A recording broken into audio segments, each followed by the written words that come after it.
Maggie and Perloff on the Infinity Sports Network. We have players getting cut. We have players requesting trades. We got players getting paid. Welcome to the show, Maggie Gray, Andrew Perloff, of course, talking about the NFL.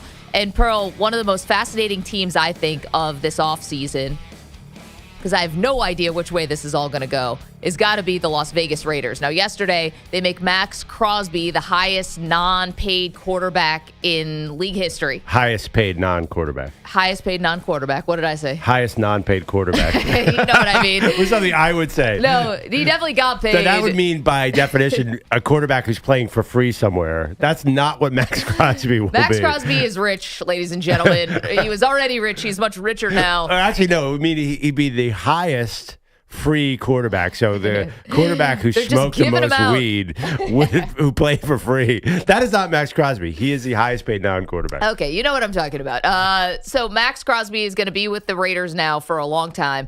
And listen, all reports are Tom Brady's involved in every decision. Tom Brady was in the building yesterday with Maxx Crosby while he was signing this deal. This is Tom's show. Yeah. And he's got Pete Carroll and he's got Chip Kelly and he's got these kind of shiny objects around him. But this is ultimately Tom.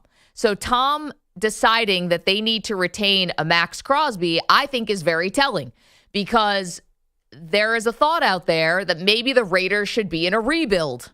Yeah. That is not what's going on. So when you take it to the most important position on the field, no disrespect to Maxx Crosby, the highest non-paid quarterback in the league. Apologies. When you take it to Crosby and you see that this is a team clearly not in a rebuild, went to try to go down the Matthew Stafford route. They were crushed, according to Diana Rossini, that they did not get Matthew Stafford. I think you're looking at Aaron Rodgers to add to this mix. Mm-hmm. I think you're looking at Russell Wilson to add to this mix. And because of all the, I would say negativity around Shedeur Sanders, it's not negative. It's just that his draft stock is falling. I don't know if we're even getting Shedeur to the Raiders. This feels like an operation that is trying to go dream team here in some weird way and win right away and do it with the old heads. Can I say it's ironic you're calling Pete Carroll and Chip Kelly the shiny objects, because they are two of the non-shiny. I mean, Pete Carroll's 73 stars. And Chip Kelly is as non-shiny an offensive coordinator. He single-handedly gutted the Ohio State offense last year with about 14 pros. But regardless. No, but they are name brands. But they're name brands, but they're old. That's why I say it's funny that you're calling them shiny. But your message is right on. They're win now guys. That's what, and I agree with that. There is no time for a rebuild. And I also agree that the Maxx Crosby extension says we're not moving on from this guy. Part of me wonders if that was a Lifetime Achievement Award. They want him to retire a Raider. Kind of like, he's like Joe Thomas with the Browns. Never won anything, but he's going to be loyal there. How about, you mentioned Shedeur, you mentioned possible free agents. How about Geno Smith reuniting with Pete Carroll? Okay. Trade something there. And DK Metcalf just hit the trade market, presumably. The Seahawks are letting him go out and seek a trade. Bring me DK and Geno and reunite the Seahawks under Pete Carroll. With a Russell Wilson? Oh, no, I'm sorry. You said Geno and DK. Listen, if you or Russell, that's another thought Russell too. DK, yeah. You could do that also. I mean, if you're talking about the Seattle Seahawks side of this, they also had a very interesting day yesterday. They said goodbye to Tyler Lockett after over a decade, and DK Metcalf requested a trade. Now, there's going to be, I think, a lot of suitors for DK Metcalf, because you have teams in the AFC that certainly need a lot of help. Pittsburgh Steelers, top of the list. Chargers, top of the list. I think even like my Bills and the Ravens, trying to get over the hump and beating the Chiefs. There are a lot of teams I think they're going to be very interested in DK Metcalf. But what's better than the Raiders? None of those make as much sense as the Raiders. Tons of money. It could happen. Yeah. And if you want to bring in Geno as the package deal, I would say this if my advice to the Seahawks would be, listen, if the Raiders don't feel like they can do a rebuild, maybe we think we can. And look at the quarterback market right now. Geno could be a very, very attractive piece for somebody. Maybe the Raiders. I could give you 10 other teams I think that Geno would be attractive to in this particular market, where your free agents are, Aaron Rodgers, or you're looking at Russell Wilson, or you have to maybe figure out what happens with Kirk Cousins. Geno's like Joe Montana compared to some of those guys. And the draft is not that good. So, I think Geno would have a real market. That he could be your most tradable asset outside of DK. I don't totally see that. I think it's Charles Robinson of Yahoo, by the way, reported the Raiders are in on Geno. That might be their plan. Why he can't go to the two New York teams? I think he actually could. No. Okay, maybe he not can't go to the Jets. I think he could. So I was looking into this. It first of all, it was so long ago, Perloff, that nobody is left over from that regime. Like nobody is still there, okay, except for the owner. And I think that Geno, he spoke last year when the Seahawks came to New York about his feelings, and maybe he was just saying all the right things, but I do think there is a water under the bridge. Sam Darnold, you can't do. It's too fresh. But Geno Smith, I think, could actually reunite with the Jets. The Giants is a little different. They kind of threw Geno out to be the sacrificial lamb when they benched Eli Manning. Yeah. That didn't go well, but still, this is stuff that happened a long time ago. I think reuniting with Pete Carroll, who loved Geno that 1 year, or was it 2 years? I think that makes so much more sense. And if I'm Geno and I can dictate this at all, of course I want to go indoors. And I think the key with the Raiders is what are the moves coming up, and we're going to know we'll know by Monday what their plan is, because there's two things that could happen. They could make a big splash move, Geno or Sam Darnold, over the weekend, because I think free agency starts Monday, and the reports keep coming out earlier and earlier. Yeah. Or if they could go to a bridge backup, say Daniel Jones, for example, that means that they're all in on the draft. Sure. And they want Shedeur. And by the way, are we going to at least bring up the idea that the Raiders themselves are the ones who are spreading these negative reports about Shedeur because they desperately want him to fall to 6? That's totally up your alley, conspiracy theory. I wonder if Subterfuge. all these reports on him having bad combine interviews are coming straight out of Las Vegas because they're desperately wanting him to fall to 6. They did say a top 10 team. There are a lot of options. The Raiders would apply. They are picking 6th. Now, that would be diabolical. There are a lot of options here for the Raiders. It is... I like the Crosby move, but this is just the beginning. We will know so much more by Monday. Are they really going for it this year? Do you think they will? I do. And here's the thing about using 6 on Shedeur Sanders. That really doesn't compute if you are doing a win-now approach. If you trade for Geno and you're bringing in DK Metcalf and you just sign Maxx Crosby, like, using the 6th overall pick would be on an offensive lineman who can start right away. That would be on getting, Tet McMillan, or, well, if you just had DK Metcalf, maybe not McMillan. Maybe it's Genty. I don't know. It's somebody who's going to, I think, help you win right now. Well, and I think this is interesting from the Brady aspect because this is so not Belichick. Yes. And I know that they're, like, not the same guy. I get it. But the way that the Patriots built stuff was just the opposite of what it feels like Tom Brady is doing. And you've talked about it, how do we know that these guys who are legendary players can actually come in and be legendary team builders? I'm getting a little worried here, actually. I'm the one who's been really high on Brady. I'm getting a little worried because the way that it appears to be is that they, I think, are going in a completely win now, Band-Aids over everything, not building this thing for the future necessarily, building it for the here and now. And how often does that work? It is rare. Well, especially with no QB. Yes. If that is the way the whole offseason plays out, but there's a chance they pivot to win later. I mean, again, they've made 2 big shots, Matthew Stafford and Ben Johnson, and got neither of them. So maybe they say, you know what, this win now was a good idea 3 weeks ago. Do you think it's possible that they just pivot off of that? Because first of all, every team has free agency space, cap space. So they're not going to really be able to pick and choose. DK Metcalf, for example, they're going to have to pay through the nose to get him. Yep. Because your Bills, the Patriots desperately want him, I imagine. A lot of good teams are going to want him. So I don't think they're going to be able to get all these free agents if that's Tom Brady's plan. I think they might have to pivot and go more slow rebuild. Well, Shedeur's 23, by the way. He can win now. Well, but that's where the relationships come into play, right? Is this where DK Metcalf, like, is he just going to take every last dollar, or will he take a competitive, basically everything being equal, but I want to play for Pete Carroll and I want to be in the building with Tom Brady? I think the way that this DK Metcalf story came down, he is after every last dollar. I mean, that's his right. Yeah, and say he's $31 million a year, $32 million a year, then you get DK Metcalf, say maybe you get a veteran quarterback like Geno. You have a lot of other holes on this roster. That's the issue. You said Belichick. Belichick would fill out these 2 lines, the offensive line and the rest of the defensive line. He would trade back. I mean, Belichick, we know all of his tricks. You have to build this offensive line. I don't know. We'll know more by Monday. Are they a win now or a win later team? You're right. It might be the most fascinating question in the offseason. How do the Raiders approach this? What if they try and win now and strike out everywhere, and then they'd be like, we were actually going to try and win later because we didn't get any of these guys. This was our plan all along. 855-212-4227. Okay, so we have a lot that's gone on here, and I'm curious for the Raider fans, would you want a Geno Smith, DK Metcalf? Is that the way you want to go here? Can I also bring up one other thing? Mm-hmm. So with this win now approach, right, that the Raiders at least appear to be having right now, we'll see what they do at quarterback. That will be very telling, obviously. But with this win now approach, you really put the stakes like extremely high for people who are in the building for the first time. This is the Raiders. They don't really have this amazing history of stability, Pearl, of just trust us, we'll work this out, we've got a plan. Are you setting up this incredible boom or bust potential? Like I'm seeing in the chat, Drunkle Sam, Pete Carroll, and Chip Kelly, I predict friction. You're kind of like assembling people who don't have I know John Spytek, the new GM, was a college teammate of Tom Brady's, but all these people are just getting thrown together, like make it work. And I'm curious about this, again, like the possibility that this goes really well is definitely there. And is there a possibility that this goes really badly and kind of blows up? Now, we don't have that much. They haven't done enough yet to maybe predict that. But are the Raiders maybe the biggest boom or bust potential of almost any team out there? Oh, I don't know. I mean, the win total will be 6 games. Nobody expects them to go to the Super Bowl. No, I mean, no, not Super Bowl, but if they're saying win now, that means be a playoff contender, does it not?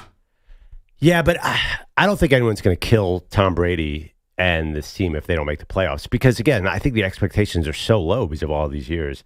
Are we talking, what's the upside of all this? They're still way behind in talent. Right, but then why? But look at the moves. Like, if they're doing these win now moves, then you can't say, well, and then we're just going to be okay with it if they win 6 games. That's not the setup. If you're doing win now moves, that means you want to be a contender. So if you win 6 games, it's a disappointment. See, that sounds crazy to me that they're thinking about contender, like Super Bowl contender. No, I think playoff contender. This is what I've said.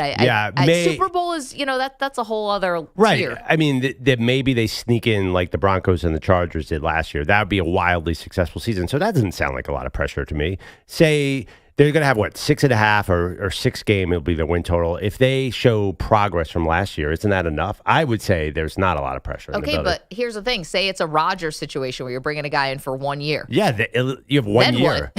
Right, but so if you don't make the playoffs, it's like, well, that didn't work, and now we still don't have a QB. Right, but if you do make the playoffs, you still don't have a QB either. Dude's 42 years old. Yeah. So I like Rodgers because he gives you all the flexibility in the world moving forward. So I think to answer your question, they got to go in this middle road where they're win now and win later. So win now, but don't tie up your cap for the next 8 years on this free agency class because you'll be in trouble. Because come on, they're in the AFC West. There's no way that they're going to win 11 games there. It's going to be hard. 855-212-4227. Okay, future of the Raiders. And also, we are on in Seattle. I'm curious how the fan base is feeling. I know that you can't be blindsided by the fact that DK Metcalf is asking for a trade. Are you ready for a full rebuild here? I mean, you don't have to honor the trade. You could also pay him. You could run this thing back. Well, I think they need a change in philosophy because they've been talking about a team that's in limbo of an average team. How many years in a row have they been 8-9 or 9-8? I don't have it in front of me. I would strongly consider moving on from Geno. If you could draft a guy at 18 that you loved. Well, that's why I thought this was a sneaky Shedeur spot. Well, played in weather in Colorado, so it can play outside, brings a little bit of juice to the franchise, and he might just be sitting there at 18. We have no idea. He could be off the board at 2 to the Browns. There's a lot of volatility here with Shedeur, depending on what you believe. But that would be a shot in the arm for the Seahawks, would it not? Well, okay, let's say Shedeur's gone. What about the third quarterback? This mysterious third, Jackson Dart, Tyler Shuck, I doubt Jalen Milroe, but doesn't bring the same juice as Shedeur, but well, I mean, right, but maybe a quarterback. This is sort of Kenny Pickett area we're talking about. 18. Some guys think Shedeur is 3 or 4 in this class, so maybe they fall in love with another quarterback, which I guess would mean a rebuild if they drafted a young quarterback to develop. Then a bridge guy, Kirk Cousins. I don't know. Yeah. Shedeur play Seattle. They have a former Ravens coach. I think they want to reinvent themselves like the Ravens, where they're more of a run defense team. I think Geno Smith throwing it all over the field is not going to happen anymore, right? They're going to let DK go. Tyler Lockett's gone. Don't you think that they're going to try and reshape themselves to look like the Ravens? That's kind of what I thought they wanted to do all along, which I never understood. Geno, DK, they had a lot of passing yards and never felt Baltimore-like to me. Well, you got to find your Lamar Jackson, so good luck with all that. Just a two-time MVP is all, and someone who's revolutionized the game. Went 31 in the draft. I mean... But won the Heisman. I mean, he wasn't a secret. Well, yeah, but still, they didn't have to use a first-round number 1 overall pick to get him. So, this guy also, that team basically is a Harbaugh team from Michigan. That was a run team. Who's there? They have a bunch of guys from the Michigan tree, so they might be more conservative. And I kind of like that. Imagine reinventing themselves. Because what was the glory day of Seattle? It was Marshawn Lynch running and the defense dominating. Mm-hmm. I don't know. Geno was great, but did you ever feel threatened by that team? I think that's why they're letting DK go. That's why they're letting Lockett go. 855-212-4227. I'll ask you this because the two teams are in the news. They're not really connected, but whose future do you feel better about right now, Seattle or the Raiders? They are very connected. Well, Pete Carroll. Pete Carroll, yeah. Yeah, and I think Pete Carroll is going to try and reunite the team. Get the band back together? I really think so. Which band? The Russell Wilson band or the Geno's band? That small post-Russell Wilson window where they had week 1. Remember Geno played Russell in that dramatic game? Never forget it. It was 17-16, I think was the final score. 64-yard field goal. Nate Hackett, legend. Yeah. That was Pete Carroll's finest moment. He's like, because Russell basically said it's either me or the coach, and he beat Russell. EJ, you look like you want to say something on this convo. I just feel, I don't know. I just feel like I expected more from the Raiders. There's still time. Maxx Crosby is amazing. I don't want to make that clear. I think he's a dog. I think he's one of the best pass rushers in the NFL. I just think this idea that they're going to turn this thing around overnight and then paying a guy top dollar as the highest paid non-QB on a team that is a 5-win team. My dog. Doesn't make sense to me. I think that this was an opportunity to use him as a massive trade chip, get even more under the cap, and really build this thing the right way. Not that you can't build with Maxx Crosby. You need good players. I don't know where the ingenuity is. Can I tell you what could have been at stake here? By the way, they also signed Alex Kappa yesterday, who was actually blocking for Tom Brady in Tampa Bay. That was an under the radar move they added to their offensive line. Can I tell you what might have been in play there? And I'm not saying you should make decisions this way, but Brady got into the building, 5 seconds ago. You're going to trade away the most popular guy on the team. It's not Luka with the Mavericks. That's different. But I wonder if they said, listen, I can't come in here. And maybe Brady doesn't have the confidence to even pull this move off right now to say, I'm going to get rid of the most popular guy on the team when I don't have a sure thing at quarterback. There could have been more factors at play here with the Maxx Crosby in terms of ticket sales and fan confidence and stuff like that. No, it's not just that too. That's true. I totally agree with that. But this guy has been super loyal. Where Devontae Adams was complaining about the team being bad, this guy has done nothing but support the team, even as they struggled. I think it's a reward, and also he is. This is maybe just my personal bias, but he's a supreme personality. You're never going to get a locker room guy like this. He is the coolest guy in the NFL. Everyone worships him. Yeah, but does he? But how many dubs? Is this such a bottom line business? Because our own Andrew Kaplan is in the chat, YouTube.com/Infinity Sportsnet, who said Belichick would have done it. Yeah, but would have traded him. He's 27. But you could have gotten a haul back for him. Right, exactly. That's the point. Miles Garrett don't trade him when he's 32. Yeah, right, yeah. When he's on downhill. Do we really think the Raiders are the Raiders winning a Super Bowl in 3 years? No. Right. I would say that very definitively no. Yeah. So in 3 years, these are going to be Max's probably best years of his career. You're not going to win a Super Bowl. I don't know if you're making the playoffs in the first 2 years at least. So what are we actually doing to me? Where are you going to spend your money? How are you even going to get to the salary cap basement if you don't have? They got to pay somebody. They don't even have any other good players except for Brock Bowers. There's always guys out there you can pay. That I'm not concerned about. On very short deals. Yeah, pay them on short deals. Yeah. Get guys who are kind of under the radar. I think the salary floor is not the issue. I think the issue is just to me, what is the plan? So Pete Carroll is gonna turn around a team that has no QB as of right now and nothing. What do they have? They have no running back. They have a great pass rusher, and that's kind of it. The offensive line's actually a little underrated. They're actually okay, but besides that, they don't really have much. Maybe I'm a sentimental fool. I want to see Crosby retire a Raider. I want to like Aaron Donald retiring a Ram, or T.J. Watt will probably retire a Steeler. Myles Garrett. No, let's take him off. But generally, record scratch. To me, it reminds like, what if I'm sure the Rams looked at Aaron Donald and said, we might get a lot for this guy. There's certain guys who you don't Belichick. You don't let them out of the building. And Maxx Crosby, to me, is that guy. I see you. He's awesome. No question. He is. 855-212-4227. Did the Raiders make a mistake not trading Maxx Crosby? Instead, they extend him. Curious from the Raider fans how realistic you are, because they're selling you something here. There's no doubt about that. I just wonder if they can back it up. We're gonna win now. The moves that they're doing, all in on Stafford. Devastated that they didn't get him. Now Maxx Crosby gets a big deal. Are you buying it? 855-212-4227. Clearly, the quarterback has a lot to do with this thing, right? Like the ceiling of where this team goes is really going to depend on what they do at QB. But anyway, lots of news coming out yesterday. So DK Metcalf on the trade block. Where do you think he should go? Raiders extending Maxx Crosby. Well, was that the right move? Give us a call. 855-212-4227. Yeah. Joey Bosa getting cut in the middle of the night. I know. For us, the middle of the night, yeah. Yeah, that's a big deal because, Joey Bosa has been mailing it in and getting injured. He's going to kill it for somebody at a 1 year, $12 million deal. I'm eyeing our two teams, the Bills and the Eagles. You know how he's like, oh, okay, undervalued superstar pass rusher, bring him on. I think, and by the way, imagine put the Raiders on that list too. I think that's a big deal as well. Interesting. Yeah, we'll dive into that. 855-212-4227. Joey Bosa, a cap casualty with the LA Chargers. Okay, lots to do. Glad you're aboard for this very fun show. We got to get to what Perloff and Manny were up to last night. Hanging out without us. Super fun. I want to get all the lowdown on you guys going to the hockey game last night. Again, 855-212-4227 for our friends on the West Coast. Raiders, Seahawks. Do you like what you're seeing? You're in a 5-minute break.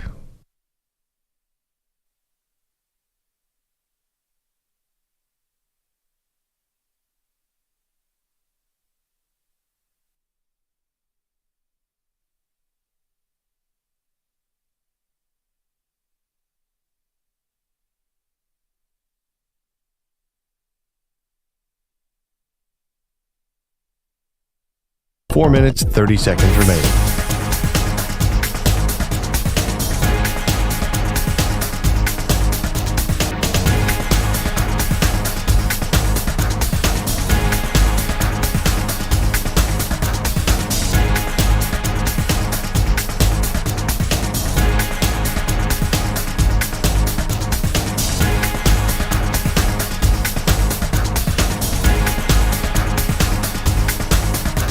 Four minutes remaining.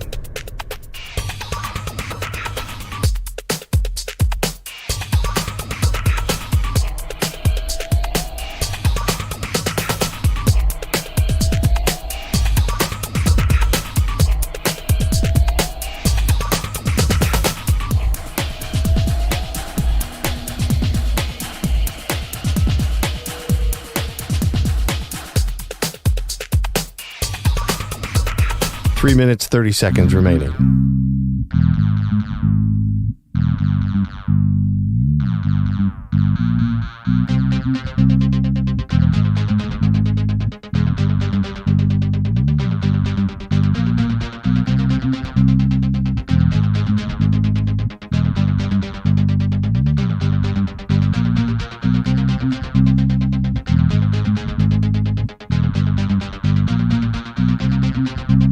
Three minutes remaining.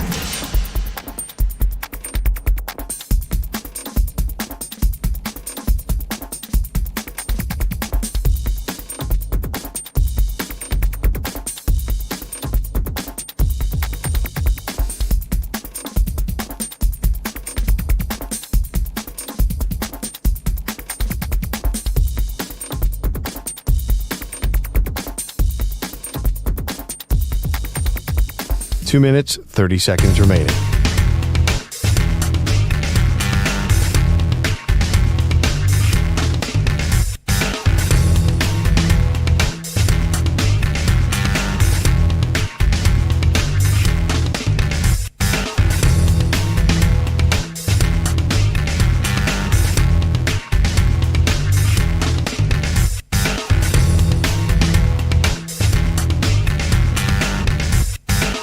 2 minutes remaining.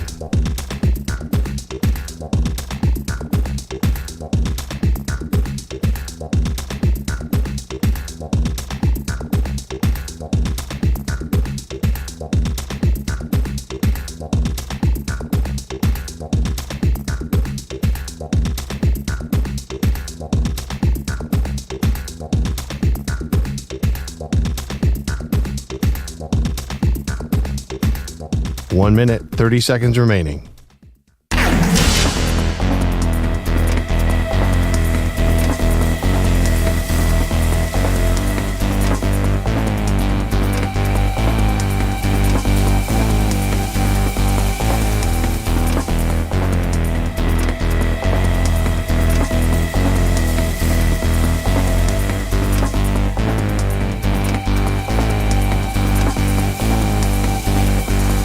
One minute remaining.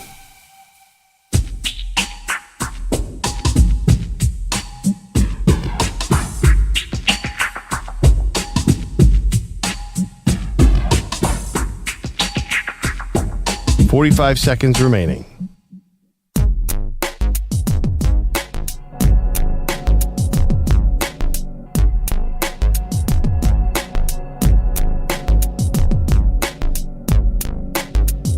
"30 seconds remaining.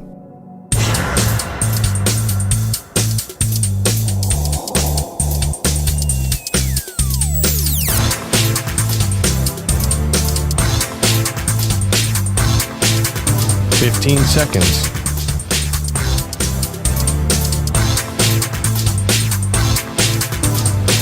Break ends in 5 seconds.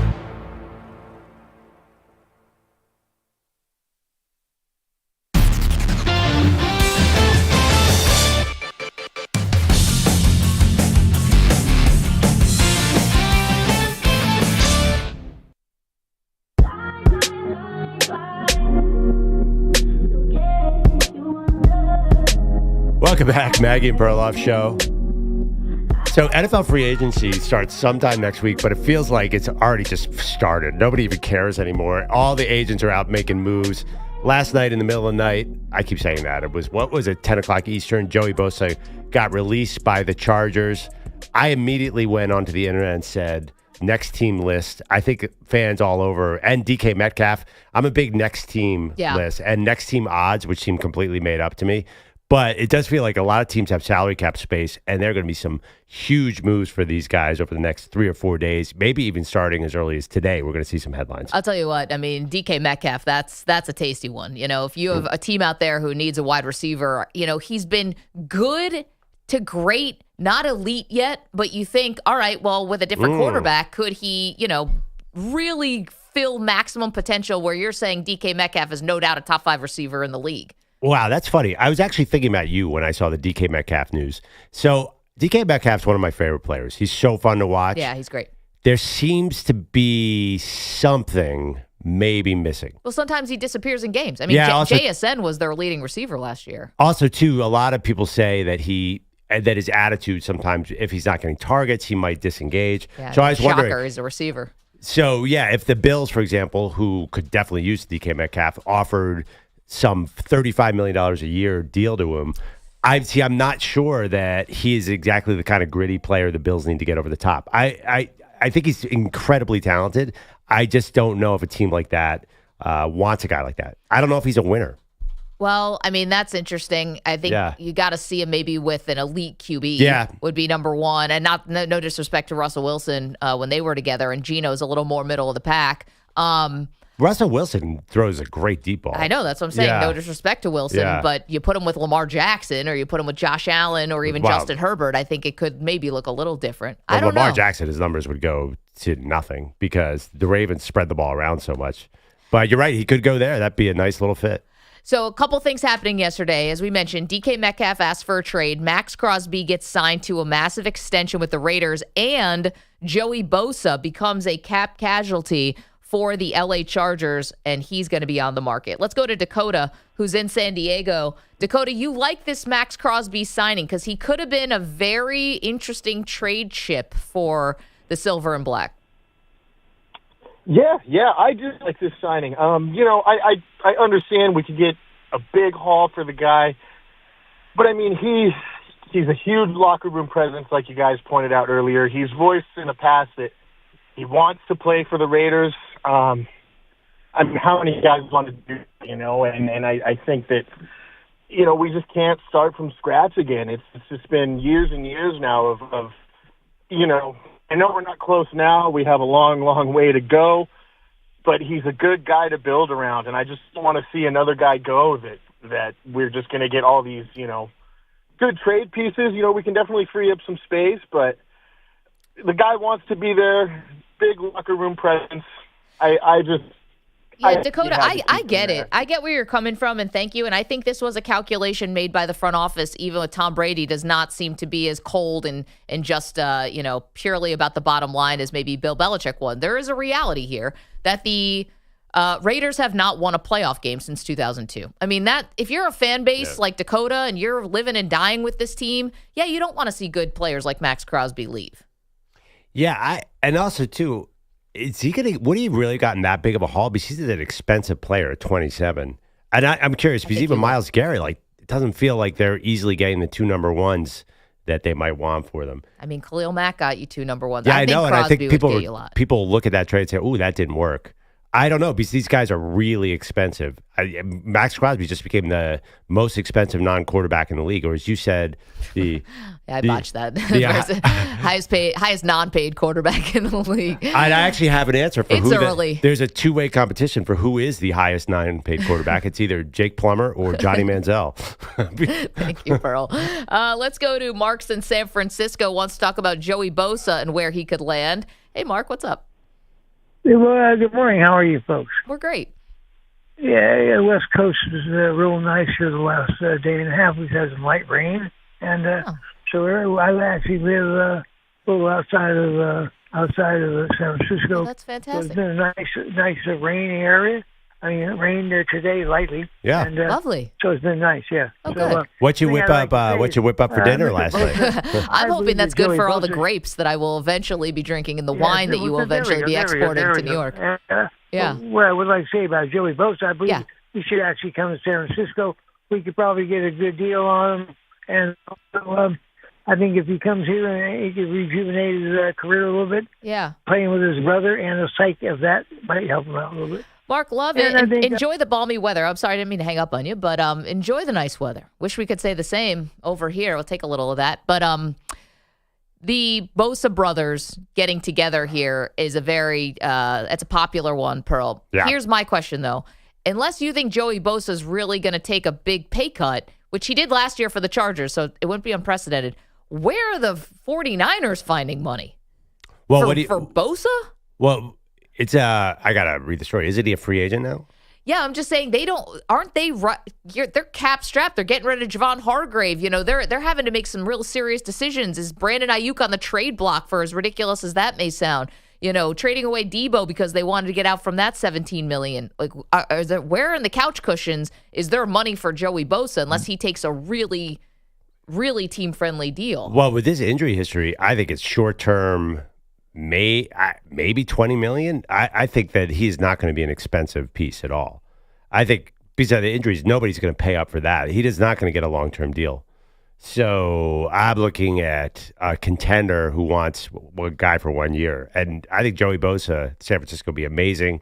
He's a guy who wants to build a Hall of Fame legacy. So I think he wants to go somewhere and try and win a Super Bowl. I think he is not going to get a huge deal. Do you think he has any chance of a long-term deal? At 29, he has no consistency as far as health. Right, I think he's going to have to take short-term, prove it. That's fine, but again, that could scare some people off, right? Because if you are a contender, the biggest thing you want is someone who's available. Right, I lived this with Von Miller. You know, it seemed like a good idea for the Bills to sign him. They gave him some money, and it started out great, and then he got hurt and hurt again, and he was nothing. But that's not going to scare off anyone. All the contenders are going to take a risk. I love the Commanders for Joey Bosa. The Eagles obviously are in on everybody. If they can't get Myles Garrett, maybe they pivot, do a short-term deal with him. I honestly think your Bills. I mean, Joey Bosa sounds like a surfer and has played in L.A., but he's from Ohio. Again, if you get him in a cheap deal, you got to take a swing if you're these contenders because there's nothing more valuable than a defensive end who can rush the passer. Joey Bosa is actually a little better against the run than some of these guys. He weighs 285. He's huge. It's a huge risk, but if you get him super cheap, I think fans are going to love that. He's a 5-time Pro Bowler. 855-212-4227. Do you like the Raiders extending Maxx Crosby, or should they have been a little more cold and calculated about this and traded away their best asset to get a haul? Joey Bosa, where should he land? DK Metcalf, where should he land? Andrew Bogusch is here this morning with all the latest headlines. Sorry about your Rams last night, pal. Moving on. Headlines are sponsored by Progressive Insurance. He wishes. No, they didn't lose last night. Insurance for motorcycles, boats, and RVs for protection on the road and on the water. See how much you can save at 1-800-PROGRESSIVE and Progressive.com. Whoop. It is only March 6th, but the NBA's Eastern Conference sucks, so we have a playoff team in the NBA. Adebayo hands off to Robinson. Middle three. No rebound. Donovan Mitchell. He'll dribble it out. Buzzer sounds. Cavs win. Tim Alcorn, Cavs Radio. Cavs do win 112-107 over the Heat, clinching a playoff spot in that crappy East and extending their win streak to 12. Whoop. Head coach Kenny Atkinson, a ball of energy. It's special. Like, this is really special. We know what we're going to be judged on, but we have to enjoy this. We have to enjoy this. A season like this. I guess we have to enjoy this. Cleveland. What are you complaining about? Bogus, your Nets and my Sixers could either get the number one pick or be in the play-in game. The East is awesome. When the Nets lost to the Spurs 2 nights ago, the game recap said, and now the Nets fall 2.5 games out of 10th in the East. And I almost wanted to pass out. Yeah, they're 21-40. What are we doing? Well, because they're actively trying to lose. And but they can't get there. They can't get out of the playoffs in the East. They're awful. Right now, the 10 spot is the Bulls at 24-38. I love it. People are like, you know what? The NBA needs to expand. There's just too much talent in this league. We need more teams. I'm like, what? To be fair, on what planet? Yeah. To be fair, Kevin Durant can't make the playoffs in the West. Yeah, it's just the talent is lopsided. That's the problem. It's so they got to on the fly. Adam Silver would be like, "All right, we're going to just take the top 16 teams." Deal with it, Bulls. Cleveland, by the way, an 8-game cushion on the Celtics atop the Eastern Conference, with Boston topping Portland last night, 128-118. Peyton Pritchard and Derek White combined for 84 points and 19 threes, with Jason Tatum, Drew Holiday, and Kristaps Porzingis getting the night off for Boston. James Harden scored 50 in the Clippers' 123-115 home win over the Pistons. Shea Gilgeous-Alexander had 41 in OKC's 120-103 win in Memphis, and 34 for Giannis, as the Bucks routed the Mavs 137-107. Along the way, Giannis becoming the 52nd member of the 20,000-point club. Joey Bosa, by the way, the last Charger to play in San Diego. Now he's done in L.A., as you've been discussing. The veteran pass rusher released. That saves $25 million towards the cap. The Eagles keeping linebacker Zach Bond, 3 years, $34 million guaranteed. And yes, in Seattle, DK Metcalf requests a trade. On the day, the Seahawks released Tyler Lockett, the second most productive receiver in franchise history. That move saves them $17 million towards the cap. Men's number 4, Tennessee, came up short at Ole Miss last night, 78-76. Fifth-ranked Florida outscored number 7, Alabama, 99-94 in Tuscaloosa. And number 13, Maryland, a 71-65 win at 17th-ranked Michigan. And what a night for Manny Pucks. Second unit here. Mangiapane, McMichael, Frank, Chikrin, Ovechkin, and loose for Mangiapane off the draw. Loose there, and Ovechkin scores! Alex Ovechkin picks it up on the far side of the goal crease. That's goal number 885. John Walton, Caps Radio, goal 885, leaving Ovi 9 away from matching Wayne Gretzky for the most all-time. Washington also won this game 3-2 in overtime over the Rangers, with Manny and Pearl basically sitting on the blue line. Can I tell you one thing that annoyed me?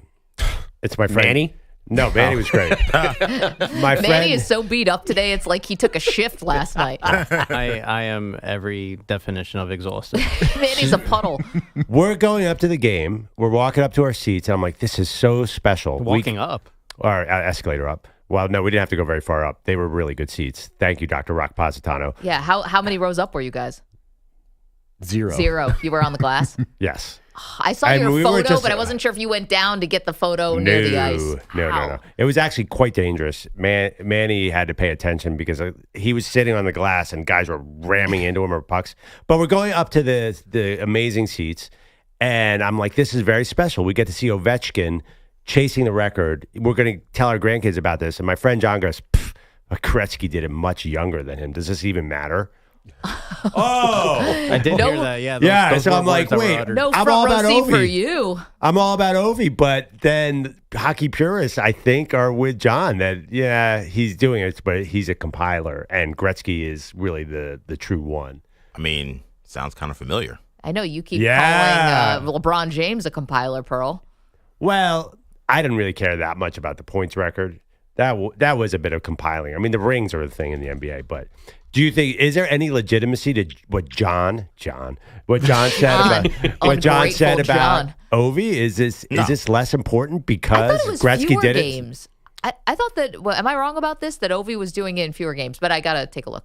I'm not sure about the facts on the fewer games, but I don't think so.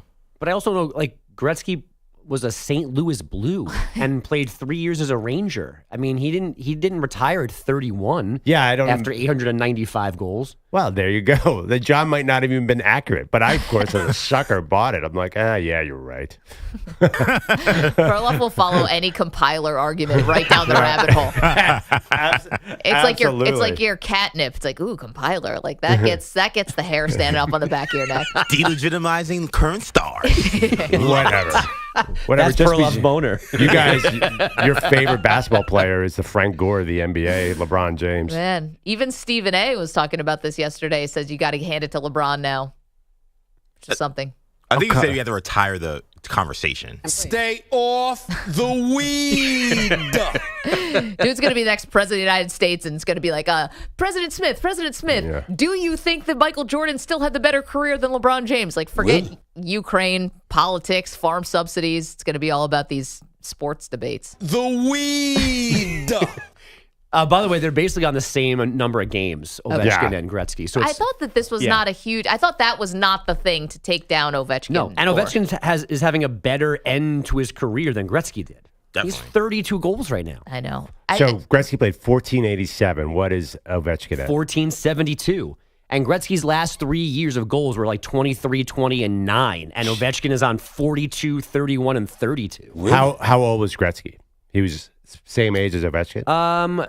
Well, he started at like barely 18. Yeah, I was going to say, Gretzky was like 17 when he got to I should have just pulled the ticket right there. Where were you guys to give me some facts around that? I'm walking to the ice with no facts under my belt. Yeah, Ovechkin is probably 2 years older than Gretzky is, but the games played is what matters. I remember Gretzky as a Ranger. He was super washed. 37. 99, right? Yeah, that was Jordan on the Wizards. 36 he got there. He wasn't fat, though. No, it wasn't fat, but Jordan was at least scoring 40 in some games. I don't think Gretzky was getting hat tricks. He actually looked old man frail as a Ranger. Did he really? Rough. I don't remember. I mean, it was fine. It wasn't Wayne Gretzky. And he was out there, like, he's not a big guy in his big flowing jersey and his old school helmet. Like, he looked like a relic. Yeah. Ovechkin looked pretty good last night, right, Manny? Ovechkin is an enormous human being. Yeah. Oh, my goodness. That is a thick dude. All right, we got more from the game last night because I'm getting some information, some intel that I don't love. But Perloff, Manny, sitting ice side, rink side, fantastic stuff. You got a source? I do. Get more into that in a moment. You guys think just because I can't get into the Garden that I have no sources at the Garden? They can get in. Well, I'm not testing that theory. Damn it. And I'd rather not get taken away in handcuffs. Could that be a punishment for a lost bet? You trying to get into something?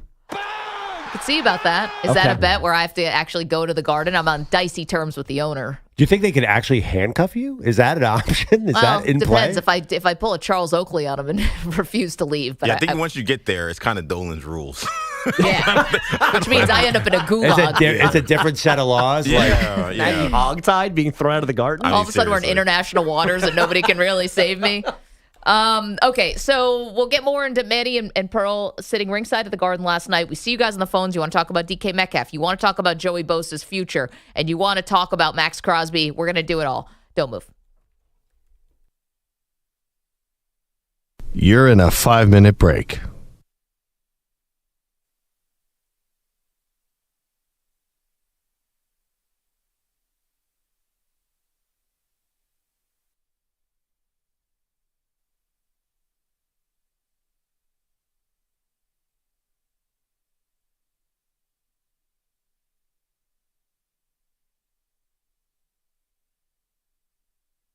Four minutes, 30 seconds remaining.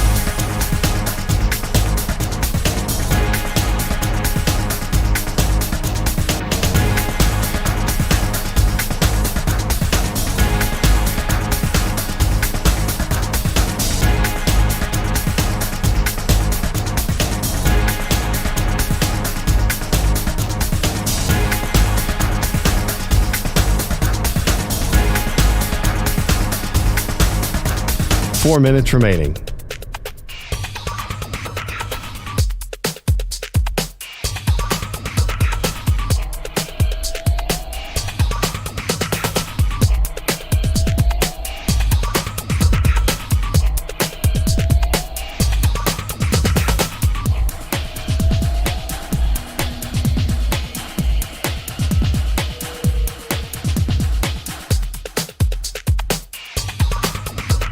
Three minutes, 30 seconds remaining.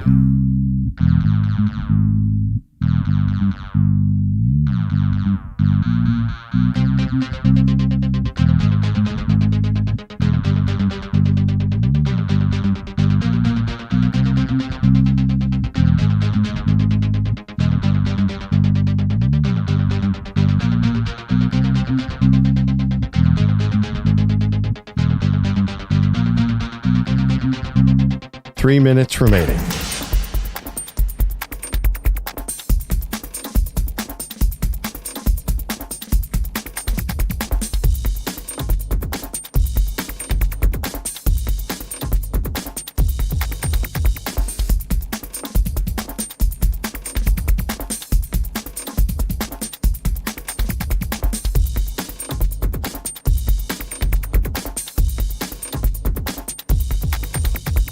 Two minutes, 30 seconds remaining.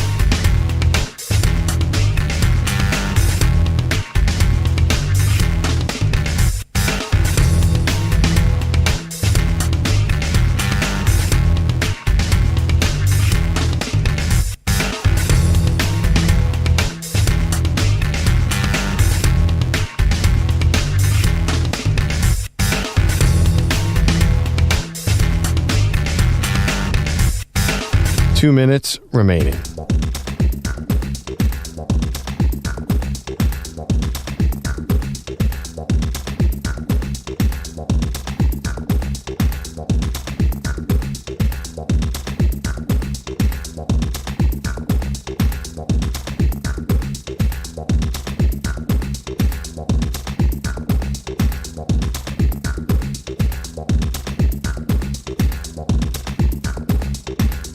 One minute, 30 seconds remaining.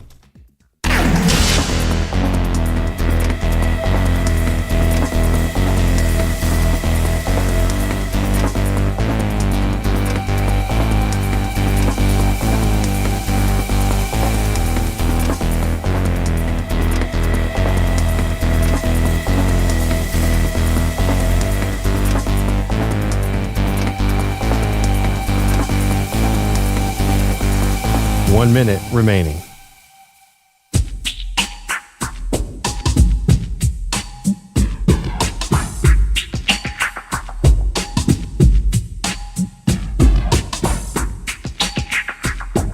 Forty-five seconds remaining.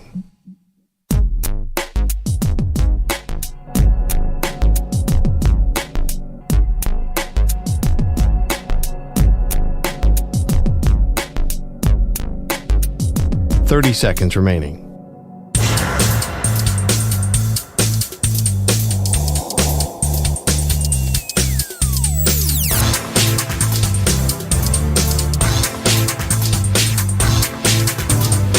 Seconds.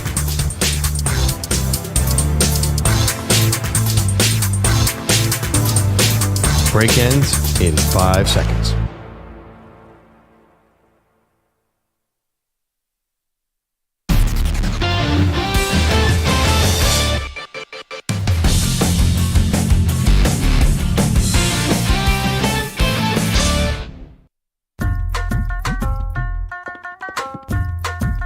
Welcome back. Maggie Gray, Andrew Perloff. A couple questions out there for you. DK Metcalf's next team.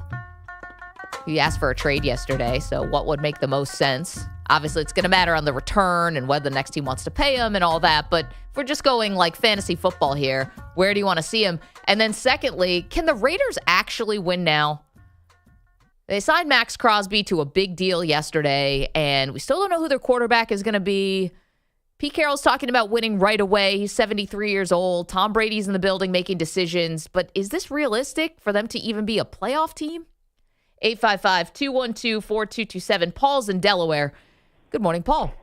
Good morning, Maggie and Perloff. I think they had no choice but to sign Maxx Crosby. You know, he's the leader of the team.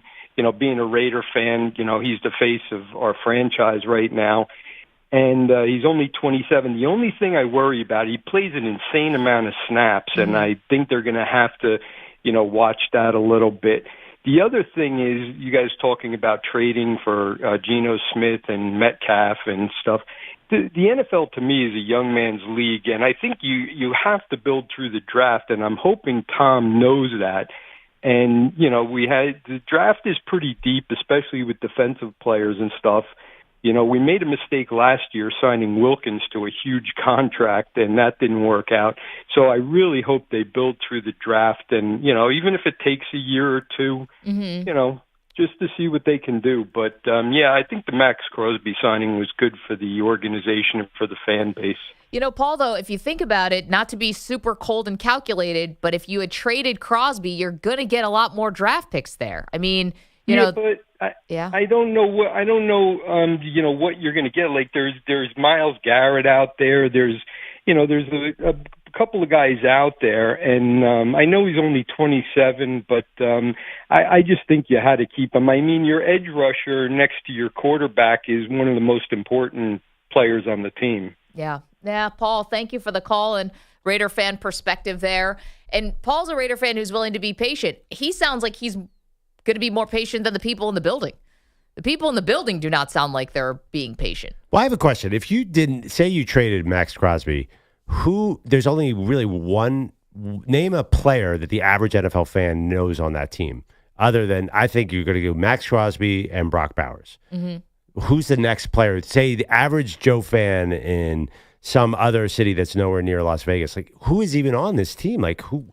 Well, okay, I get that, and I know that star players are important, but does Pete Carroll and Tom Brady become your identity for the short term? We don't know what they're going to do at QB because they tried for Stafford and struck out. Yeah. But that's where I think having a famous coach and having Brady as the sort of puppeteer, I think could help. You at least have an identity through a Hall of Fame coach. I think if you didn't have Crosby, you'd definitely have the most anonymous roster in the league without even a close second. I mean, every team has 2 or 3 guys, at least you know. Well, if they decide to draft Shedeur Sanders, then suddenly you're not so anonymous. Yeah, I guess would be a plan, but they got to have somebody on that team. I mean, that's the thing. I think you got to sign Crosby. Otherwise, like, who are you spending money on? I don't even know. I know you did overpay for Christian Wilkins, but it is really bereft of names right now. Both sides of the ball. Obviously, last year they went going in with Gardner Minshew and Aiden O'Connell and no receivers was ridiculous. Right. It was just nuts. They can't do that 2 years in a row. They traded Crosby and all of a sudden, okay, what are you buying a ticket for to see? I know, but to see Kirk Cousins throw to Jacoby Myers? I don't even know how you sell a ticket. I know, but as you said, is that really the thing in the NFL? First of all, the Raiders have more cash than ever because of their move to Las Vegas. That you can look up is 100% true because it's a destination now, at least for other fan bases. And you always say it, Pearl, it's really the TV money that's keeping these guys flush. Well, I'm talking about cap space. Right. You know, it's like... okay. So, yeah, but I'm just saying... The urge to sign stars to get fannies in the seats, as Chris Russo would say, I don't know is as big for football because everyone's getting this huge windfall from the TV contract. Yeah, I mean, it's not just about that, too. You have to have somebody who can play football on your team. What are you going to just unless you're totally tanking, you got to keep someone. Well, they're not tanking. They're saying win now unless it's a smokescreen to try to tank for Arch Manning, but I don't think that's the case. 855-212-4227. So much to do, so much NFL news. And Jerry Jones speaking.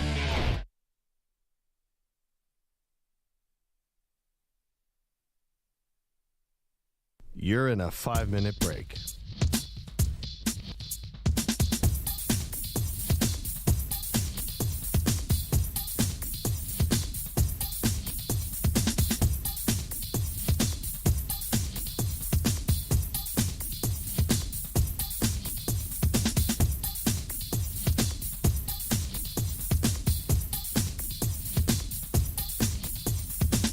Four minutes, 30 seconds remaining.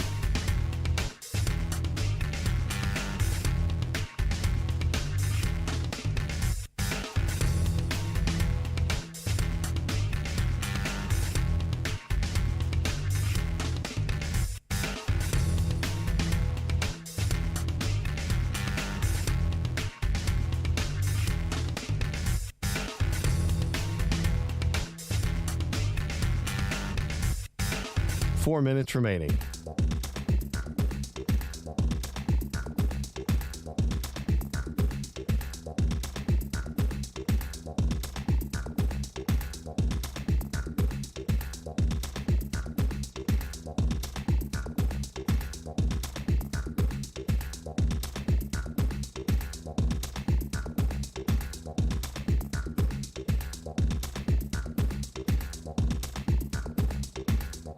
Three minutes, 30 seconds remaining.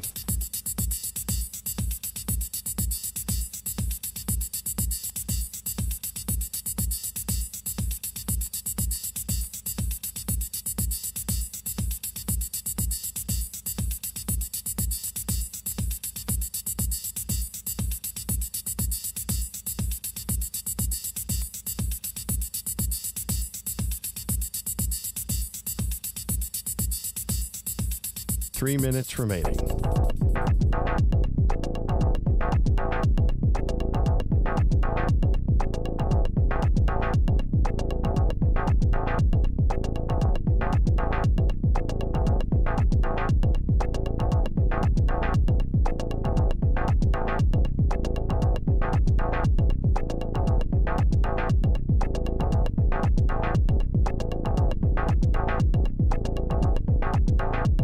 Two minutes, 30 seconds remaining.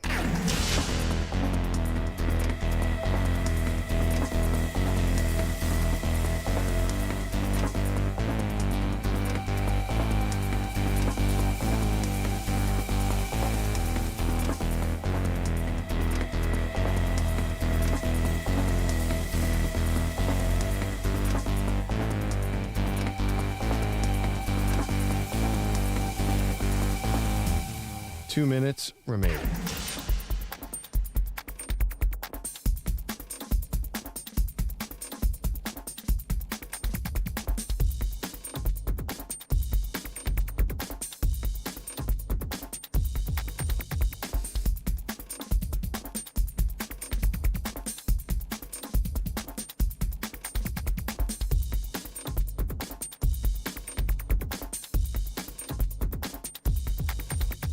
One minute, 30 seconds remaining.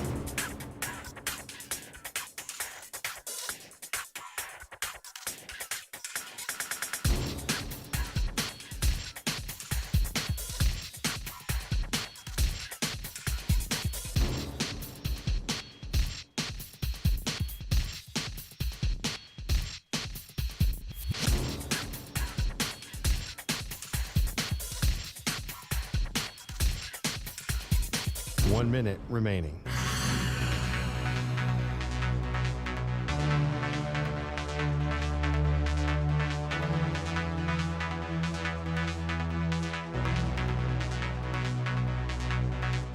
Forty-five seconds remaining.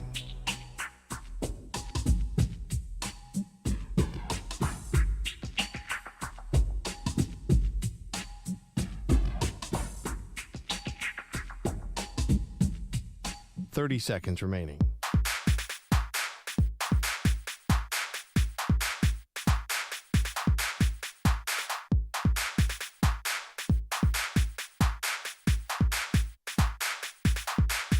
Fifteen seconds.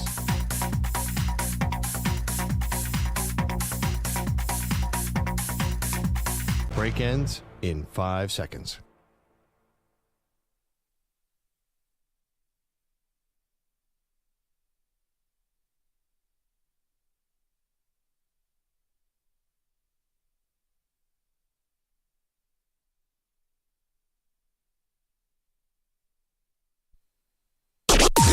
Maggie and Perloff on the Infinity Sports Network.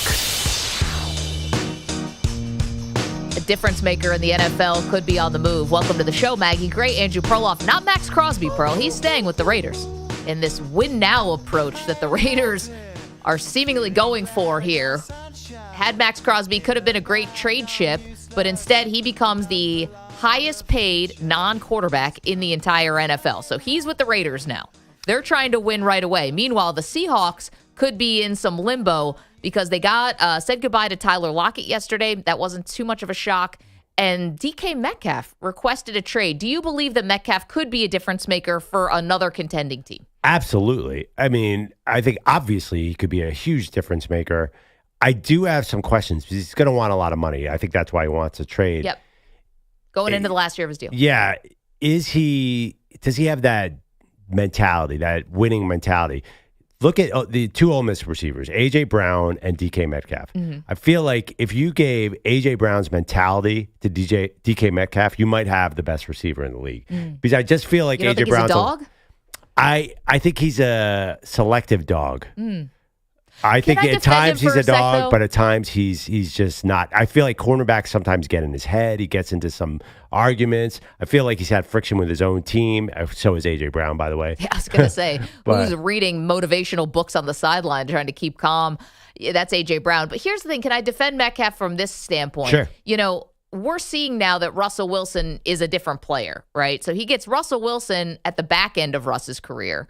You know, and then he got Geno Smith, which has been a nice stopgap here for Seattle. But Geno Smith is not elite, and Geno throws picks at times. And if you are a Seattle Seahawks fan, you know this. It can be at the most inopportune times. I think that's one of Geno's biggest Achilles heels. So I guess, do you give him the benefit of the doubt that if he's with a Lamar Jackson, if he's with Josh Allen, if he's with Justin Herbert, do you see a different DK Metcalf? I'll tell you what, if the Chiefs somehow get him, I'm walking into the ocean. I wouldn't be able to handle that. I know. Isn't that interesting? Would they use him? They got Hopkins and they put him to the side. I don't even know if DK Metcalf's still 100 catch receiver if he's in Kansas City. I have no idea how that would work. By the way, Russell was great his last year in Seattle. He got hurt, though. Remember, he's the finger, and it was all messed up, whatever it was. Was that the last year? But he was a very productive quarterback, and Geno gets a ton of yards. So I don't know that he's going to upgrade in those. If he goes to the Chargers, do you think they're going to pass the ball? Well, I mean, they definitely need weapons. And would they pass the ball if they had more than just Ladd McConkey? I think maybe they would. Feels like there's one team that just keeps hitting me as the front runner. Who's that? But assuming he is granted trades. New England. There is no team that is more desperate for maybe the Raiders, but there's no team that has less talent in their receiving room. DK would immediately give Drake May the kind of threat that he needs to become the next step as a quarterback. I just think New England. Yeah, I mean, I see it. I guess the big thing for DK Metcalf is are you saying you want to go to a win now opportunity? Because unless you think the Patriots are the next Commanders, which they might be, I mean, they could have a really big turnaround. Mike Vrabel's there now. He knows more experienced coaching staff. Josh McDaniels, whatever you think of McDaniels as a head coach, he is a good offensive coordinator. Yeah. He has helped quarterbacks, young ones. So could they microwave that thing in New England? Maybe. But does DK Metcalf want to win now? If he wants to win right away, then New England might not be your spot. I don't see DK Metcalf as a win now guy. I think he's a receiver who wants to get paid. Okay. Receivers have a little bit of a different mentality. I think they got to get theirs while they can. And this receiver bubble may burst, by the way. Yeah. I think that you don't have a ton of longevity at that position because you start to lose your speed. I think he'll go top dollar. And you just sold me on New England. Ooh, maybe the Drake May is hot. Everyone's talking about Drake May as being the next guy.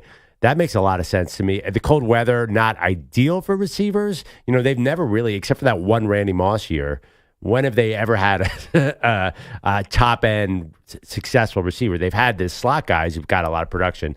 I think that makes the most sense, which is good for me as an Eagles fan, too, because there's also a lot of rumors that they want A.J. Brown from the Eagles because reunite him with Mike Vrabel, who had him in Tennessee. I think New England's going to go in on a big name, and to me, DK would be the best fit.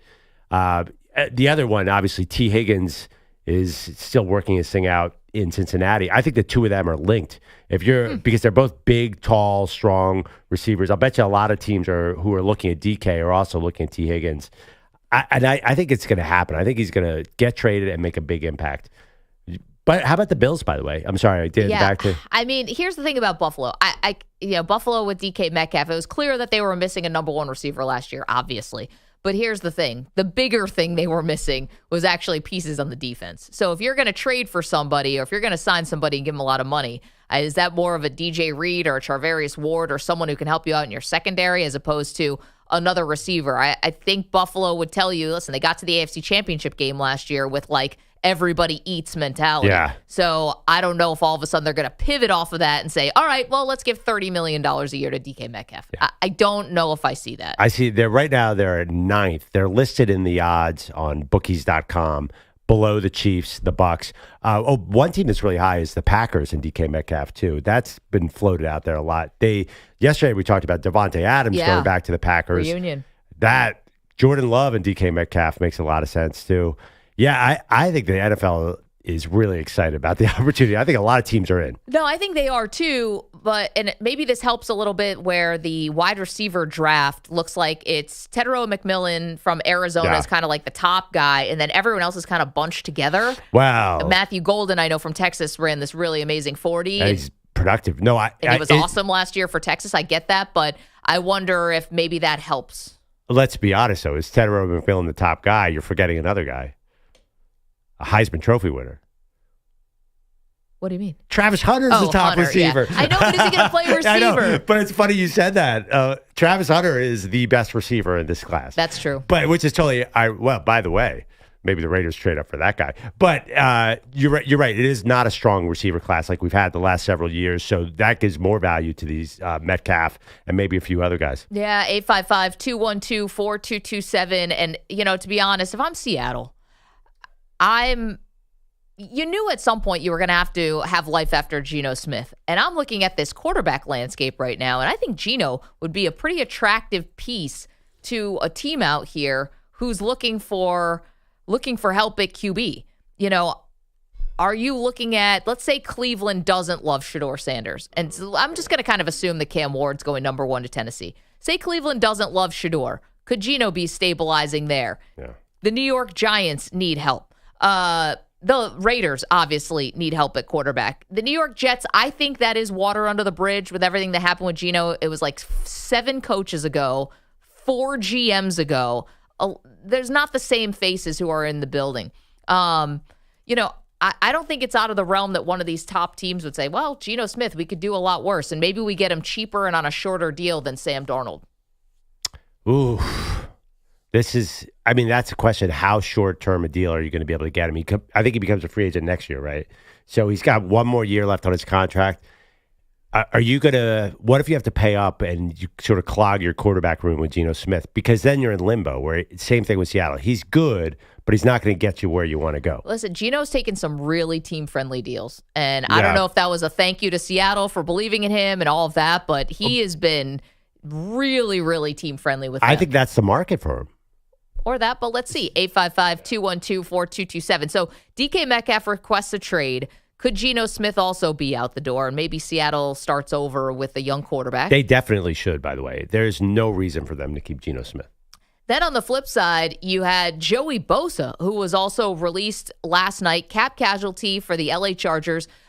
He's been, at his ceiling is so elite, Pearl. Like Joey Bosa is awesome, but we don't see the ceiling nearly enough because he's been injured throughout his career. Right. I was wondering, he's a free agent now. Are you going to get a newly motivated Joey Bosa? I just have this idea that he's going to go somewhere and just reverse the injury history. I bet you he could, say he does a 1-year deal or something, 1 or 2 years where he has to prove himself.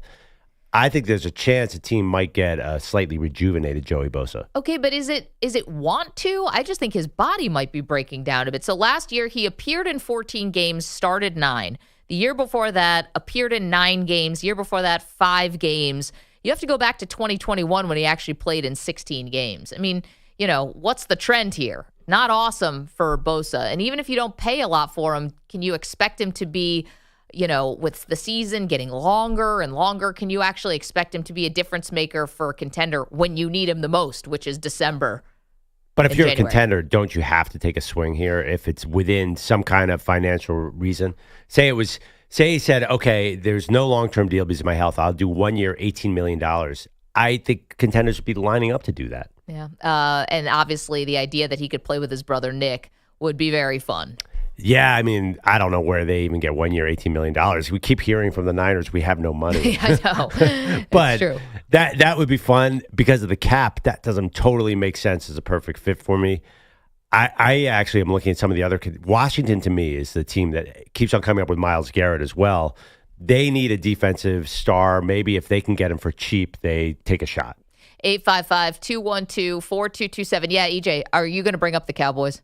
Oh, no, I was going to bring up Joey Bosa, and I'm worried about this injury history. I'm looking at his history since 2021 or 2020. Concussion, torn groin, foot sprain, wrist fracture, back sprain, hip bruise.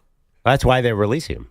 But my thing is, like, These injuries don't just happen and then they just go away and then you're the same Joey Bosa you were when you were 24 years old. Like, these injuries take a toll. So my question is, what kind of player are you getting with a guy who's been through this kind of history in a short amount of time? Right, that's why he's going to be cheap. I think the NFL knows that. I don't think anyone's paying him $150 million. But you want to be able to rely on him, Yeah, you want to be good for you. You don't want to get a guy who's going to play 5 games. You're hoping you get Joey Bosa and he plays 16 games and he's getting 12 sacks. I'm just wondering if that player still exists. Well, I don't think anyone's paying him like that player exists. That's why I don't even. I got you. I mean, maybe. Do you guys think there's any chance he gets a big deal? No, not at all. But I wasn't sure if EJ was going to bring up the Cowboys because they're clearing cap space, and we're not sure what they're going to do with it, if anything. Sounds like Jerry doesn't know what they're going to do with it, which is bizarre in itself. Yeah, we'll get to Jerry yesterday talking at Zach Martin's retirement press conference and the symbolism there of Zach Martin being the guy who the team had to talk Jerry out of wanting to draft Johnny Manziel and instead drafting Zach Martin, which ended up being one of the most prudent moves they could have ever done. Yeah. And the fact that Jerry won't take the advice of the people around him and just step back permanently. It works so well with that Zach Martin situation. But the funny thing is, it's the way the Cowboys have operated. We say that Jerry's a wild card, and they've done nothing but made smart offensive lineman picks for the last 10 years. They went Zach Martin, then they just went hog wild and drafted every lineman they could get a hold on. Yeah. I think Will McClay, their personnel guy, is running the show there as far as the draft picks. But you're right. Jerry's strategy last year made no sense with all in. Now it doesn't even. Is he all in? Is he all out? Is he somewhere in between? I don't know. All in. Well, we'll play you some Jerry sound in just a moment, but we're on to DK Metcalf asking for a trade yesterday. Be selectively aggressive. And Stewart is in North Carolina. Got a landing spot for DK. Hey, Stewart. Hi, good show as always. And this actually would be for DK and Tyler Lockett, since my understanding is they want to go together, and that's my team, the Panthers. Oh, yeah. You're going to laugh maybe, but first off, DK would be the best receiver Bryce Young's had and is now going to be third year. Tyler could be their third. And there's all kind of connections to the Seattle team. Dave Canales coached when they were both there. And Dan Morgan, I believe, worked under John Schneider. Yeah, I mean, they say So I don't know the money. Yeah. But I would love to get both of those in Carolina. Canales created those guys. Isn't that the word out there? He was their. I know he was their position coach for both of them, I believe. Or no, maybe not DK. But yeah, that a lot of people have been saying Carolina because Dave Canales loves him some DK Metcalf. But hey, let me ask you this question though: why would the Panthers have so many other holes? Would you pay up for DK and sacrifice some other spots? Absolutely, because then you can spend your whole draft on defense. You can you can pick your spots, but to get a guy like that for Bryce Young, that would just launch his development even more. To get him, he's never had a guy even close to DK in 2 years. So yeah, absolutely. As a fan, I would in a heartbeat. Yeah, Stuart, thanks for the call. The connections between DK Metcalf, Tyler Lockett, and the Carolina Panthers. Listen, it'd be a splash move for Carolina, and we talk about it with other young quarterbacks. Hey, get them wide receivers that can help them develop. It's Bryce Young's show. He staved off, I think, the team looking for another QB. He basically saved his career last year in the second half of the season. Well, first of all, I resent that idea. You're saying that Adam Thielen is not the same kind of receiver as DK, a 33-year-old Adam Thielen. I do think it's Bryce Young's show, but I do think they're evaluating him and saying, do we want to pay that contract? Well, this is a good way to actually properly evaluate him is to get him weapons. Exactly. I think getting DK, then we say, oh, okay, are we going to give him that second contract? Because I don't think that's a guarantee by any means. Do you think they've decided we're going to pay $55 million a year for Bryce Young? No way. He's totally on a tryout season as well. But at least he has a little momentum. Yeah, no, he's got a chance now. Yeah, he's got a chance. I mean, they brought back Andy Dalton, your pal. So you got the same quarterback room, and I think it's a supportive room of Bryce Young. I don't think Andy's trying to, undercut Bryce Young for his own ego at all. There's still a long way to go with this team, though. Yeah, I mean, they're not very good. You look at the whole depth chart, they have a lot of work. So that's my only concern about DK Metcalf is, that's a lot of money for a team that's not ready to win now. But I do like what you were just hinting at. If you really want to evaluate Bryce Young, give him some big-time receivers or somebody. Also, it's a division that's you can compete. I know they won 5 games last year, but New Orleans also only won 5 games. And they're not in the salary cap hell that New Orleans is in. Tampa Bay, Atlanta can never seem to find their way. And we'll see about with Michael Penix, but this is definitely a division you can compete in if you add a couple pieces in the offseason. Yeah, I mean, that'd be a fun room. DK Metcalf, Tyler Lockett, and Xavier Legette. Will Xavier Legette have them eating those weird foods that he eats? Yeah, squirrel. Yeah, squirrel. Ugh. DK doesn't eat much, remember? It's just candy and coffee. Yes. Yeah. Which is bizarre. It's a hell of a diet. Considering how shredded the guy looks, it's like, really? You're on an all Sour Patch Kids diet? I don't know, where does he get the protein to be 230 pounds solid muscle? Some people are just built way differently. I know. That dude's engine is like running on Swedish fish. I don't get it. I try to do something like that. It's curtains. I love that he said that he loved the Skittles gummies particularly because I agree, that is one of the most underrated candies today. It is fire. See, I'm kind of loyal to Haribo. You know that brand, yeah. Haribo, gummy bears and stuff like gummy worms. I don't love the Skittles gummies. Oh, God. I start laughing the second you say Haribo. Why? I've told you about my favorite early internet phenomenon, the Diet Haribo Reddit thread. We talked about this. Yeah. Wait, I might not have been here for this. You is were. This that it gives you ridiculous diarrhea? the explosive diarrhea candy? Yeah, I don't find that. Oh, yeah, that's funny but Diet Haribo, Diet gummy worms, that ain't. No, you can't do that. If you're going to eat the gummy worm, just go in. Just try not to eat the whole bag.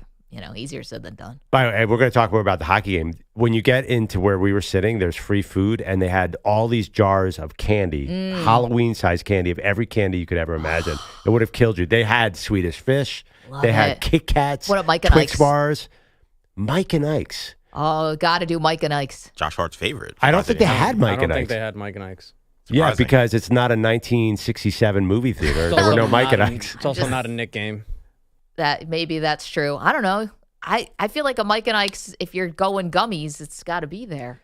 They also had what I call little protein bars, Reese's. I peanut know. butter. It's a healthy candy. Perloff has convinced himself that because there's peanut butter in it, it's somehow healthy. Yeah. I don't know about the partially hydrogenated oil. But anyway, that's neither here nor there. We got to get more into Perloff and Manny and two of Perloff's friends sitting front row at the Ranger game last night. And I got a little intel that I didn't love hearing. That's just me. I can't imagine what this would be. Well, we'll tell you next. 855-212-4227. And answer this question for us. Can the Raiders actually win now? It's our question for you today. It's Maggie and Perloff. You're in a 5-minute break.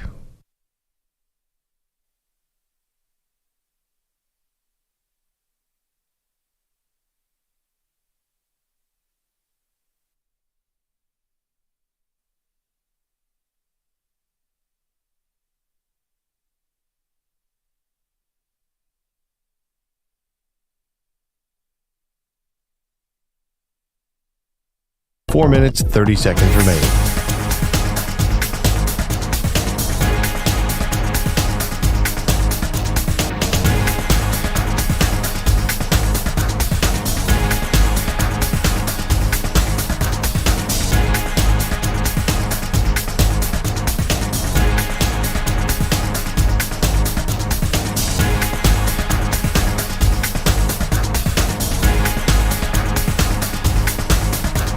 Four minutes remaining.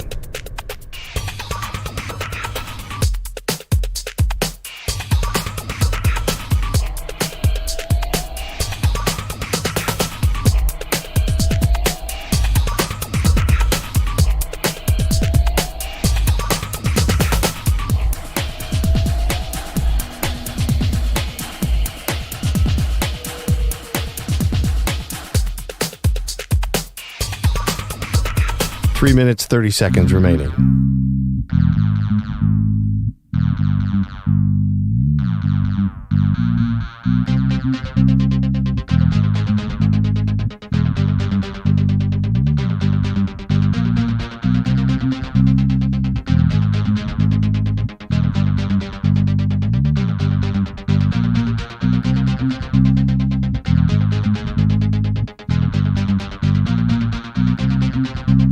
Three minutes remaining.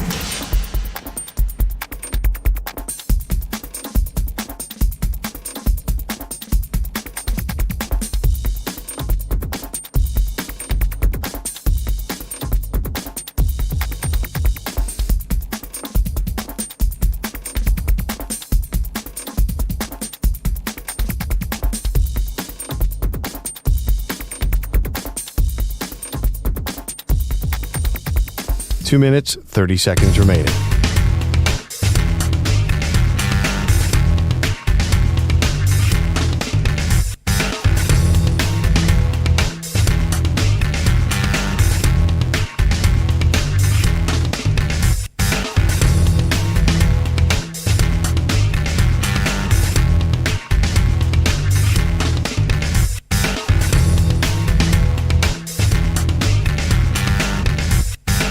Two minutes remaining.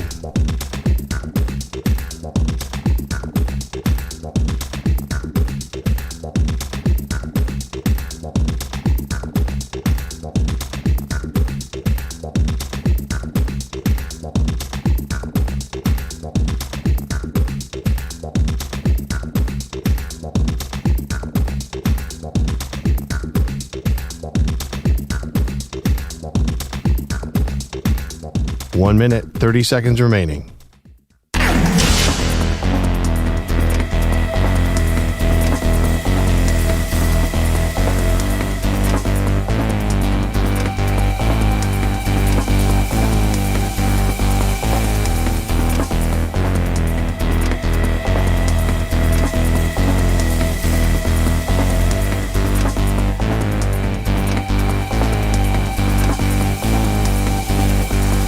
One minute remaining.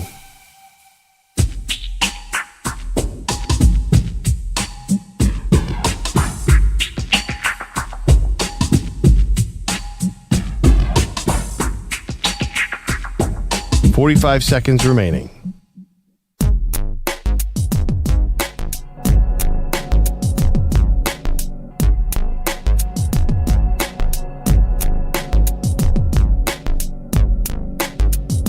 $30 seconds remaining.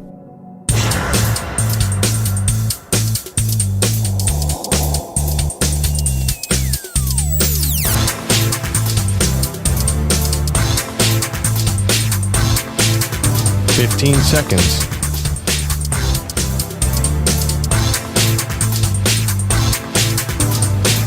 Break ends in 5 seconds.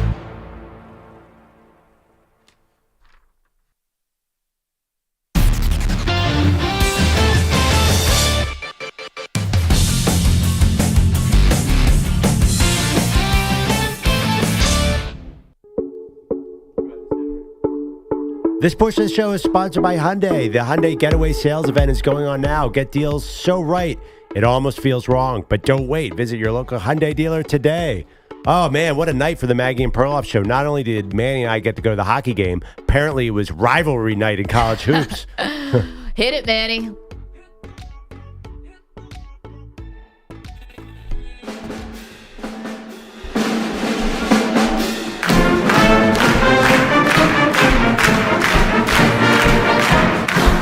you go, ladies and gentlemen. The GW fight song. Unmistakable. Yeah, everyone knows it. It's basically Hail to the Victors of the A-10. Yeah, it does sound a little like that. Well, maybe they borrowed a little from Michigan and Notre Dame and all those others. Or maybe every fight song sounds exactly like that. Possible. GW, my GW Revs, Revolutionaries, which I just found out that they changed their name. I owe the tip jar a couple of dollars. I might have snuck into Colonials by accident last night on TV. I mean, come on. Is it going to kill you to be the Colonials? It's been Colonials this whole time. That's not like what Washington used to be. Yeah. Why Colonials is un-PC in a way? They decided that it was, yes. I have no idea how big the pushback on Colonials was, but the school decided that they did not want the name anymore. Okay. I mean, I think we get a little crazy sometimes with some of this stuff. I think this is an example of maybe it going a little too far. Right. Like, I understood with Washington, people could, that seemed derogatory, and I think it was derogatory. Definitely. Yeah. I mean, Colonials? Are we getting all upset about that? But anyway, who cares? Neither here nor there. Well, so now they're the Revolutionaries, and definitely the longest. It's got to be the longest amount. George Washington University Revolutionaries. Like, put that on a T-shirt. I said this last night. Revs, good. Revolutionaries, it's just too many syllables. Oh, it's crazy. It's not even I don't love Maybe it. just shorten it to Revolutions. No, they're not spinning. Or just Revolution. Well, that's already the soccer team, right? New England Revolution, I think. The George Washington Revolution. Yeah. No, I want Revs. That's good. It's fine. But anyway, so who knew the Revs actually were putting together a not too bad season? Most people, not Maggie. By the way, you gotta play a fast-paced game, so you're the running Revs. Yeah. A little late for that. But when you say Revs, what's I keep thinking like play, Maggie? I mean, dominating Fordham last night. They were doing everything. They were dunking, hitting threes with a reckless abandon. I mean, they blew Fordham out of the gym, got their 20th win last night, and now got a first-round bye in the A-10 tournament, which I only found out was in Washington, D.C., thanks to listening to Bogusch's broadcast last night. So a little home cooking as well. And maybe they make a run here and get to the tournament. Capital One Arena? Correct. Oh, my goodness. Yeah. Sorry, Wizards. Hit the road. Wait, they played there? No. That's where Just the A-10 tournament. Oh, gotcha. No. GW plays in the Smith Center. Is that on right? campus? They don't play in the big stadium? No. Is that after Dean Smith? I wish. It's not. It's named after someone named Charles Smith, who I think was just Chuck. a rich guy. Yeah. No, Chuck, of course. Yeah, just Not a the Knicks guy who got blocked 100 times. Not him. At the Bulls. No. Okay. But no, anyway, so Bogusch shows me breakfast because GW, I mean, that wasn't even a game last night. No, it's been a tough season for the Fordham Rams. Not to take anything away from your Revolutionaries, but the Rams are not putting up much resistance these days. 81-58, is that right? Might have been 59 if we're splitting hairs, but this one was a dud. I don't know where it came from. It was not a good night up at Rose Hill. But it was a great call. He still did a great job, kept it entertaining. I mean, we were in garbage time filler material before the midpoint of the second half. Yeah, you were. Yeah. I feel like Perloff. I just want to blame Bogusch for him not playing well. Like, yeah, definitely. 22% from three. Come on, Bogusch. Well, I'm looking at the A-10 standings. They're terrible. They're last place. Yeah, no, I've been there. What's up with that? Chronicling it's it all. like the Giants have been bad. Meanwhile, they should tank. Perloff, Thomas to the left baseline. You got Thompson in the air. There's the whistle. There's the bucket, and maybe three for Cam Thomas.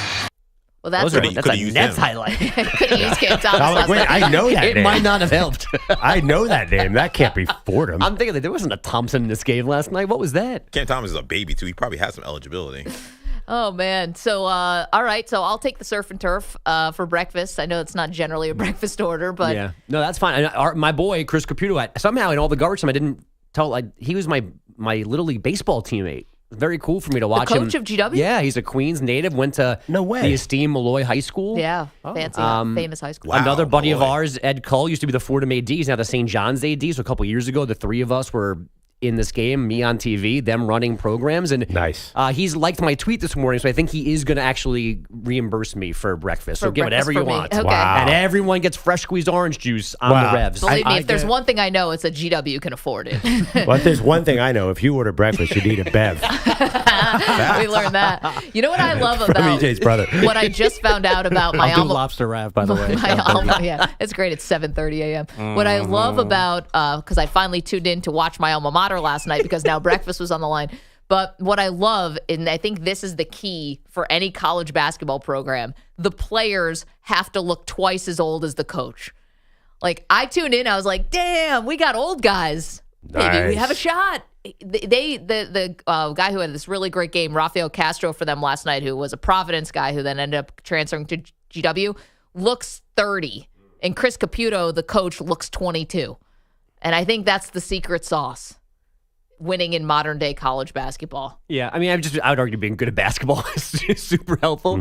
I mean, Castro's basically averaging a double-double. That dude's a stud. I will say, these mid-major teams, though, that seems to be the dynamic, right? Gotta be remember old. Shaheen Holloway coaching St. Peter's, all those guys looked like they had, gray hairs and stuff, and Shaheen looked like he could still play at Seton Hall. Yeah. Remember, that's been the dynamic. Yeah, there's some guys in the SEC right now who look like they're fifth-year NBA players. Yeah. Some of the big guys. Hey, how many A-10 teams are going to make the tournament, Bogusch? Probably one.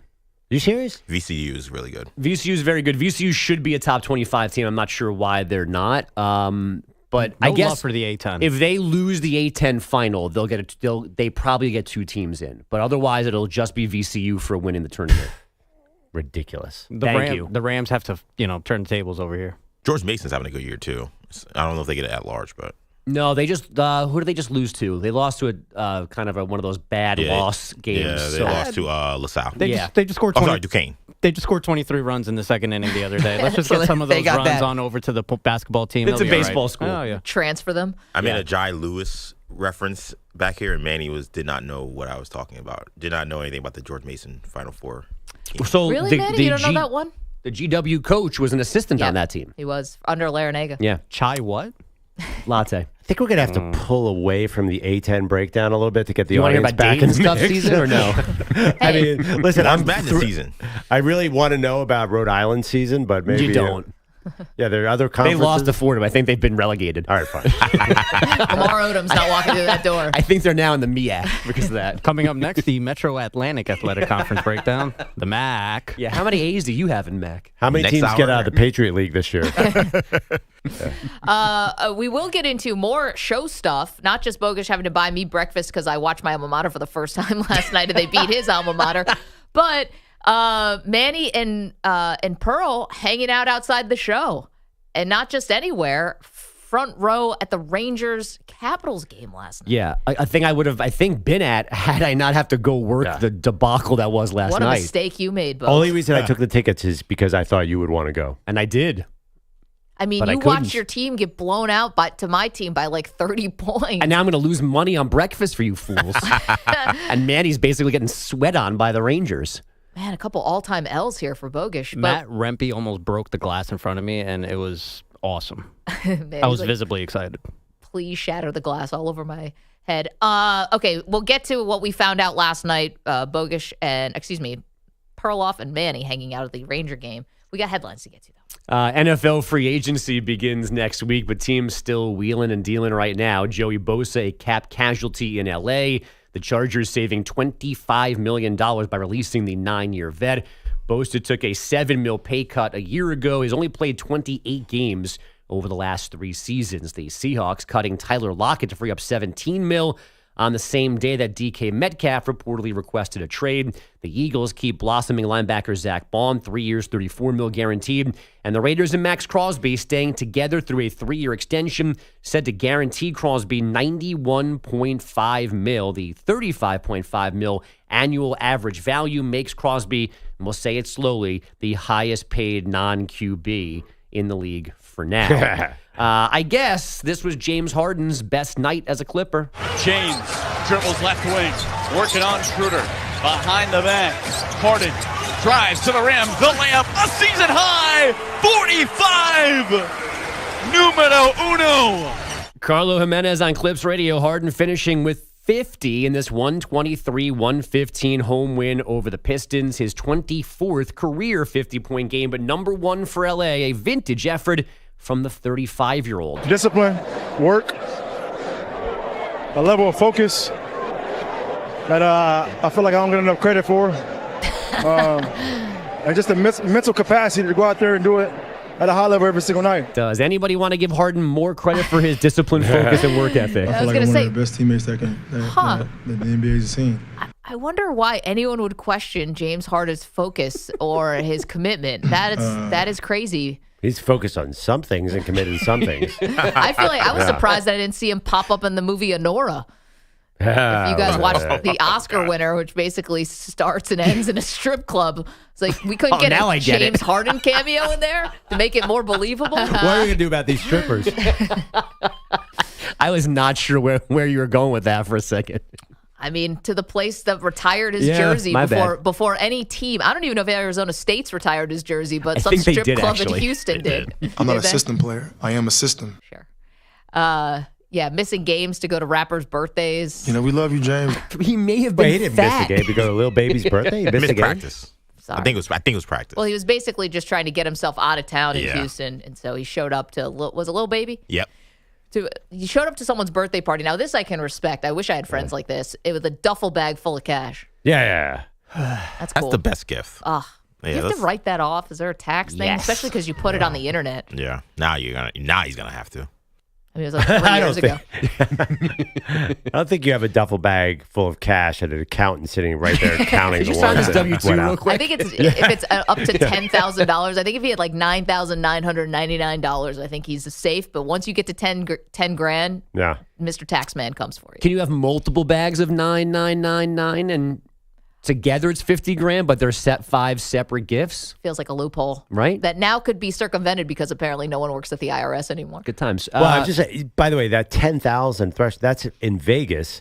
After 10,000, you have to report it. But in a strip club, nobody's counting your cash. You can go as deep as you want. That's why you have cash.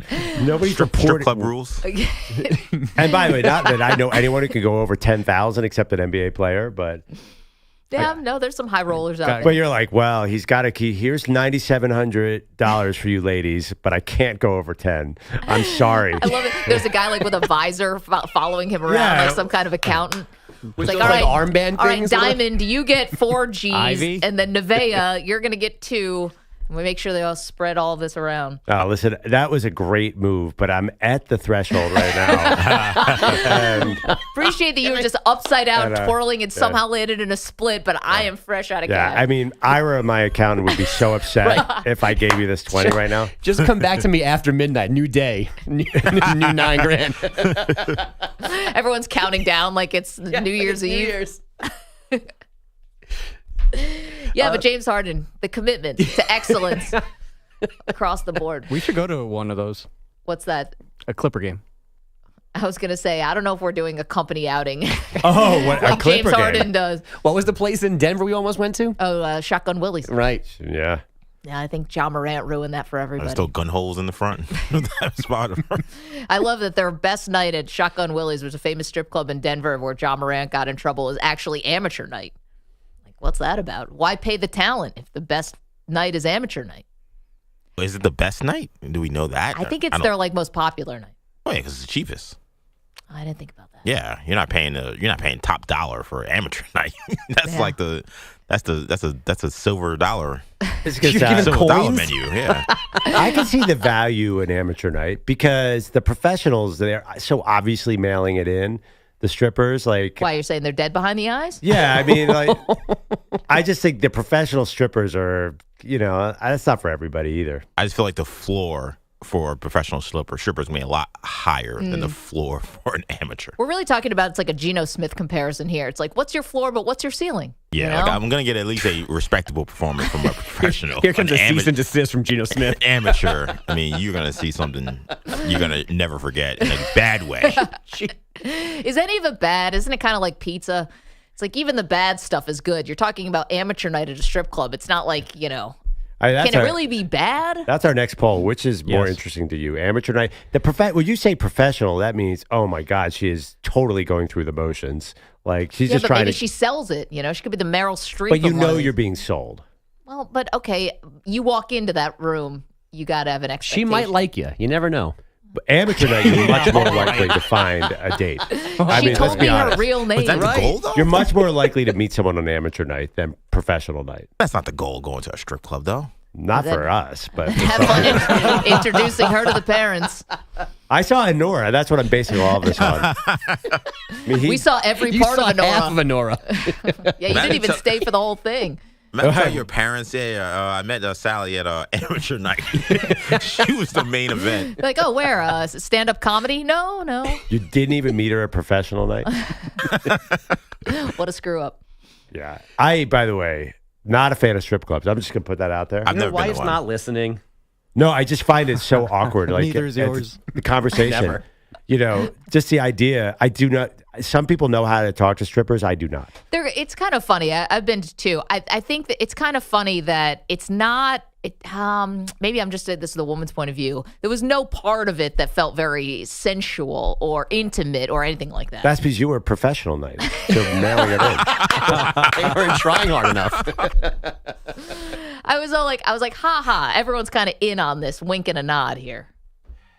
Yeah, there's something. Kind of in on the joke. It's very entertaining, in my opinion. But I digress. Are you a fan? Oh, I frequent. Oh, Manny. Now we're getting to the nitty gritty. Did you go last night after the game? No. I got a little bit more inebriated after that. But no. Did you kept partying after the game? A little solo party, yeah, a little bit. Hey, you got to keep yourself entertained for that train ride home. Oh, yeah, the brown paper bag. No wonder I said, Manny, you look like you took a shift last night. You look beat up. I took two. Took a hit from Tom Wilson as well. You still got your wristband on. Were you showing that off on the train to be important? So nice of you to notice. Yeah, no. You see, when I was in high school, people would wear, like, when they would go to the hospital, they would go to school the next day still wearing their hospital band, hoping that somebody would notice and, you'd have something to talk about. Yeah. So, yeah, I got this at the Rangers game yesterday. How many kids you go to high school with that went to hospital? Was Ferris Bueller there? Went to public high school. A lot of kids would go to the hospital. Yeah. I've seen guys wearing the hospital band. I don't know why, but I have definitely seen that. Oh, but it's so lame because that's such a look at me. Please ask me how I'm pity feeling. Me. Yeah, pity me. That's a VIP wristband. Yeah. I mean, you're ripping high schoolers, though. I'm just saying. Listen, you got to get it however you can get it, Maggie. There's no attention. In high school, I agree. Yeah. You got to pull any move you possibly can to get a girl's attention. I mean, I saw there was a girl in my high school who I swear her foot was broken for 4 years. She had a cast on her leg for 4 years. I knew this one girl. She was on crutches for 5 years. How are you on crutches for 5 years, bro? Get off of them. And she was apparently a quote unquote gymnast. But she was hurt, and people were signing that cast and talking to her about it, talking about her injuries. You want to talk about fraud? What if we find out? That's what you need Doge for, going to high schools and rooting out all these people who just never got enough attention from their parents? What if she has a rare genetic disorder and you're making fun of somebody right now? Yeah, that was my first thought. I don't think so. She doesn't have that foot anymore, you jerk. What's her name? Let's have her call in and see how she's doing now. It wasn't like she was she was an athlete, apparently a good one. Also, if she had a rare genetic disorder, then maybe they shouldn't discharge her from the hospital so quickly or let her go back to school. Keep her overnight. Did you go to school with LeVar Ball? Wow. Thankfully, he's in good spirits after getting his leg amputated. This is totally off the rails. All right. We still haven't gotten to the real part of Manny and Perloff going to the hockey game together, hanging out without us is essentially what it was. And some intel got from that. And so much more NFL news. While you were home watching Atlantic 10 basketball. Honestly, and I hate to say this, I even forgotten about the game until Bogusch texted and he's like, what do you want for breakfast tomorrow? And I was like, oh no, this halftime score is murder. Yeah, 19-point halftime deficit. Might as well have just started a hot plate. Make you an omelet courtside.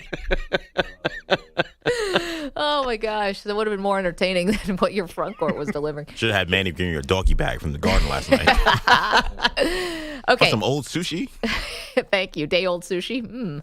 Yum. 855-212-4227. Okay, more on the NFL next. You're in a 5-minute break.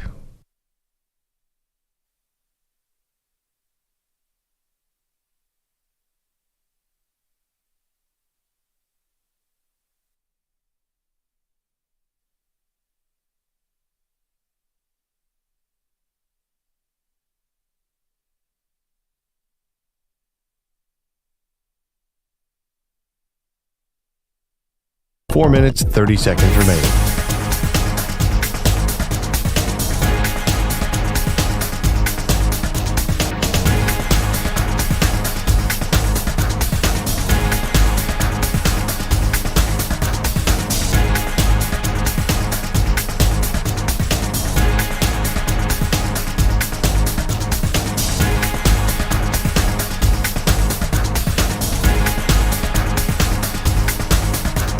Four minutes remaining.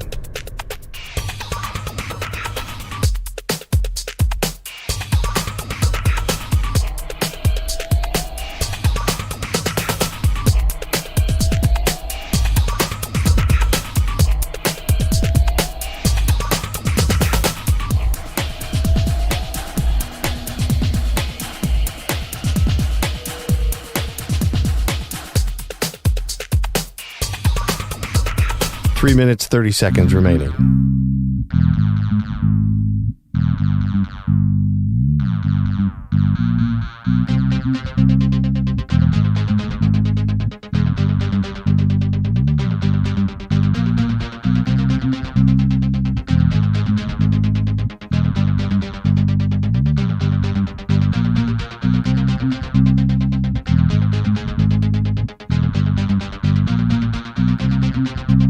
Three minutes remaining.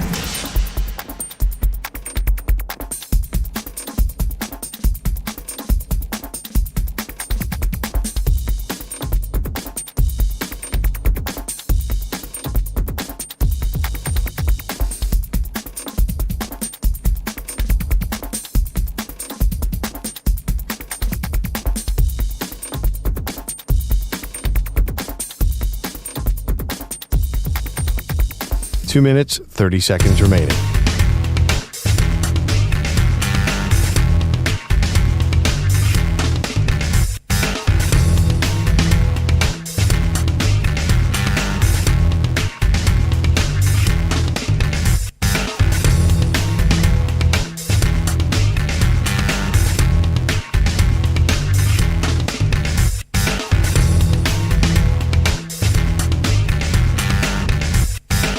Two minutes remaining.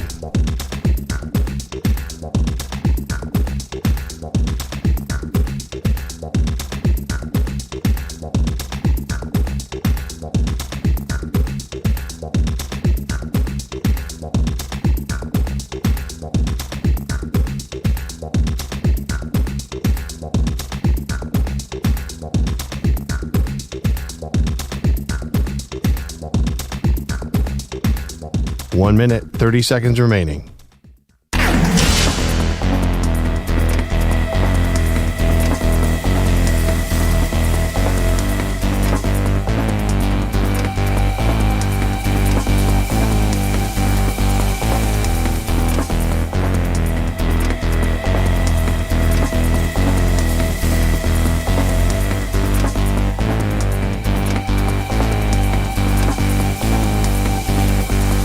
One minute remaining.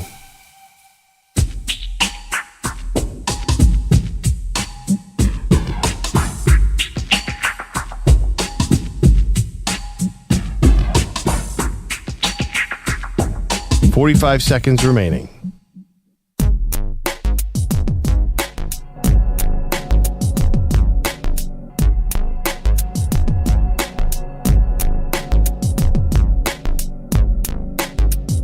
.30 seconds remaining.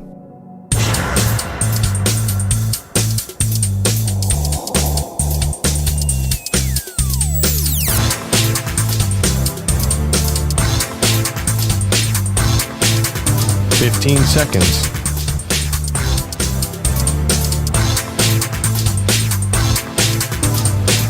Break ends in 5 seconds.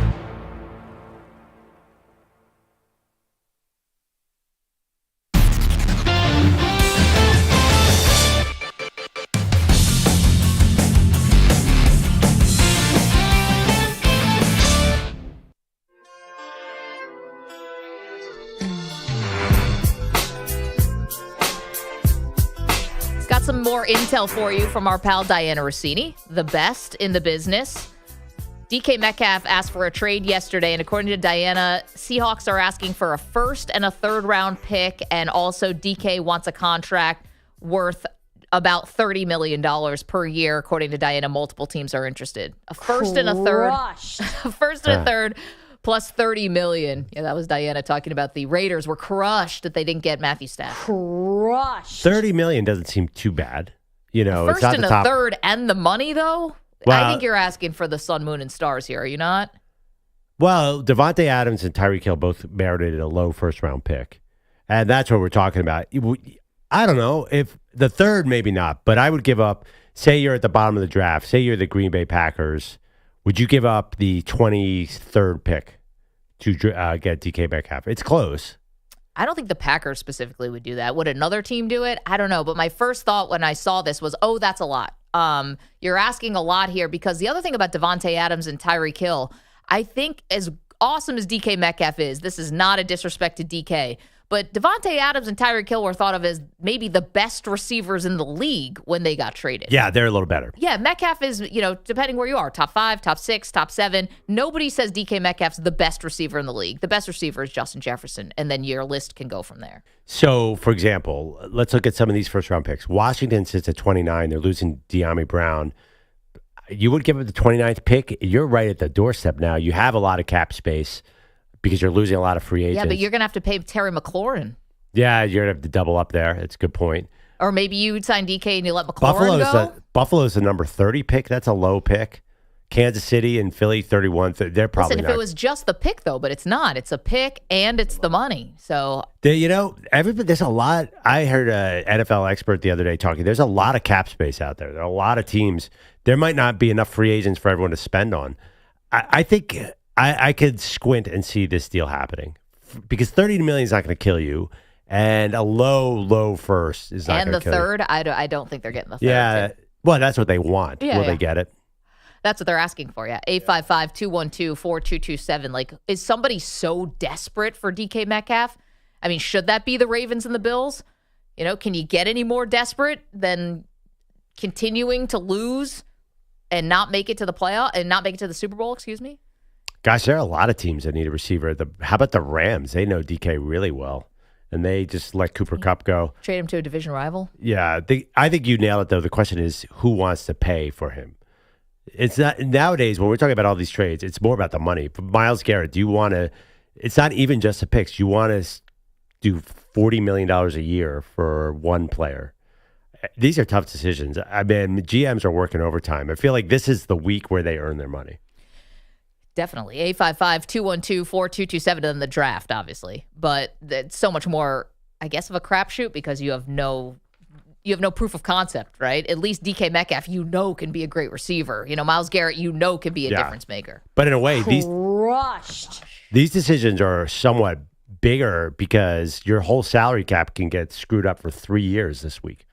If you make the wrong call here and you spend a ton of money on a guy, then you're in trouble. Look at I hate to say the ultimate example is the Browns with Deshaun Watson. Look how many dead cap space they have. No, I get that. Yeah. I just wonder, is the regret of signing a guy, giving him $30 million, bigger than the regret of not signing him? Like if you're the Bills, if you're the Ravens, if you're the Chargers, clearly need help, and you don't make this move, are you just going to be wondering like, man, we had it sitting right there. What, the money we can move around, we can fudge that. Well, yeah, but the two trades we just talked about, the Dolphins have done nothing with Tyreek Hill, and the Raiders definitely regret the Devontae Adams trade. That didn't help them in any way whatsoever. These receivers are getting older.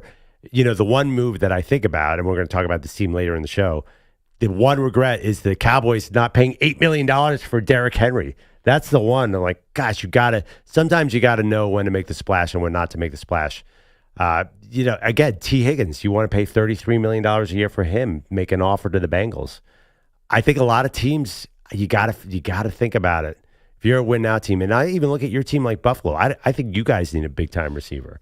You think you're fine just spreading the ball around, but push comes to shove. Aren't you a weapon short there? Definitely, which is why they traded for Amari Cooper in the middle of the season, but Yeah. it didn't end up doing much, and Keon Coleman missed games. So, yeah, and I think if you're the Ravens, I mean, you're wondering, yeah, we want to be a run team. We understand that, Yeah. but we still need more weapons for Lamar. Well, they keep drafting first-round receivers. I swear, if he ends up on the Chiefs, you guys are going to see a different side of me. And I don't know if he's going to, because they're going to get Rashee Rice back, and they've got Worthy, and they've made a fine investment. Like, it's Mahomes. Like, he'll make it work. Kelsey back. Yeah, okay. Good luck covering him in the playoffs next year. I know. Oh, boy. 855-212-4227. Talking about DK Metcalf, the best landing spot. And also, the Raiders say they're a win-now team. But can they really be? Still both crushed.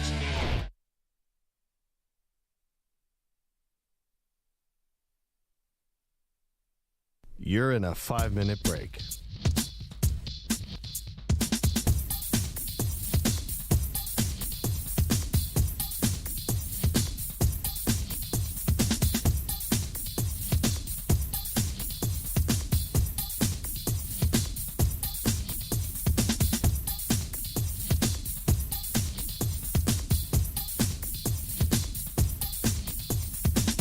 Four minutes, 30 seconds remaining.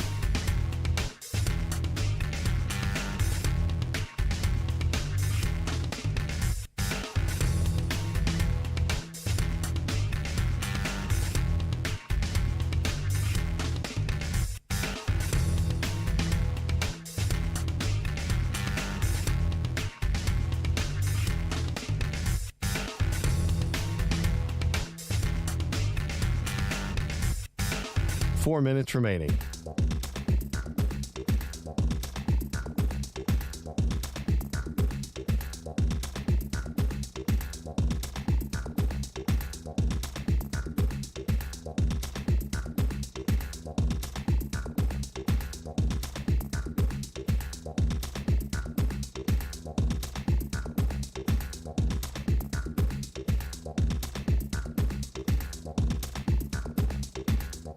Three minutes, 30 seconds remaining.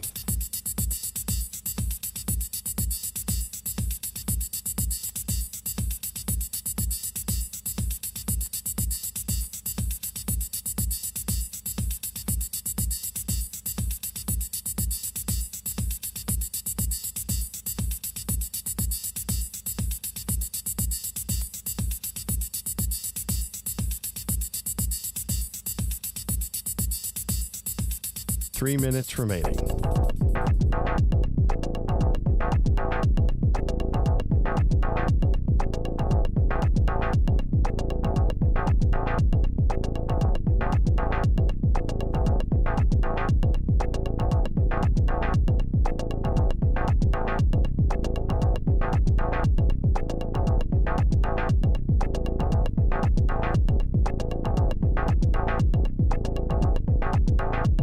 Two minutes, 30 seconds remaining.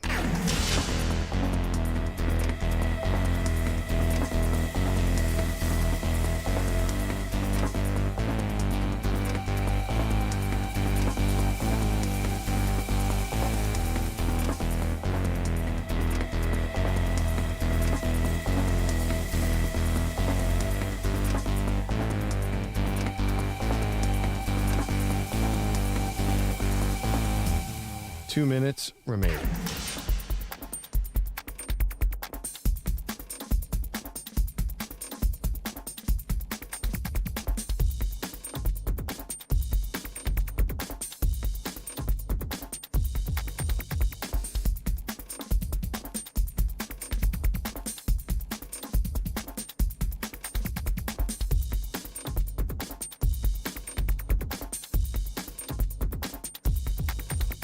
One minute, 30 seconds remaining.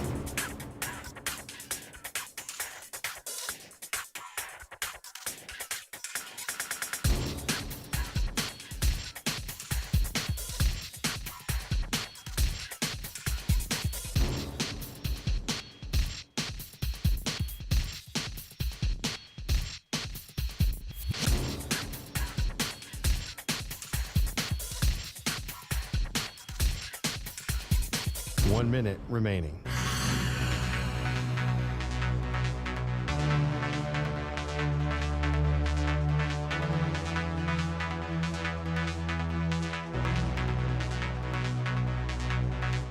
Forty-five seconds remaining.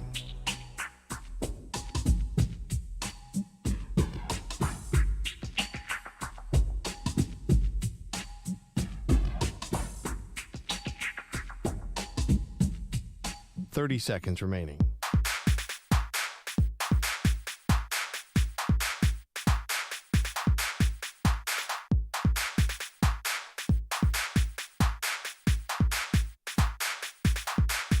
Fifteen seconds.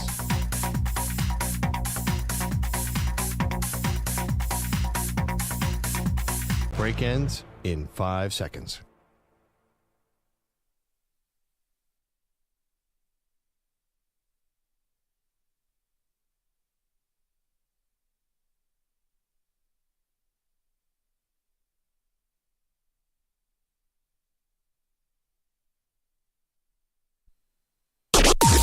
Maggie and Perloff on the Infinity Sports Network.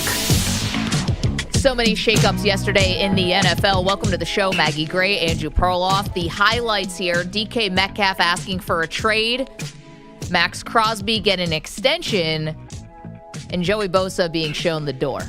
So a lot of movement, Pearl, with some teams who are in very varying different levels of win now and win in the future.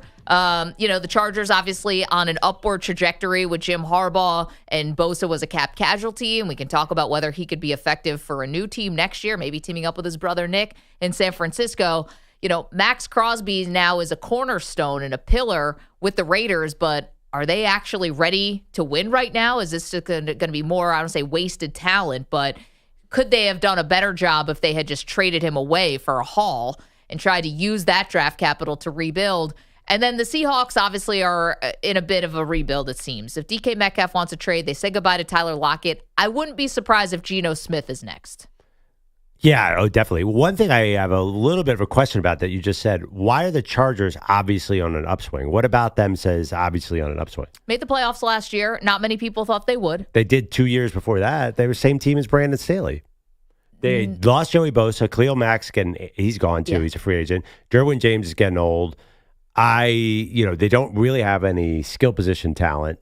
I'm assuming they're going to fix that. I don't know if they're going to be in the running for DK Metcalf. But it's funny you say that. They're obviously on an upswing. Man, their personnel is going south. Well, so it's interesting. And same with Denver. Denver's another team. They look like they're on an upswing too, but are they really on an upswing? So, and that's relevant to the Raiders. Are the Raiders really looking at the Chargers and the Broncos as win-now teams? Maybe they think there's an opportunity to sneak up to number 2 in that division. Yeah. I think those rosters are much better, though. Denver Chargers? And the Chargers, yeah. And I think Jim Harbaugh is clearly a difference maker as a head coach. Why? And here's the thing: that they made the playoffs under Brandon Staley, the Chargers, and they blew a 20-plus point lead. Yeah, they look better in that game than they did with Harbaugh in the playoffs. That was terrible. It was bad, but it was that was a disaster, that playoff game. I know. I understand that they lost to the Houston Texans, and they were favored in that game and on the road, right? It was Texans, right? Yeah. They Justin Herbert threw 1 million picks. It was terrible. So anyway, I don't. That's why Letty Bosa. It might be the Chargers might be more of a rebuild mode than we think. So, and by the way, you say Harbaugh puts them on an upswing. Basically, the Raiders have the same thing. They have Pete Carroll. Let's see. Yeah, I just think it's. I will take the team that has a quarterback over the team that we have no idea what the Raiders are doing at QB. Right. I'm just saying it is interesting times in the AFC West.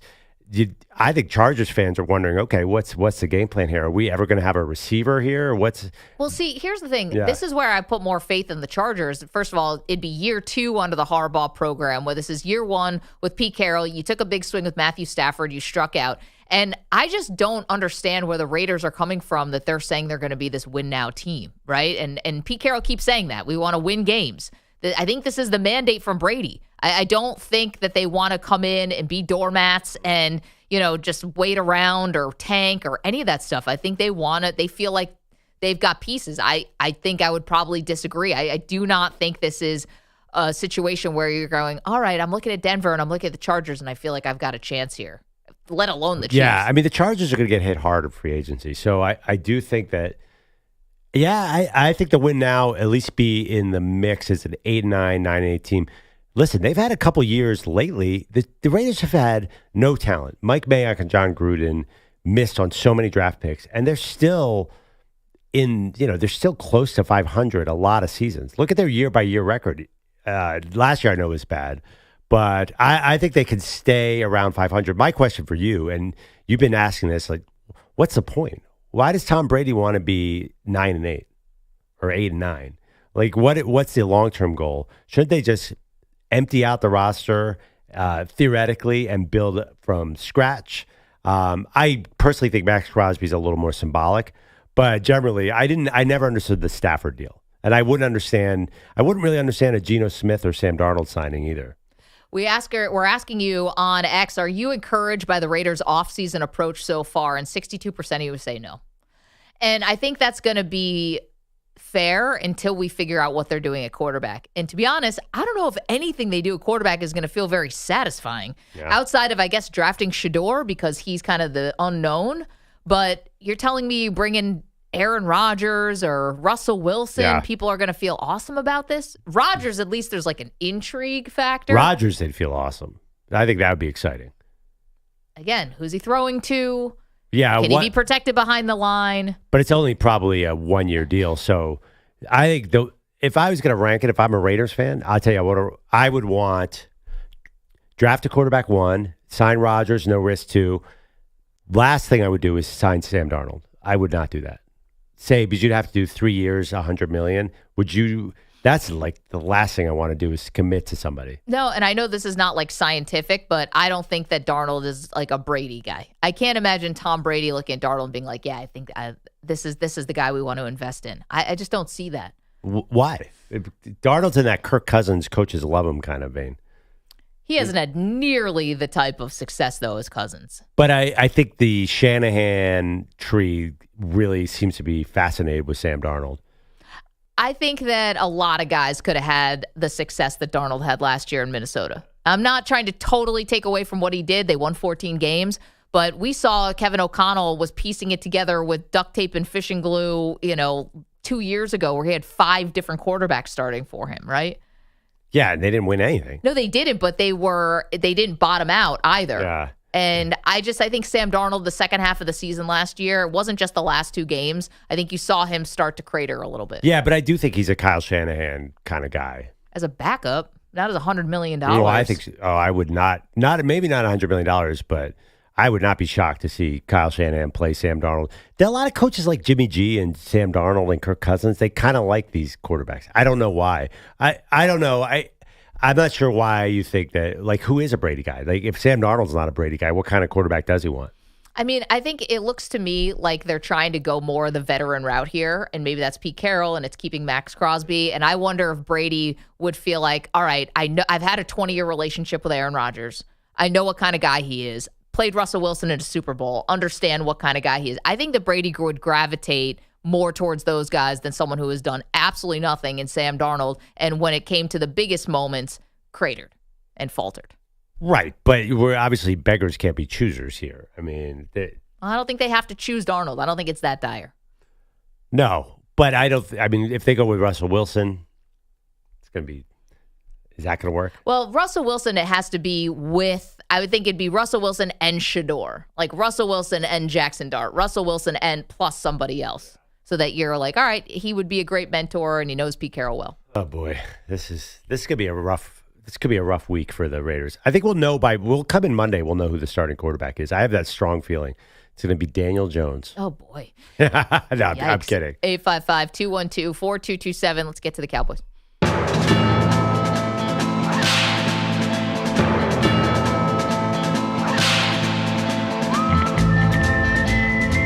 Okay. It's getting bad here with Jerry. I don't know what it's like behind the scenes, but in front of the scenes, this is really devolving into something that's like almost not coherent. Why? It used to be folksy, and it used to be like all the circumcising the mosquito stuff, and he's talking in this code. Now you like really can't tell. Kind of circumcising the mosquito. Okay, so let's talk about Jerry Jones. First of all, his son, Steven, at the Combine said they'd be selectively aggressive. And I actually love that language. That's how you should think about free agency. Jerry says not so fast.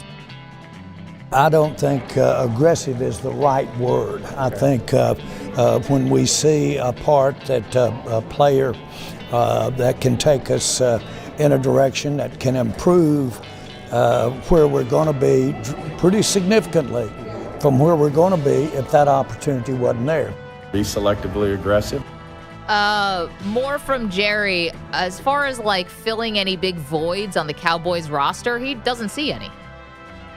I wouldn't call us really void in any area void if you include what we're going to do in the draft. I wouldn't see that. So as your question is addressing free agency, I'm not looking at free agency as a place to fill voids. Well, reasonable people can disagree. That's your Cowboy Quickie. Well, I guess you could argue they have players at every position. There's just some pizzazz missing at certain spots. I would argue they have massive voids at linebacker. I think that's number one, and you don't know what's going to happen in the draft. You don't know, and I don't know. And but linebacker's that's a second level priority for all teams. I don't know. Your Eagles just re-signed one for a lot of money in Zach Bond.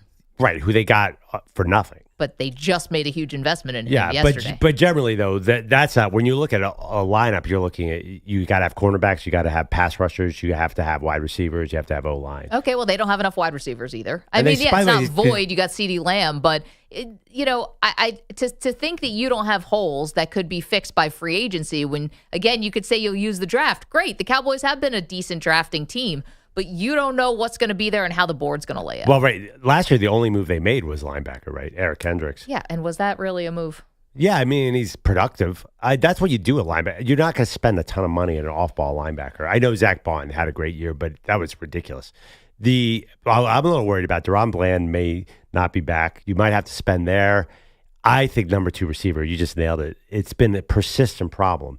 Who would not double team CeeDee Lamb? When push comes to shove, everyone knows that's where Dak wants to go. And they have to figure out this running back thing. I thought Rico Dowdle was pretty good last year. I worry that they're going to run it back. I still think they need to be a run-first team, right? They've invested all these draft picks in the offensive line. They got to go back to 2016 or whatever year that was when Zeke was a rookie and they just ran down everyone's throat. I'm not encouraged here, which is funny because you should be encouraged when a team who is not far removed from a 12-win season, Perloff, decides to open up, the amount of cap space now that the Cowboys have. And, they seem to be doing the right things, which is if you love Osa Adigazawa. Sure, we'll go with that. Close enough. You know who I'm talking about. You love this guy. You drafted him. You think he's an underrated player. I'm totally fine with you re-signing him because you got it done early and you restructured CD. By all accounts, and I'm reading this in The Athletic, they have $57 million in cap space for 2025. In a vacuum, that's awesome. Yeah. But then you get Jerry who comes out and says, basically, we're not going to use it unless Lawrence Taylor drops from the sky? I don't know who they think is going to be worth this money, and they're out here telling you, unless we see a huge difference maker, we're not going to bite. And is that DK Metcalf? Is it Myles Garrett? I don't know what their definition of difference maker is. Yeah, I get it. I mean, they've been a draft and developed team. It's really the free agency is, you have to remember, guys only get to free agency because they're flawed. You never want to build through older free agents. That's a terrible way to build a team. Do you agree with that? I don't think it's the only reason you get to free agency. I think that there are teams who are really bad at managing their cap, and I think there's teams that make mistakes and it forces them to have to get to free agency. I don't think it's all because you're flawed. But I think 70% of the quote-unquote big free agent signings do not work out because the guys are older.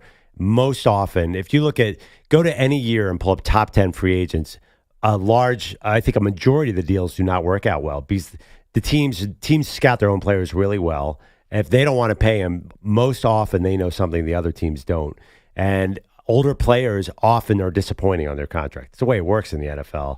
So I don't want to build through free agency. I mean, no great team does. You don't want to go into free agent market and say we have 5 holes to fill. We're going to have to overpay this guy because if he got to free agency, that means he's expensive. Okay, you just said though that the Cowboys missed last year about Derrick Henry. That was one spot. Okay. No, but Jerry's right though. You don't want to come you have to build the whole team, but take a swing is not a bad thing.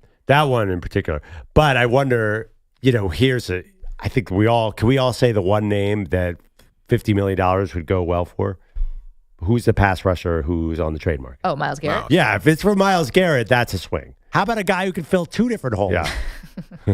Or what if it's a swing to move up in the draft? I don't know. They definitely need some star power. They need something here. You're right. But that doesn't mean I want to pay up for who are some of the highest paid free agents coming up. I saw a list recently.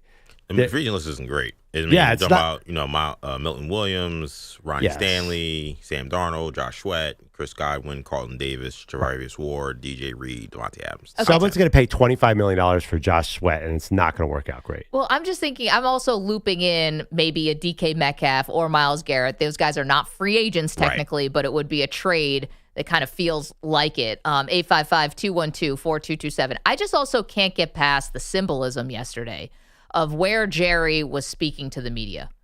It was at the Star at Zach Martin's retirement press conference, which is famously a draft pick where Jerry had to be almost locked in a closet to keep from drafting Johnny Manziel, the shiny object, right?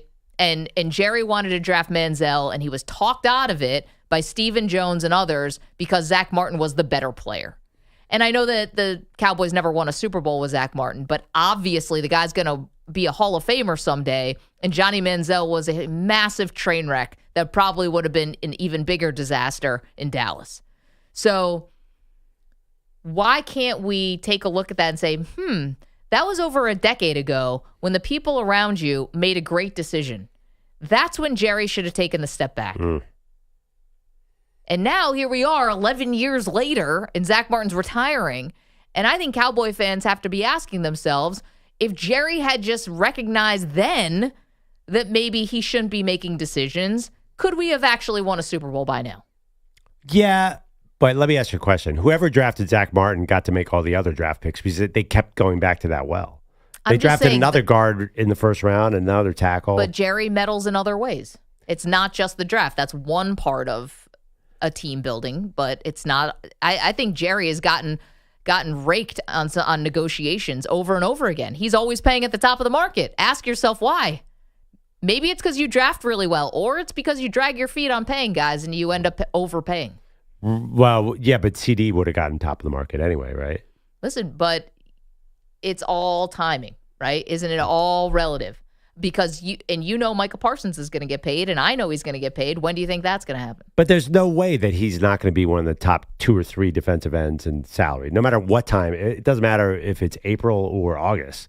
The guy's probably going to be the number 1 paid defensive pass rusher. That's fine, but the timing is everything. I don't think in his case it is. Well, I would say you could have actually gotten Micah Parsons on last year. He was eligible, but that's fine if you don't want to. Dak Prescott could have been on earlier, and it's not $60 million if you're doing that a year ago, 2 years ago. Yep. And I think CD could have been less. And I don't think CD could have been much less. Well, and they waited, though, and they said they had no money for free agents last year because they didn't know their balance sheet because they had not yet factored in these long-term deals. Which is maybe why they've tried to free up all this cap space early so they can feel a little more comfortable with Micah. Yeah, it doesn't look great. And also, I've mentioned this many times, their schedule is brutal next year. They're not getting Overshawn and Bland back. It's going to be hard to see them as a real Super Bowl contender next year. And I don't think there's no moves they can make this week, except for maybe Myles Garrett. 855-212-4227. All right, so the Cowboys freed up all this cap space. Are they actually going to use it? Jerry says basically no. Stephen Jones at least left the door open a little bit more. We have lots to do, including Manny and Perloff together hanging out after the show yesterday. Went to the Ranger game together and got to sit front row. Got some details. I'm watching the game back right now. I see myself. Is that right? Oh, yeah, big time. Were you behind the what bench were you guys behind? Behind the goalie. Behind the goalie, on the right side of the ice. If you're looking down on the TV broadcast on the right side of the ice. Pretty awesome. The big detail, though, that was revealed last night about the outing. Get to that next. Maggie Perloff Show. You're in a 5-minute break.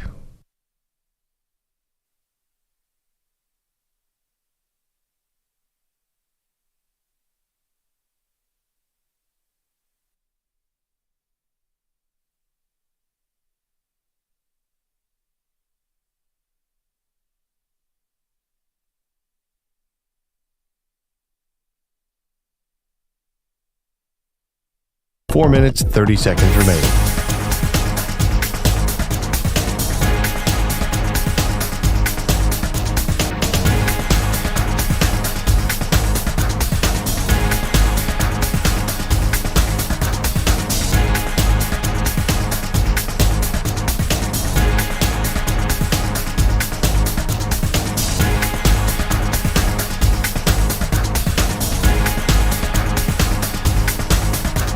Four minutes remaining.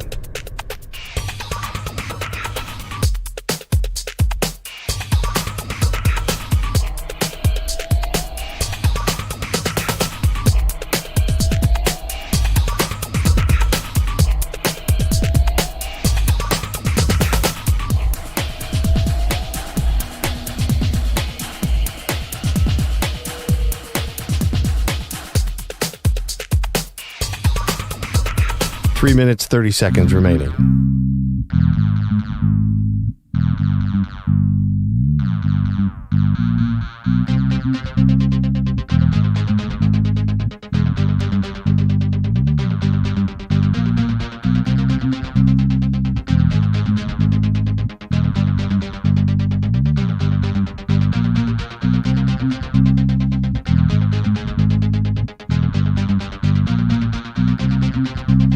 Three minutes remaining.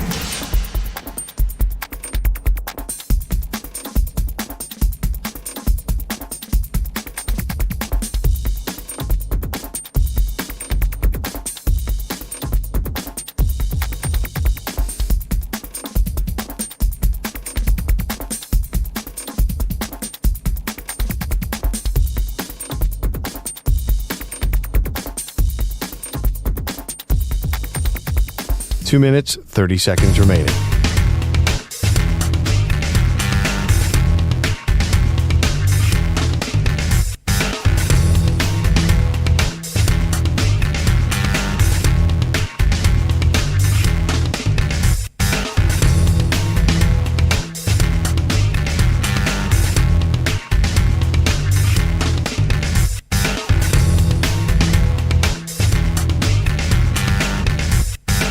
Two minutes remaining.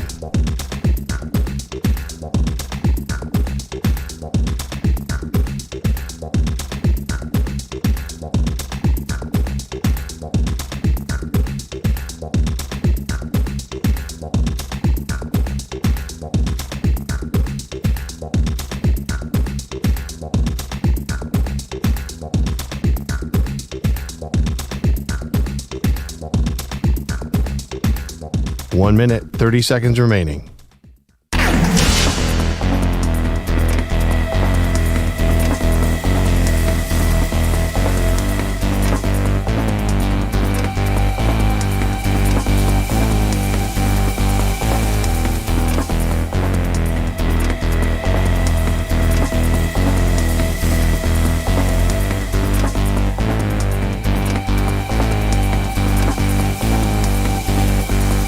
One minute remaining.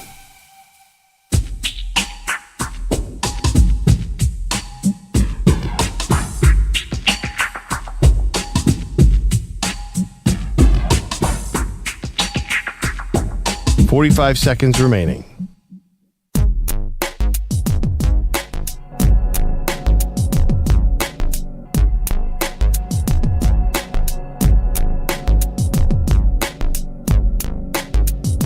$30 seconds remaining.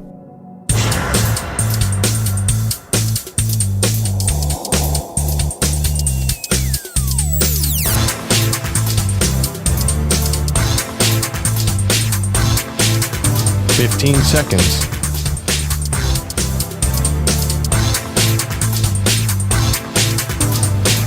Break ends in 5 seconds.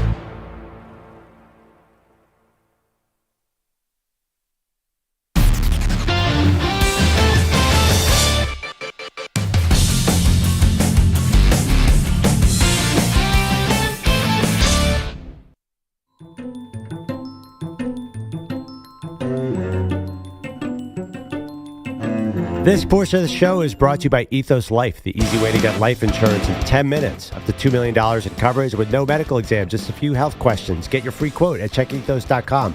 Not available in all states. All right, Maggie, you've been teasing it all show long. Yeah, little birdie. Little jealousy, I think, in the room about Manny and I hanging out outside the building.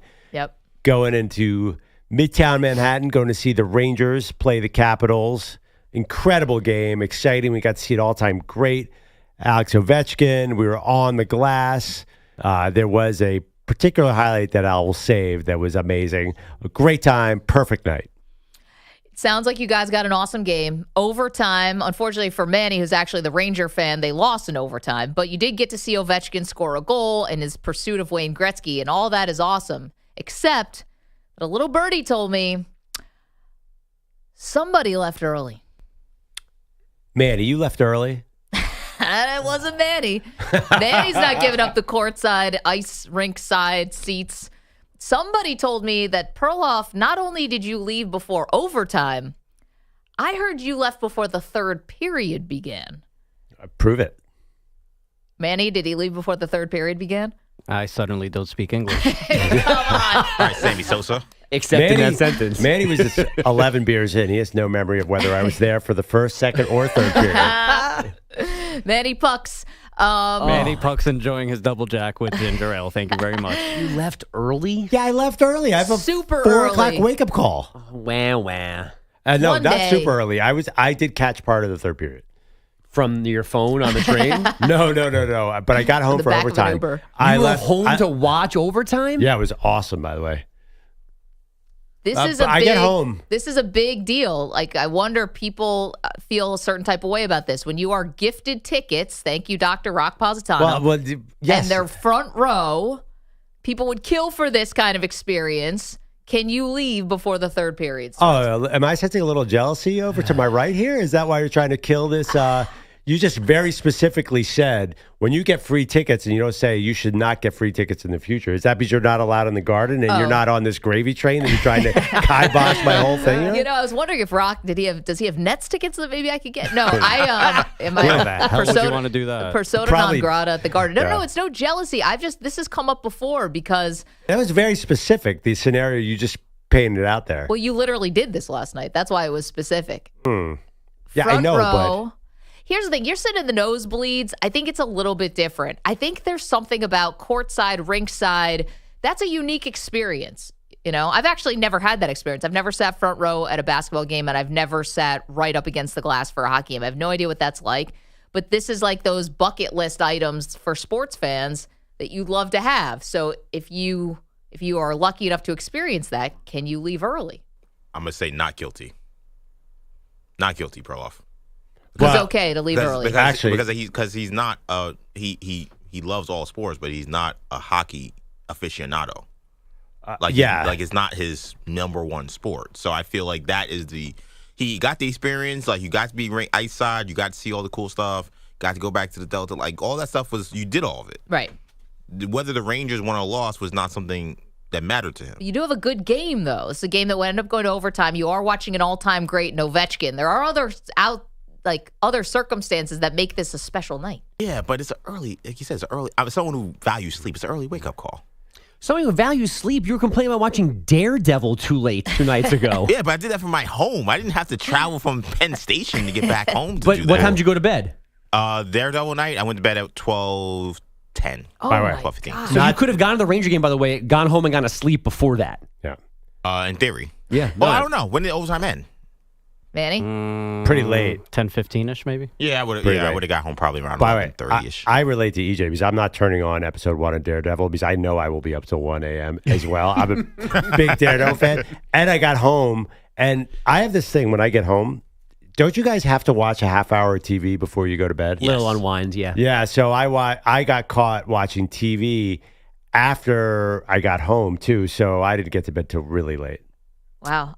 So you could have stayed? I could have stayed. No. I couldn't because I would have had to watch that TV when I got home. So you were factoring in a half an hour of TV wind down time in the whole evening of going to sit ringside of the Garden. Yes. Wow. I happened to watch a big chunk of an NBA game, the Grizzlies Thunder, and then I turned on, I have a new show on Netflix. I watched that too. I mean, Kate Hudson and Running Point, hysterical. Kate Hudson, you're rinkside at the Garden, for goodness sakes. Ovechkin's chasing history. You're going home to watch a Netflix show created by Mindy Kaling. I watched 51 minutes of the game. Or no, actually about 47 minutes. I mean, I would skip a Mindy Kaling show too. Have you seen her material recently? Yikes. What's wrong with her material? Whoa, what's the shot at Mindy Kaling? Oh, okay. A long way from The Office. Yeah, it's been a long time since, that show That's she Kelly was dating the Kapoor. doctor or whatever it was. Hold on. Wait, Manny. So Perloff leaves. Did Perloff's friends stay? Oh, they stayed. Okay. They stayed through overtime. Yeah. So it's Manny and what were your friend Jeff and... John and Lee. John and Lee, pardon me. So Manny, John, and Lee. Perloff gets up. Manny, the conversation between you, John, and Lee, was it about Perloff? Oh yeah, big time. A lot of talking about Perloff behind his back, to none of his knowledge. Obviously. Now I know that is not true. Because What'd you learn? You couldn't learn anything because you cannot speak to the other person because you're in danger of getting destroyed by a large man running into the glass. Every time Manny and I turned to talk to each other, either a puck flew at us like a sonic boom 2 feet. Honestly, there wasn't a lot of talking. Would you agree with that, Manny? We did try and talk a couple times. Loud. It's very loud, and Garden. there's a lot of action right in front of you. So you learned nothing about Perloff once he left. You got to talk to two of his friends. It's a total different Perloff. You see work Perloff. You could have gotten personal Perloff, and you got nothing? Get any nuggets? I got some personal. I got some double P, some personal Perloff. But I mean, it wasn't. You know, Not something you want to share with the class. What kind of thing would you expect to find out about me? Like, yeah, I mean, nothing too crazy. Has he always been like this? I gotta be honest. Yeah, Manny is so chill in a social setting. It immediately feels like, yeah, he's just. You don't have to catch up, Manny. He just fits right in. He was fine. He's one of the gang. Double Jack with ginger ale. Yeah. I'll fit right in. He was just one of the guys. He was one of the guys almost immediately. I didn't even distinguish that you weren't part of the. That you were an outsider in a sense. You know me. He's I'm a a people chameleon. person. I'm a people person. What I can believe say? that. I think you can take Manny anywhere. Absolutely. Yeah, I agree. My friends are Manny's very comfortable in a social setting. He's a lot of fun. He's great at a hockey game. He really knows his puck, believe it or not. I believe Oh that. yeah, icing. Heard of it. Big Ranger fan. So we had a similar. Big two-line pass guy. The reason why I'm asking about this is a little bit selfish on my part, which is we had a similar situation happen at the Super Bowl that we never really talked through. Which you guys know, I got really sick at the end of the week. I got the flu. We were out to dinner with one of my best friends from college, and I just had to dip out on dinner. So I left Perloff and EJ with one of my best friends from college to finish dinner and go to the Chris Stapleton show. And I never, did Steph say anything? Did she give you guys any? You'll never know. Anything from the vault? I told her before we left, I was like, don't. Spring break junior year, we know. Yeah, does she know about the bathtub stories? It was her tub. Nice. That weekend in Virginia Beach, Maggie. Shame. I do have a spring break story that I will not tell. Yeah, that she I'm was sure. definitely there for. I'm sure. Oh, we know. Do you know about it? Now you know about it. Well, I'll have to live with that. Don't take this personally, but I don't think we asked one question about you. It didn't even dawn on us. You know, it's funny though. I think the difference is when you're eating delicious New Orleans food. Yeah. We were worried about you, but then we were like, all right, well, let's just dig in here. The entrees are here. Honestly. Maggie who? Yeah, we were so, and then we went to this concert, and everyone was having a great time. By the way, we also were with some famous folk singer. That was a thing. Blues musician. Oh, blues musician. I'm sorry. Yes. We're sitting there. Samantha Fish. We're sitting there at dinner. Do you know this story, Bogusch? I know about the singer part, yes. So I asked this woman, what do you do? She's like, oh, I'm a musician. I tour a little bit. She's the most famous woman's blues musician in the country, basically. She opened for the Rolling Stones. Yep. You ever heard of them? What's her name?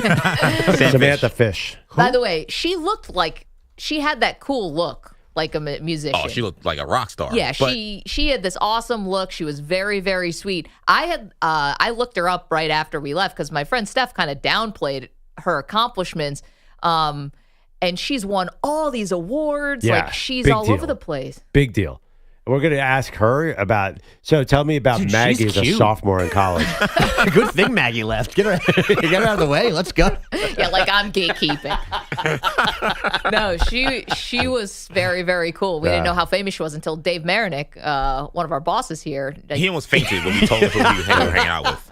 Meanwhile, he was there. He could have met her. Meanwhile, we're sitting at a dinner table with a famous musician, this really cool record executive, and EJ and I are arguing about the Grizzlies backcourt for about a half hour or something so stupid. But again, they downplayed their work because, like, Samantha's, what do you do? Hey, my inspiration is growing up in Kansas City, and that's kind of why I'm rooting for the Chiefs. And I was like, okay, a little small town Kansas City musician. Cool. Yeah, I actually did even worse. All right, Shea Gilgeous-Alexander, what are we doing here? MVP or not? Shut up, EJ. And I asked her what she did. She said, I'm a musician. I'm like, that must be tough. I did one of those. Are you hungry? What's your day job? Just barely scraping by. Yeah. Are you really waiting tables? Like, no, she's actually winning awards. And I love there were just these little Easter egg clues that made you think, Because she was like, you went on. She was like, yeah, I did a little tour. I was like, okay, a little tour, cool. Like, where'd you go? She was like, I was in Budapest. She mentioned she played the Garden. You ever hear of that? I was like, wait a minute, what? You were in India? Botanical That doesn't sound like a place that small artists is going. Botanical gardens? Which garden do you speak of? Yeah, that was funny. I just to give a little context. There's one. I looked at her new festival. She's headlining something with John Spencer's Blues Explosion. You'd probably know that band, right? They're pretty famous from the 90s and 2000s. She's the headline over them, and they are a major touring band. She's a big deal. I know. And I thought I needed to buy her dinner because she was some struggling musician. Here's my coat. Stay warm tonight. That being said, don't worry about Venmoing me. I got you. Keep the arts alive. This is New Orleans, by the way. You could throw a bead 10 yards away and hit a touring musician. It wasn't hard to find a famous musician. Well, I think I told my friend Steph, so you're right, she's a lawyer for a big music company. And I'm like, I think your bar is set so high because she does contracts for like Pearl Jam and Chris Stapleton and, all the T-Pain and stuff like that. I'm like, you got to let us know when these other musicians who we definitely are famous to, to us, give us the heads up. Right. Then I went with her to a concert, and everybody who came up to me was somebody somewhat important. Some like normal, humble guy. I'm like, what do you do? He's like, I'm kind of a roadie or something. I'm like, aw. And he's like, yeah, I just ran the tour for Rihanna. It's no big deal. I was just in Paris yesterday. Took the private jet back. I know. You guys, my friends are in high places. Your friend. My one friend. Yeah. My other friends are a bunch of deadbeats. Bogusch has headlines for us. Maxx Crosby's extension. Joey. Not you guys. Joey Bosa's release. DK Metcalf's trade request. None of that is the lead story in the NFL this morning. It's the fact that Pac-Man Jones now says he cheated every single NFL drug test he ever took. I cheated the program. Like I was really good. People don't know how smart I am. But I could say it now. I don't play no more. But I've never used my for a test. Not one time. Not one time. So the bleeps were for a word that's a synonym. Is that the right word? For urine. He said, and this is on Deion Sanders' show on Tubi, We Got Time, that he never used his own urine to make a deposit into a cup during his NFL career. Now, at the end of that clip, you could hear Deion beginning to say that players can't cheat like this anymore, but Pac-Man disagrees. It can happen if you know what you're doing. Don't say it can't happen, Pop. How do you do it? Hey, Pop, don't say it can't happen. The reason it can't, because they go in there with you right now. And you still can get them. No, they go in there and watch you pull out right now. You still can get them. Deion was legit afraid that Pac-Man was going to take his pants off and show how you could do this. The Wizinator? Yeah. No. He would not accept the fact that you could still beat the test. But Pac-Man says he beat every test because it was never actually his unclean urine in the cup. Do you believe that? I just love that Pac-Man Jones thinks this is the sign of high intelligence, like being able to evade the drug testers, where the real sign of intelligence would probably be not doing the drugs. Disagree. I think to keep it. I've heard players. One of the big challenges to do this is you have to keep the other person's urine warm, because that's a first red flag if it's not warm. Right. So I've heard a lot of players have different strategies. They keep it in their underwear for all of practice, and then to keep it at the right temperature. There's all sorts of science that goes into this. I'm fascinated. I agree. Science? I bet you Pac-Man's right. I bet you a lot of players have different hacks to do this. Now, when the guy is watching, that's tricky. Stay off the weed. Yeah, see, I think that's the bigger takeaway. Just don't do the drugs during the season. You're not getting drug tested out of season. Yeah, I think the NFL in particular, if you test positive for weed, you're doing something wrong. I think they only test in a very small window, and you know it's coming. So you just need to be good for like 3 weeks, and then the other 49, you can be as high as a kite as much as you want. That's why I don't buy this. Well, hold on. Are we sure it was weed or was he doing steroids? No, that would be a different thing. No, this is about weed. He wouldn't admit that. I think the testing was more substantial when he played, and he also was in the program, so he got tested a lot. And he still says he cheated every single time and never got caught. There was that show Playmakers with ESPN did where they said that they did the drug test and the guy is just sitting right there while you undress. Yeah. And you just, I don't know how Pac-Man is doing this then if that's the case. By the way, what an all-time bad job. Oh. Like, that's the short end of the stick. If you're like, what do you do for a living? It's like, well, I watch guys urinate. I just can't imagine that's fun for anybody. I'm just gonna. I pay a lot to make you do that. I bet it doesn't pay a lot. Tape a squeeze bottle underneath your stuff and fake it. A squeeze bottle? That's how a lot of or you have it, like a form of the Whizzinator. Yeah, that definitely happens. I'd eat the yellow snow. Yeah. What did I say? I'd eat the yellow snow. I don't know if you take your clothes off, like you might have something hidden somewhere.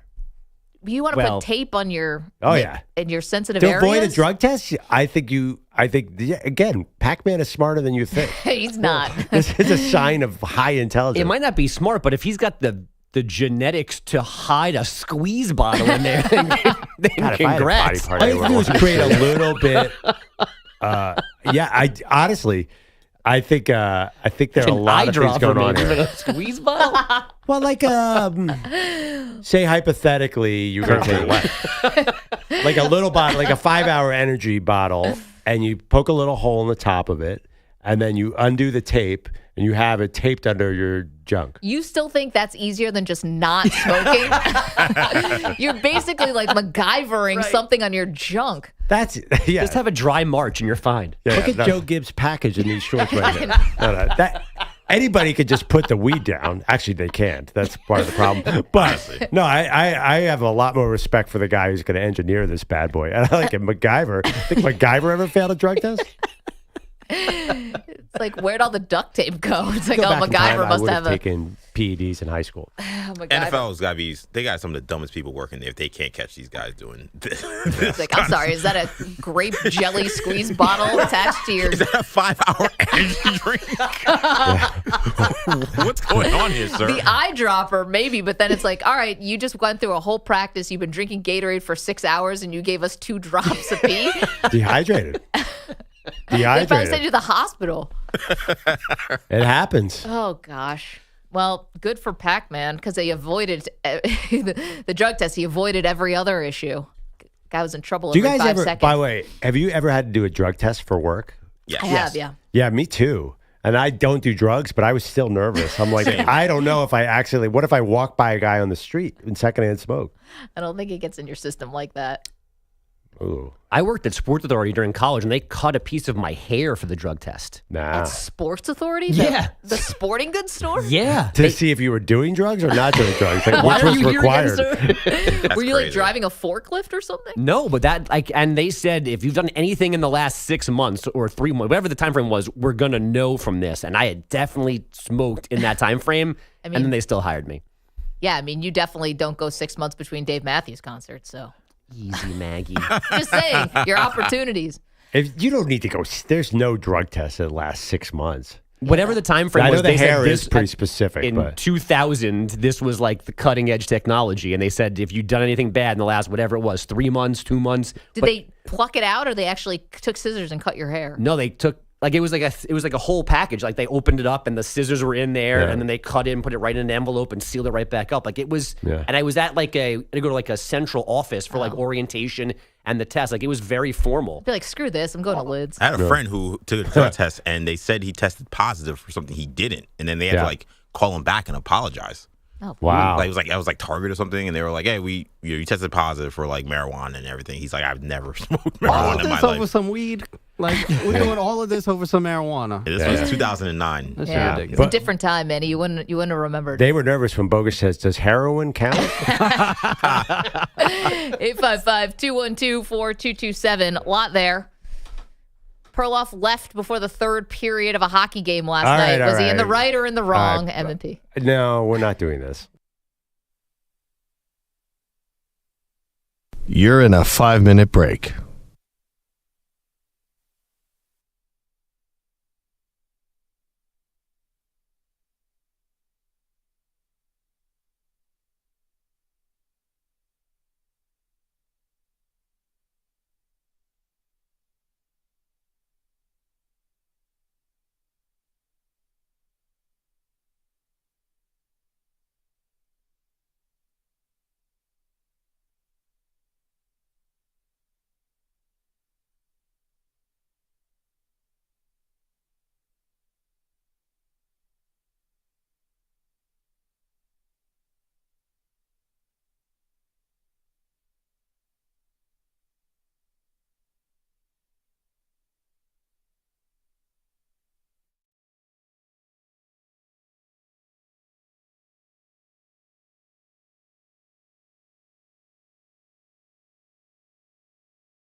Now Bailey rode into town with suspicion in his eyes, saying Kaplan's got a secret and he's hiding it inside. Zach Jones lost in darkness, Ryan Stream's a mess, Shedeur Wolf's just a spinning wheel. Oh Lord, what a distress. But Maggie and Perloff, they shine so bright, like a star in the desert on a Texas night. Daily says it's shady, but I swear on my name, I just push the buttons, I don't play no games. Now Peter Bellotti, well, he don't show.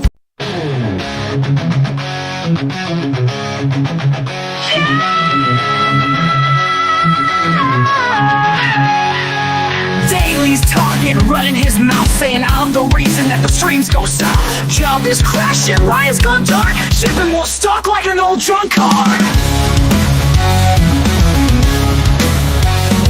I got my boots up, my hands on the board, pushing them buttons like a digital lord. Maggie and Perloff, they shine like gold, while the others freeze like a blizzard so cold.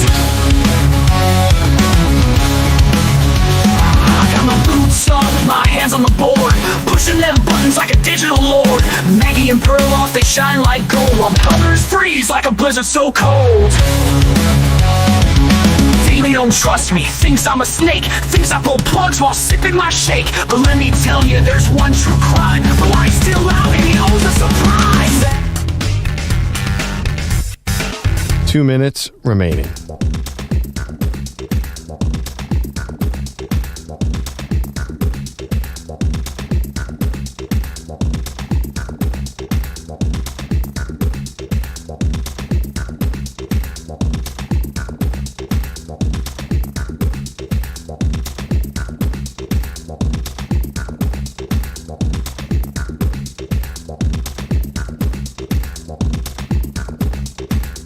One minute, 30 seconds remaining.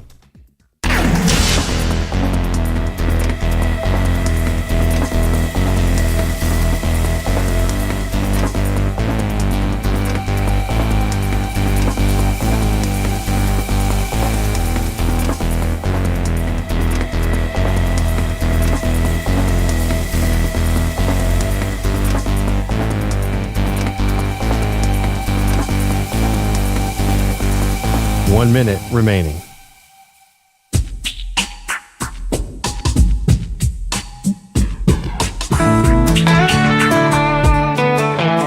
Manny had the tickets, Rangers on the ice. Said Perloff, my guy, it's gonna be nice. But halfway through, Perloff starts to yawn, checking his watch, something feels wrong. He leans in close, whispers with dread, Manny, I gotta go, it's almost time for bed. Manny said, wait, the game's still tight. Perloff said, yeah, but my TV's on.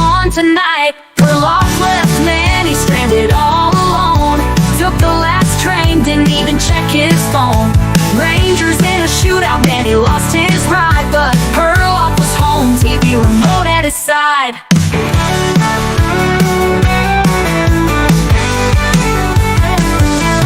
Meanwhile, Lottie was supposed to be there, but guess what? He vanished into thin air.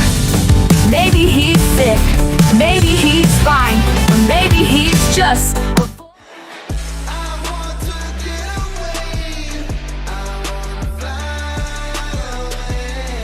Welcome back to the Maggie Perloff Show. A lot of things percolating today. A lot of NFL news. Players getting cut, players getting extensions, players asking for trades. I also had a big night personally around here with the show because Perloff and Manny went to the Ranger game last night and got to see an all-timer. Well, Manny got to see the all-timer because he stayed till the end of overtime. Perloff decided to dip out. But you did catch overtime on TV at your house. Yeah, I'm not giving more oxygen to this conversation because, Manny, we're going back, right? Oh, please, bro. Yeah, by the way, totally sold on live hockey's amazing. It is the best. Jeff's in Tucson. And Margie can't come. I can't come. What's up, Jeff? Hey, good morning, Maggie. Hey, Bogusch, you got me cracking up, dude. I love your style, dude, all right? We'll pass it on. He says thank you. All right, thank you. So one question, and you can answer this after I give you a little story, but Myles Garrett, where would you think he would go?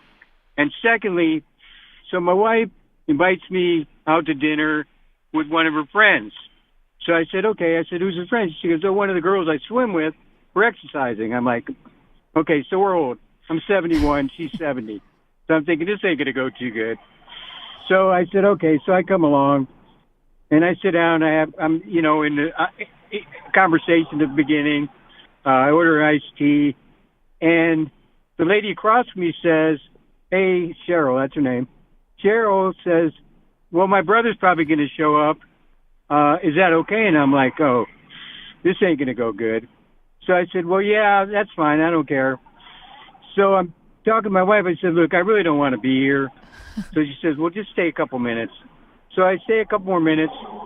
So I get up, excuse myself, say I'm not doing so well. And I'm starting to walk out the door. And in the door, the guy that opens the door for me is Tito Francona. So I look at him. I know who he is because I'm a Guardians. I'm a big Ohio fan. You're Cleveland through and through, yeah. Yeah, and I look at him. I said, Mr. Francona, how you doing? He goes, I'm doing great. I go, coming to get some food? He goes, yeah. My sister's here, invited me. And I'm like, wow. I go outside. Now I'm trapped. Yeah. I'm like, how do I clean this? I'm not feeling well up. Just so I can go back and sit down with Tito Francona. Yeah, talk about the run to the World Series and everything. Oh man, Jeff. So did you go back in or did you go home? So I went and sat in the car for a minute, and I said, well, I lost my chance. So my wife gets home. So during the conversation with her sister and Tito, she explains how big of an Indians fan, from a little boy I've been, Herb Score days, you know what I'm saying? Sure. So she comes home with a phone number. So if we ever come to Goodyear, which that's where they work out during their spring training, say, all I got to do is call this phone number and we'll get tickets. Oh, so I missed cool. all that. Oh, man. So my last thing before I let you go is, Maggie, I know you think I'm a truck driver, but I'm a medical driver for people going to clinics in the morning. Got That's it. what I do. Okay. Thanks for clearing that up, Jeff. That's a funny story. Jeff's commitment to the lie there is almost kind of impressive. Like he said, I got to leave because he didn't feel like socializing with his wife's friends. Blew the chance to have a meal with Terry Francona. I relate to that. I think I've been in that position where I sicked out of something, then I found out something awesome was going to happen and tried to get back in. It's a hard thing to do. Like, I'm suddenly feeling awesome. Like, I'm cured.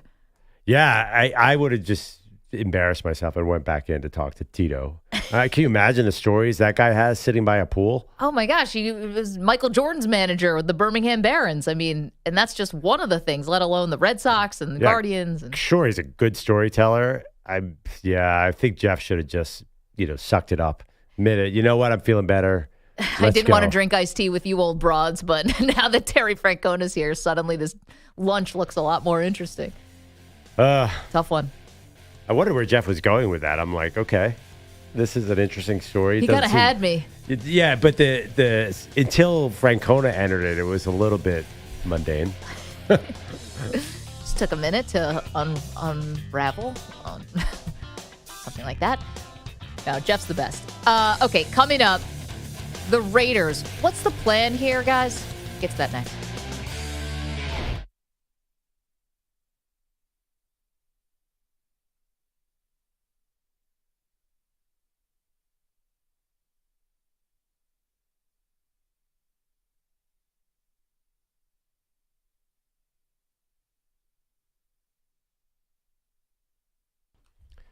All right.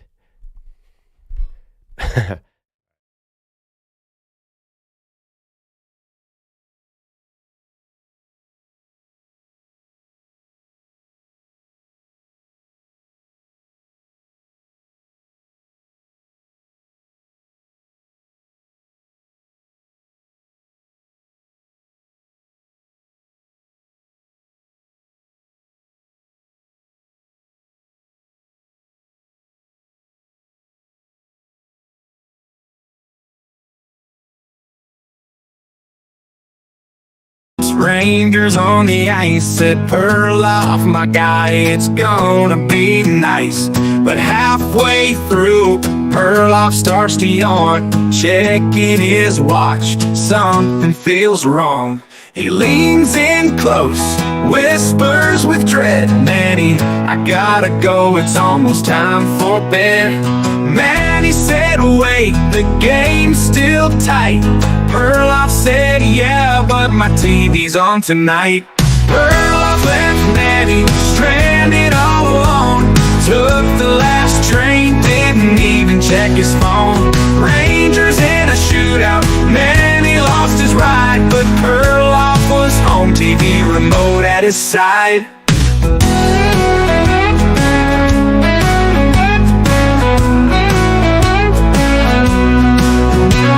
Meanwhile, Bellotti was supposed to be there, but guess what? He vanished into thin air.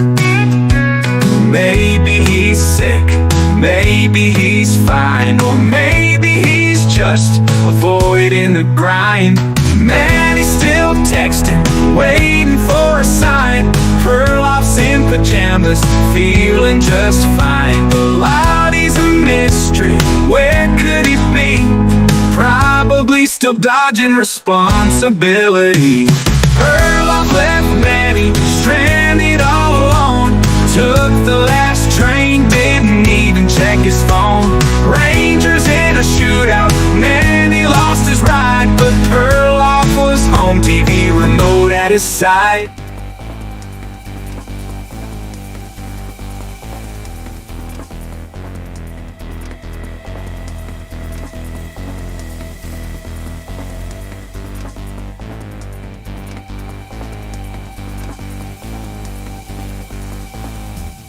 Two minutes remaining.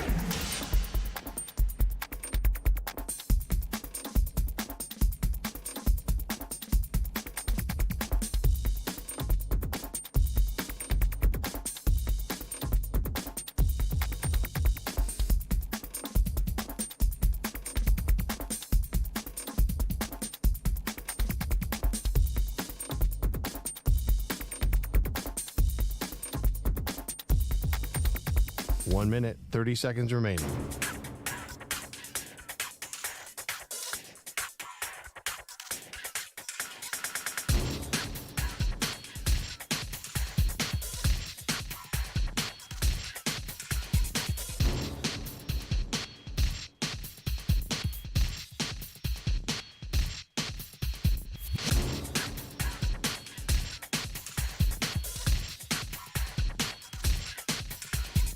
One minute remaining.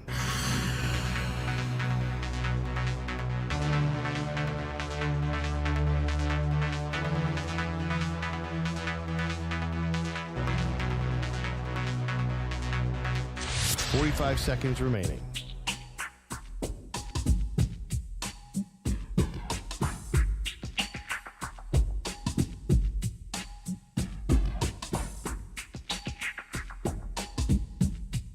30 seconds remaining.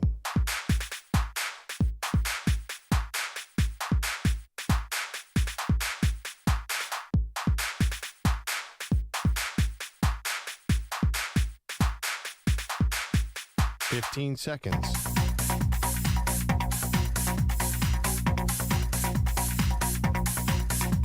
Break ends in 5 seconds.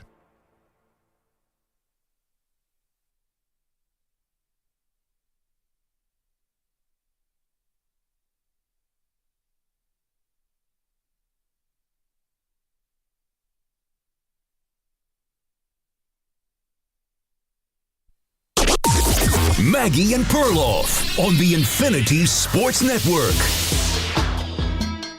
Raiders make a commitment to Maxx Crosby. Was it the right move? Welcome to the show, Maggie Gray, Andrew Perloff. Everyone loves Maxx Crosby. He's dedicated. He's a great leader. You know, he's got all the tangible and intangible qualities. But why we're asking, was it the right move, is it's a win-now move to have a guy like Maxx Crosby on your team. What do you mean? mean? I know the Raiders are saying they want to win games now, but what is the actual roster going to produce? You've got no viable quarterback on the roster right now. That could change, but no viable quarterback. You are really, really thin at the skill positions. Maybe your offensive line gets better. You still need a lot of help on defense, even outside of Crosby, and you compete in maybe the hardest division in all of football. 3 teams made the playoffs last year from that division. So I ask you, would it have been a better use of the asset to trade Maxx Crosby and try to get a haul back and really try to build this thing the right way with the Raiders? Yeah, but you have nobody. I mean, first of all, I actually didn't even know Crosby was even considered to be traded. That what else do you have to save the money for? You might as well keep a 27-year-old Maxx Crosby. If you get good, say you get a rookie quarterback in 2 years, if you're good, you still have him in his prime. I say save him. Otherwise, you're never going to get a player back like that. Well, but here's the thing. You could be good in 2 years. What does that mean? Are you competing for a Super Bowl in 2 years? Well, say you go the rookie quarterback salary cap. Yeah, within the first 2 or 3 years, you hope to be competing for a Super Bowl, like Joe Burrow or Carson Wentz with the Eagles. Yeah, I think the window in the NFL is 3 years with a rookie deal. Yeah, I think you want to have Maxx Crosby there once this young quarterback learns a little bit about how to play football. That's fine. Is Joe Burrow in this draft? Is even Carson Wentz in this draft? I don't think so. You know, Cam Ward, the comp, at least according to one person, Chris Trapasso, is David Garrard. And Shedeur Sanders. That's ridiculous. You know, the comps are Teddy Bridgewater and Geno Smith. I mean, these are guys who have not sniffed a Super Bowl or winning consistently. Now, I'm not saying they can't outkick that coverage and be a lot better. Just saying the comps are not, Joe Burrow almost seemed as close to a slam dunk as you possibly could as far as QB. He was coming off one of the greatest seasons in college football history. I totally reject that David Garrard comp. Okay, I'm just saying. It's a guy who's on our show who's a draft Nick who's coming up with a comp, and he said David Garrard. Well, it's a ridiculous comp. I mean, for Cam Ward, who's going to be the number 1 overall pick, or 2 or 3. And I love Chris, but that's not a real comp. I mean, if you're listening in the car, trust me, Cam Ward is not David Garrard. And I have you're saying he's closer to Patrick Mahomes? That's not true either. Well, he's definitely a high-end quarterback. I mean, yeah, you could definitely – I think that you could say he's similar to a lot of the prospects in last year's draft. Like, he would have been one of the 6 first-rounders last year. He's like Penix, Nix, not that far away from Jaden Daniels. Like, he's going to be really good. Okay, but he would have been maybe in that crop of last year, but not 1, 2, or 3. Yeah, but he probably would have been – right after that. It probably goes ahead of Penix. Okay, that's fine. But again, you're asking that person then to be making a Super Bowl in their first 2 or 3 years? Well, that's the formula. That's what I'm saying. There's been very few Super Bowls where one of the quarterbacks was not on a rookie deal. So you need a young quarterback so you can build a ton of talent around him. It's just happening again and again and again. Brock Purdy and the Niners happens to be, I know they tripped into that. Yeah. But generally, you have a cheap quarterback and you build a lot of talent around him. So if the Raiders do that, to build talent around him, you're going to need to keep somebody. You can't just let everybody go. Keep Maxx Crosby. So maybe that's the way it works out here. Say Shedeur is really good. I think it's possible. Then in 2 years, Shedeur is already 23, by the way. Could be really good, and you build a lot of talent. You have a lot of cap space. you bring in some wide receivers, boom, you're a playoff team and you're pretty good. Okay, that's a rosy outlook. That's probably the best case scenario, right? But Right, I think that the Raiders are thinking a lot more short term than even that.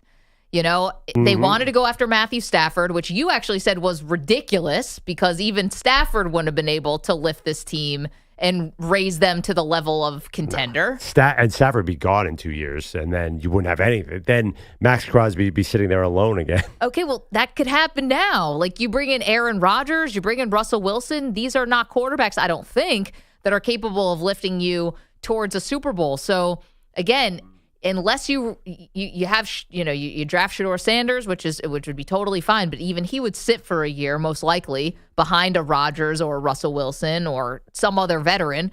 And then you have Maxx Crosby sitting there making all this money. Yeah, being a team leader, but he's been a team leader for years, and we haven't seen them get anywhere close. I mean, they haven't won a playoff game since 2002. So It's so dire right now for the Raiders. I guess my gripe really is not with you, it's with management thinking that and insisting that they're going to win right away. Well, we haven't seen that. I think you got to be a little patient and see what happens this week because they haven't actually made any win now moves. I mean, Maxx Crosby's their own player. They haven't brought in anybody. Yeah, they tried on Stafford, but they should have read the tea leaves and known that there's no way Stafford was going to go to a 3-win team when the Rams. But they were crushed, according to Diana Rossini. Absolutely crushed that they didn't get Stafford. By the way, by this logic, everything you're saying, you think the Browns absolutely have to trade Myles Garrett. The way you're describing it, it's a no-brainer that you let him go then. I would, and I actually think the Browns have more talent than the Raiders, but I would if I were them. Because also you're picking so high in the draft. If you wanted to replace him with Abdul Carter, like that seems a little bit more, and you have this crazy salary cap situation potentially with Deshaun Watson. You got to figure out what's going on at quarterback. Yeah, I would definitely trade Myles Garrett. Yeah, it's a similar situation to the Raiders. I don't know that unless the haul is so great, which I don't think it will be for either player because they're going to be so expensive. I don't know because you're never going to find another Myles Garrett. Garrett's not that old either. I would say I just saw the Browns freed up a ton of cap space by restructuring Deshaun. I would say, hey, Myles, here's the Brinks truck. Stay here for 6 years, see this thing through with us because there's no one else to spend money on. Yeah, but here's the thing about that. You've had Myles Garrett, and he's been awesome for years, right? Just like Maxx Crosby. Yep. And what do you have to show for it? Well, Unless you get the quarterback right, you're not getting any of this stuff right. 2 playoff runs. That's not right. They beat the Steelers in the playoffs. That's an all-time achievement by the Browns. But that's not a run. Was Garrett there? I think he was. Yeah, but that's not a run. One playoff win. One playoff win. Yeah. In 20 years. Yeah. This is, in other words, That's not a run. It's the glory days of the Browns. This is the best they've ever had. So yeah, that one time. I'm just saying, listen, I like selling early. It's a great idea. And I like the Patriots the way they always sold early. But you look at these bad teams with one good player, I don't think you could say blanket. If you're a bad team and you happen to have a good player, it doesn't mean just let him go and take in draft picks. So Maxx Crosby with the Raiders, Myles Garrett. I'm looking at some of the other bad teams. Most of them have at least like one guy to hold on to. Let's see. For example, the Titans. Okay, bad example. Yeah, I was going to say, we got Jeffrey Simmons is hurt. The Jets shouldn't they have to have a good player, right, EJ? Who's their good player? Well, they've got 2. Garrett, Sauce. Garrett Wilson, Sauce Gardner, Jermaine Johnson. I'd probably let both. All-pro. Yeah, I'd probably let Sauce and Garrett go, though. Well, okay, so but they're not good enough for the younger than Jets. some of the guys we're talking about now. Yeah, because you told me Sauce was overrated. Yeah, he got a bad year last year. Yeah. Yeah, I do think that you got to hold on to one guy because the Raiders, for example, stay on them. If Maxx Crosby walks out that door, you have Brock Bowers and 20 guys that no one's ever heard of on your team. Yeah, but you know what? You've armed with draft capital now to find either the next Maxx Crosby or something in a timeline that makes a little bit more sense. Because Maxx Crosby wants to be a winner. That's not happening right now with the Raiders. I just don't see this as one of these Band-Aid situations, quick fixes. I don't get that. 855-212-4227. If I'm wrong, and obviously we have to see what happens with QB, but I've been high on Tom Brady as like, hey, let's give him a chance. And he's very involved. He's in the building yesterday when Maxx Crosby meets the media and signs that contract. I don't see the vision right now. They're probably looking across the country at Washington and saying, you know what? They did it really quickly. Young quarterback, bring in some Band-Aid free agents. The Commanders. It's a lot easier in the NFC, I think, because the AFC West is pretty deep. I think it's either this year or next year they have to draft a quarterback in the first round. Do we all agree on that? And even if they did sign Stafford, I would not rule out drafting a quarterback. Maybe do Tyler Shuck at the top of the second this year. You got to do something. You got to get some youth in that QB room. 855-212-4227. Okay, so that's what's going on with Maxx Crosby and the Raiders. You can call us and let us know. You love what the Raiders are doing right now? Should they have traded Crosby instead of signing him? Sean's our pal in Oregon. What's up, Sean? Hey, I was just listening to you guys and listening to Perloff left the game early. Mm-hmm. You know, you can do that, but Perloff, you got to be forthcoming. I hope you told the guys you were leaving early before you guys went in. As a matter of fact, I did. But why? What's the difference does it make? Well, it's just, well, to me, like when you go to a game like that, and you're down there front row. I always watch those guys. You know, I remember I took a friend of mine to the Western Conference Finals. We sat 8th row. I paid good money for those seats, and he took off. And he said he made the mistake of going out the wrong door. He said he was going to go out and smoke a cigarette. Well, I know when you walk out the other door, they're very clear that when you walk out that door, you can't come back in. Oh, that's my no worst re-entry. nightmare. Yeah, it's a big one. And I think if you would have paid for those tickets yourself, you wouldn't have left, brother. Oh, so, I mean, is that it true? isn't like going to a birthday party. When you go to a birthday party, you know, you show up, you make your appearance, hey, lolly, lolly, and you leave early. You know, they say, hey, brother, we're cutting the cake. And you say, hey, I'm good with cake. Adios. Yeah. But when you go to a game, brother, you know, the people that are there watching you hope you're a vested fan. You know, I'm real serious about when I go to games. When I go to the games, usually I don't even get out of my seat for any reason. I make sure I don't drink too much so I don't even have to go to the bathroom, brother. Wow. That's commitment, especially if it's a football game or something. They last forever. Well, here's the thing, though, Sean, in Perloff's defense, Manny was the real Ranger fan. I'm not sure about your other friends, Pearl. Manny was the real Ranger fan. Sean, thanks for the call. And Manny was there. He stayed, and he was cheering. I'm exhausted. He's paying the price this morning. Sean sounds like a lot of fun at games, by the way. Yeah. Well, we know he's there. You know who should Not really getting be? up. Steve Ballmer would You love know it. who should be upset right now? Who? I'm looking at EJ and I'm looking at Manny. Because Maggie's ruined this for you guys. Now I can't take you guys to a game again. Why? It wasn't my fault. Because you guys keep calling me out for leaving early. Obviously, I don't want to stop losing these tickets by bringing all this attention to it. So, No. sorry, guys. I defended you, so. I know, and I know why. You're smart, EJ. I think you're right.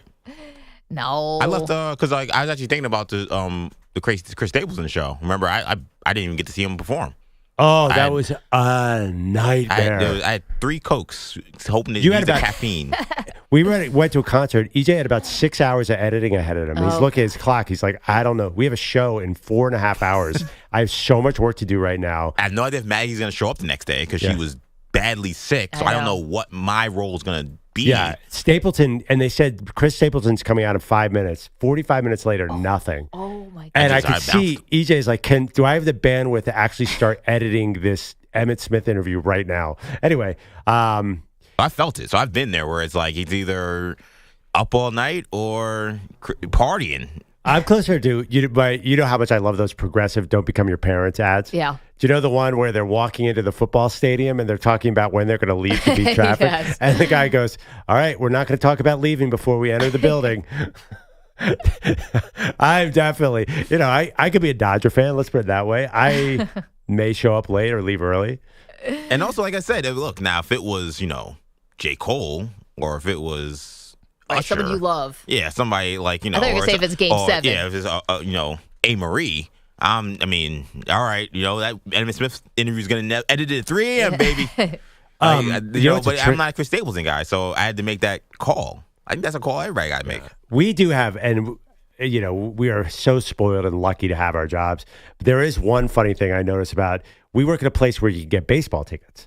But I have a sense that April and May, when it's 47 degrees and raining. Not me. Yeah, there are a lot. Those tickets are always available. The ones in September, not so much, obviously, when the Yankees and Mets are trying to make a push. No, I have a rule. I will not go to a baseball game before Memorial Day. Because, and it's not because I love baseball. It's just something about baseball to me is best enjoyed when it's hot. It just doesn't feel right unless you're, October and it's, you're really got some stakes. But to just enjoy 1 out of 162, that has to be warm day in the sun, beer in your hand, just kicking back. Yeah, I've gone to baseball games for my birthday and not really enjoyed it because it's April and it's cold. It's just I'm not trying to be out there in the cold. That's why I don't go to football games late. But see, the thing is, I think it's a mindset and a mentality because I'll go to a cold football game. Like, I don't love being cold, but I'll go to a cold football game and it feels right. Whereas going to a cold baseball game, it's like my brain's like, this is just not the. And you're sitting out there longer in the football game than even the baseball game nowadays. Yeah, by the way, I have already looked at the schedule because they're only going to give me good tickets for a cold game against a bad team. I have Saturday, April 26th against Toronto circled as. I bet I could get. Nobody's going to want those, right? We got Toronto in town, Tampa Bay, the Diamondbacks game. Oh, that's the money one right there. You should take a birthday party there. But They'll then give you the whole row. Then there's a Subway Series in May. May 16th, it's starting to get warm. You guys are going to want to go to that. Yeah. Anyway, it is a calculus how you get free tickets. I think also the secondary market, you can afford, not everyone can afford to get tickets in June and July. A lot of people have to go in May. Yeah, I mean, the secondary market's crazy. Some people got to just wait until like a minute before tip-off or first pitch. Also, last minute. To get tickets at a reasonable price. It's just nuts. 855-212-4227. Meanwhile, TVs are getting better, cheaper. Although I don't know what the tariffs do to TVs. I haven't thought about that. But anyway, the home experience is just it's so awesome. But you guys had a great time last night. I'm not trying to downplay. You guys had an awesome time. The photos look great. I'll tell you one rocking thing. It. Hockey is obviously, this has its reputation of being better live. It's better live. It is way better when you're on the ice. I brought my disposable camera as well, so I'll definitely have those pictures very, very soon. Hey, what's up with that? Why did you bring a disposable camera when you have a camera on your phone, man? Trying to get into film, trying to get into photography a little bit. So trying to pick up a hobby, trying to not be a loser like you guys constantly point out. But it's a disposable camera. You can't change the focus or anything. It's just a little cheapo camera. Well, yeah, but when you have skill like your boy, you can make any picture look fantastic. You know what I mean? Wow, look at you. Marty Scorsese over here. I didn't realize. I have no idea if I'm good at it. So Manny also wasn't here, Perloff, for the first time around with disposable cameras. Like you missed that when they first became a thing and we all had them and they were kind of annoying. Caught the tail end of the disposable camera. By the way, first time around, I don't think there was a second time around. No, it's happening now. Is? Kids today like the disposable cameras. Well, we'll indulge in the disposable camera. Oh, that's a trend right now. It's a trend. Why? Yeah. Why, if you have a phone, would you want a disposable camera? Because film pictures are cool. Yeah, but get a camera where you can actually move the focus a little bit. Well, you can't really take those into Madison Square Garden. However, a disposable one is more acceptable at some of these arenas. Yeah. Also, I would say if you're a young person, say you're partying, but you want to have the camera part, but if you drop it on the floor or something like that. Yeah. Wait, are you not allowed to bring a camera into a sporting event? Not one of those big ones. Yeah. What about like a normal Nikon? I don't think so. I don't think so. Because you can bring binoculars. Yeah, but that's not photography. I don't remember them ever examining for that. No camera. There's like a line in terms of how good your camera can be. Like, so you can bring in a pretty decent camera, but I think I don't think you can bring a DSLR. Now I'm getting really into. Yeah, that'd be recording also. Yeah, right. Yeah, exactly. yeah. That makes sense. No, I think this is the nostalgia play now. By the way, when we were doing disposable cameras the first time around, which is when I was in college, you would have like 32 exposures, right, in one camera, or 34, and you were lucky if you got 2 decent photos out of that. Not even worth developing the camera. I got so many fuzzy. You're like, this camera's only $8, and then you spend $32 developing crappy photos. My daughter, we have a Polaroid. She likes that. We did that at the Super Bowl. I love the Polaroid. EJ's Polaroid. That was really fun. But yeah, there's a lot of bad photos from my college days because of the disposable cameras, just such junk. Yeah, I've seen my mom's photo album, just like her Penn State days, and I'm like, what? I can't even see any of these. Who is it? Who is this? I actually did a little work as a photographer's assistant at football games. They have 25 lenses. Those people are madmen. Have you ever worked with one of them? I'm sure at SI. Oh, my God. The real professional photographers at sporting events are geniuses. They're so different than Manny holding a little disposable camera. Can't wait for those to get developed. 855-212-4227. Okay, lots more to do. We're asking you, do you like the direction of where the Raiders are going? Now, a lot to be determined, most notably quarterback. So we'll get into that next. Plus, somebody is calling out a famous athlete who told a story recently. They're saying it's fake. Get to that next. All right, Maggie. Now that I've been on the glass scouting, I am ready to take my knowledge and dominate in Prize Picks. Prize Picks, of course, is so much fun for NBA, NHL, golf. You can get into baseball already. It's the best place to cash in on your favorite sports. Over 10 million members, billions of dollars in awarded winnings. Prize Picks has made daily fantasy sports accessible to everyone. It's so simple to use. You pick 2 or more players across any sport, pick more or less on their projection, and you could win up to 1,000 times your money. Can I tell you, I was a winner last night thinking about you guys going to the Garden, so I went more than on Alexi Lafreniere's time on ice, and I put that together with Donovan Mitchell points, and your girl's a winner. It was that easy. It can be that easy for you, too. Of course, Prize Picks is available in more than 40 states, including our friends in California and Texas. Just download the Prize Picks app today. Use the code M&P and get a $50 in bonus promo funds instantly when you play $5. That's code M&P on Prize Picks to get $50 in bonus promo funds instantly when you play just $5. And win or lose, you get $50 bonus credit for just playing. It's guaranteed. Prize Picks, run your game. Must be present in certain states. Visit prizepicks.com for restrictions and details. Mand P.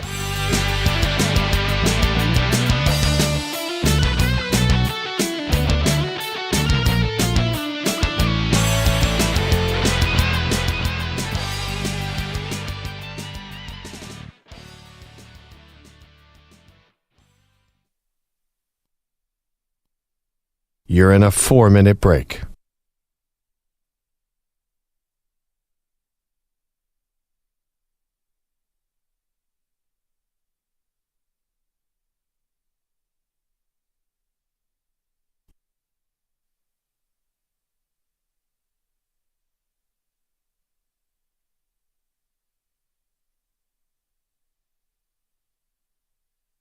Three minutes, 30 seconds remaining.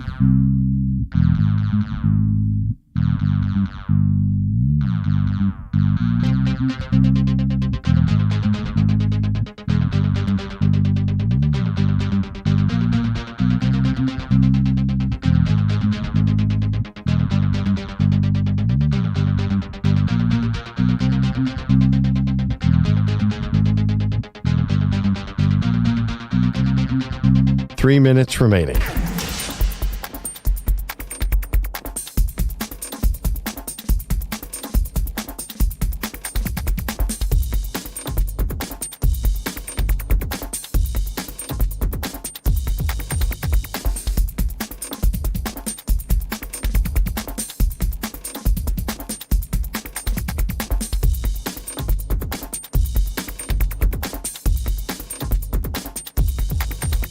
Two minutes, 30 seconds remaining.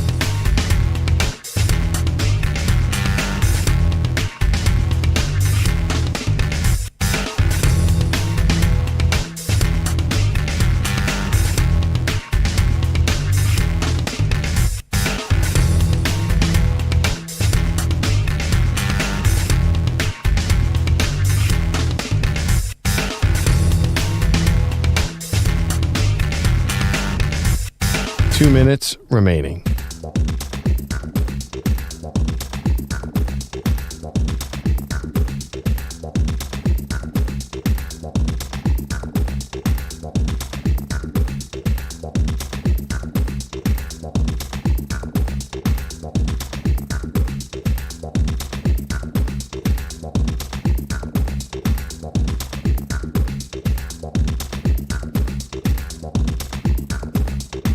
One minute, 30 seconds remaining.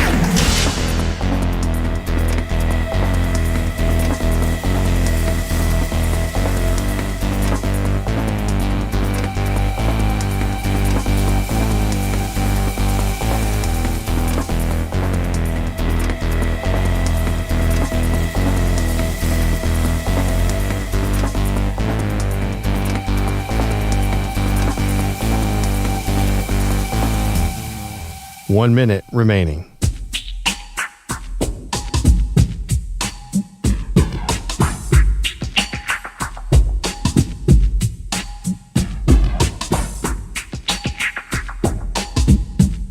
"45 seconds remaining.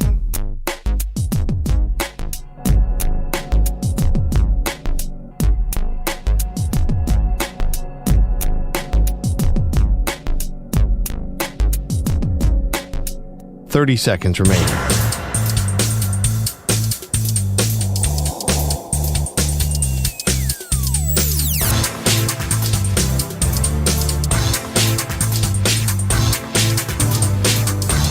"15 seconds.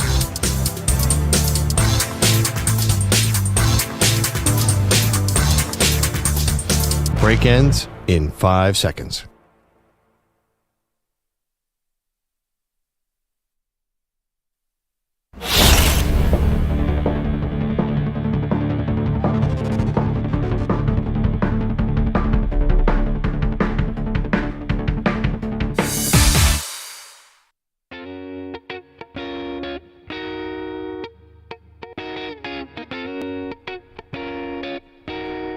Welcome back, Maggie and Perloff Show. You know what? Yeah, I made a decision in the break. From now on, I only bring my kids to these sporting events. Hi, Manny's like one of your kids. Yeah, because everyone's making a big deal of leaving early at the Rangers game. I have a 4 a.m. wake-up call. So do you guys. What does that have to do with me? I didn't do anything. Yeah, EJ, you're fine. What about me? Bogusch, you always say no. Always. This was the second time, and I had a job last night. Also, you did say Manny was great because you can take him anywhere. I know. I'm gonna sneak Manny in. Manny now an honorary Perloff. Yeah, thank goodness. EJ, though, I would not take you to a hockey game, though, EJ, but you are a blast at a Knicks game because he can explain to you what all the sneaker deals are. He knows the contract. He's like, oh, yeah, so-and-so, the seventh player on the Grizzlies signed a deal with this Chinese company. And I'm like, yeah. EJ's a must-have at a basketball game. I'll give you that. Okay. Maggie, I'd love to take you, except you're banned. I know. Banned from the Garden. Well, when you point out some hypocrisies with ownership, all of a sudden they put you on a list. Yeah. I don't know this woman, by the way. But you were disappointed because the celebrities were not the same as when you go to Knicks games. So I'd heard that hockey games can draw big celebrities. Last night was not great. They had Lowe from the Hills, and I love that Maggie knew who that was. I do know who that is. Yeah, but me too. She's not top billing. Who is that? She's third. Kristen Cavallari is 1 and 2. Who's the other woman? No, there was a co-star. Heidi Montag. Yeah. Was another famous one. And Adriana. Yes. Audrina, whatever her name was. No, but we haven't said the main character. We're missing Kristen one. Cavallari. No, there's another one. LC, Lauren Conrad. Yes. Lauren Conrad, yeah. Are these the California? Yes. Are these the original California? Yeah, take the 405. Yeah. Yeah, The Hills was pretty funny. That was college for me, The Hills. Did you watch the OC? Yeah, definitely. Similar. That was like the fictional version of The Hills. Yeah. This is like millennials, like right up the alley. This is right in my wheelhouse. But she was at the top of the power rankings last night in celebs? Pretty much. Manny said the people from Train were there. Yeah, the band Train was there, all 3 members. I can't tell you what those dudes' names are, but Train was there. The lead guy's name is Pat something, I think. Sure, okay. Pat Boyle? Nope. That'd be like those hidden. We're talking about. We once had dinner unknowingly with a really famous blues musician that none of us knew. If Pat Boyle somehow was secretly in Train and he's just been working here for the last 5 years, and no one ever asked him, like, "Oh, what'd you do before?" It's like that guy. It's funny. He does know all the words of that song. Wait, you weren't Aaron Rodgers' backup quarterback at the Packers and Jets? Tim Boyle. Oh, different. Could have told me dude's name was Justin. I would have believed you. Yeah, I don't have much on Train. Sorry, guys. Let's go to Kevin's in Oregon. What's up, Kevin? Good morning. Back in the early 90s, I was part owner of a group of 4 of us. We had season tickets to the Portland Trailblazers, Clyde Drexler team. And, some of the games, I had tickets for 10 games. I always get some tickets that were to kind of crummy games. So at halftime, I would go up to the 300 section and find some kid and his mom or dad and escort him down to our seats, which were about 8 rows up behind Trailblazers bench so they could watch the second half of the game. And I was wondering if Perloff was a nice enough guy to go find some poor kid, give him a ticket at the end of the second period. Yeah, his name was Manny. No, the tickets are set up. You can't do anything like that. You have to get through not transferable. I think you have like 3 levels of security. They figure out exactly who you are from the second you walk in. It is quite organized. You can't sneak anyone down. They have your social security number and everything. I see why they would do that with you, Perloff. I mean, you're famous, so they probably, as soon as you walked in, they were all over it. Mm-hmm. No, these seats were so... Actually, Kevin, but in reality, these seats are like so special that they don't let you screw around, because otherwise you might rotate in people. You can't do any funny business. And you have to be on your best behavior, too. I was a little worried about Manny. Right. I was a little bit, when 3 minutes in, I'm like, oh, okay, it's fun to be at a hockey game. He's banging the glass, screaming Russian curse words, as far as I know. Maybe they were Spanish. Spanish, Russian. A little bit of both. Very similar to the ear. Honestly, legit hockey fan. Did not know. I knew you liked hockey, but he fit right in with all those crazy rabid Rangers fans. Manny, good for you. And if you're not banging on the glass when you're sitting next to the glass, why you're wasting the ticket? Well, I'm not a Rangers fan. There were a lot of Capitals fans there. Yeah, there were a lot of Ovechkin jerseys. Not everybody is cheering the same way. I'm sitting ice level at Madison Square Garden. I'm gonna bang that glass. Manny's got a drink in one hand, banging the glass on the other. I literally just had Zach Gelb sent me a video of me just being in the background. There I am, banging the glass with my double jack in my hand. Awesome. Send that over. We need it for our social media. That's another guy who took a big L last night. Yeah. Zach? Yeah, it is. Zach Gelb, Infinity Sports Radio Network, afternoon host. Invited him, huge Rangers fan. Can I say what he was doing? What was he doing? Oh, we got to know. He may or may not have had a date. Oh. I'm sorry, Zach, if I wasn't supposed to say that. Lady? Zach, I will buy you lunch if I wasn't supposed to say that. Ew! And he's listening, so you'll find out about 3 seconds. Well, his dad, Bob, works here, so we could all tell Bob. We could have Zach's business all over this office. Right before the game, he texted me. He said, I'm having really bad FOMO. At least send me the seats and tell me they're not that great. I sent him the seat. The goalie is 4 inches from me. Is 4 inches from where I'm sitting. He's backed up. The night before, Zach sat behind the Nick bench, so he could have had back-to-back. Yeah, no, 3 nights in a row, actually, would have been. And he was at the Rangers before that. Oof. Yeah, he was not feeling it. Man, he's got to marry this chick now. I was going to say, now I want to know how the date ended, because either he's going to be like, no, I'm good. Or he's going to be like, oh, that was a miss. He's like, oh, no, there was He also lost 81-58. Yeah. And is buying somebody else breakfast this morning. That goal because of Benishad. Maybe he lost in overtime like the Rangers. Maybe. Now he should be very mad at you. Meanwhile, headlines. Oh, yeah. And here we go. Everybody sit back. Earmuffs, clear the room of youngsters. If you think Pac-Man Jones is smart for cheating any and all NFL drug tests, get a hold of Eagles GM Howie Roseman explaining the difference between winning your first and second Super Bowl. It's almost like the first time you have sex. You're so glad you had sex. It's not even the quality of it. The second time, That's actually great. The second time, it's like, wow, I could actually have fun and enjoy this. Manny, your thoughts? Oh my God. That's AI. That is not true. That's not true. That is Howie Roseman. That is artificial intelligence. On Todd McShay's show /podcast. I saw the video, so it's definitely real. Yeah. And the funny thing is, Howie Roseman probably is still waiting. No, I probably did both things right around the same time. What was it, 2017 season? They won the Super Bowl. That probably could have been that night. That night. Some lucky lady in Minnesota. That might be the most incredible soundbite I've ever heard. Yeah, this is why I choose abstinence. Sure. Abstinence chooses you. Oh, damn. Man, is Howie Roseman like still think this is the parade or something? Remember he had that gash on his forehead from the parade? Someone threw Just got a hit beer by at him, like to him, and he missed, and then it hit him in the head. Wow. He couldn't have thought of any other analogy. I mean, he's right. I was going to say, it's very illogical thought when you break it down. Right. That experience rings true with me. I don't know. I don't want to speak to you guys. I agree. I mean, it wasn't the most enjoyable 38 seconds of my life, as I recall. How do you think she felt? I can guarantee it was not her most enjoyable 38 seconds. That's it. But those 55 seconds, 2 days later. That was like a wild card loss for her.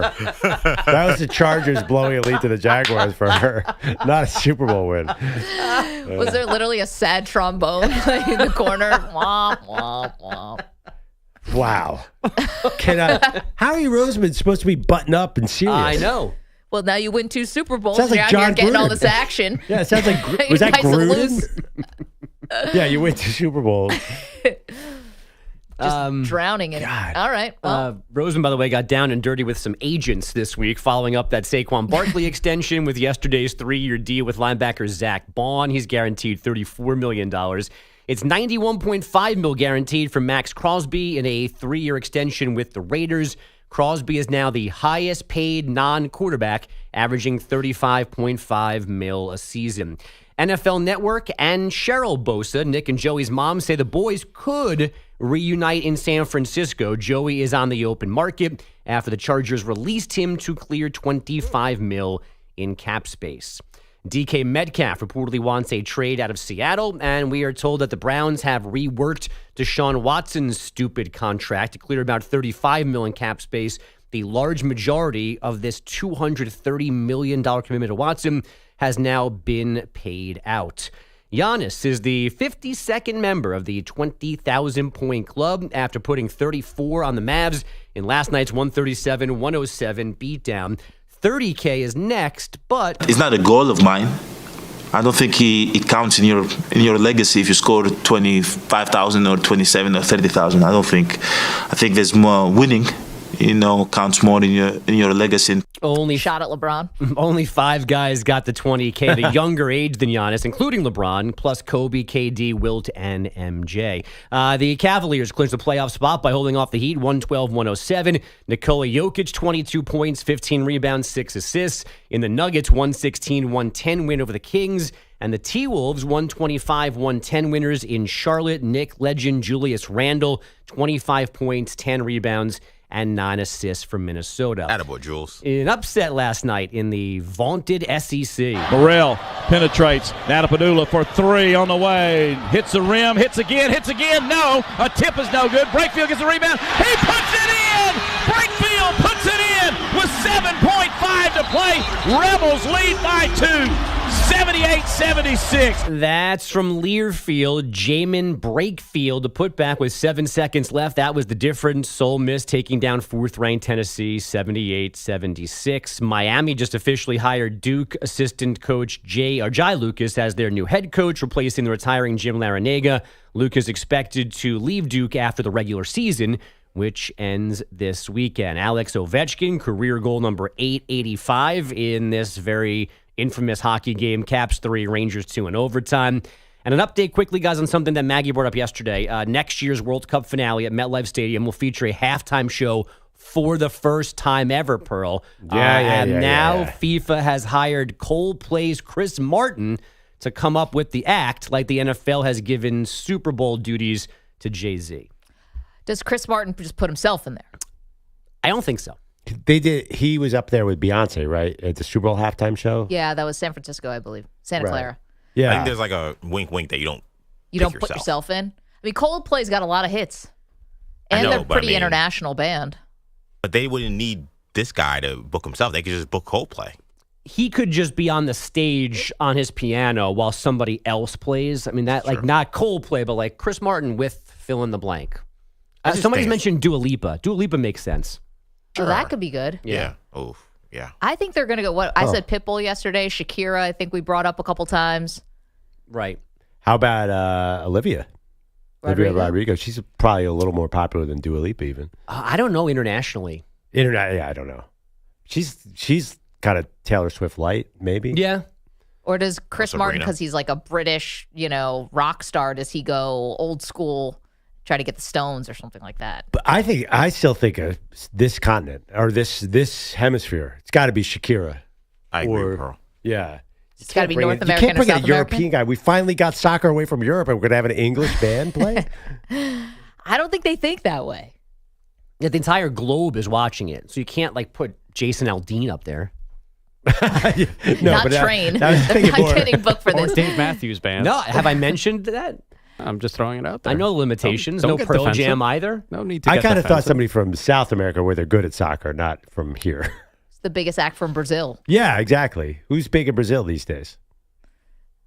Bad Bunny. The Eagles, they won a game there. Who's saying girl from Ipanema? Chargers, they're playing there next year. By the way, this is some pretty good video here. This is definitely Manny on the internet banging on the glass when Mika Zibanejad got blindsided a little bit. And Manny's standing up for his dude. Tom Wilson. That right before the dirtbag. fight? Yeah, before one of the fights, yep.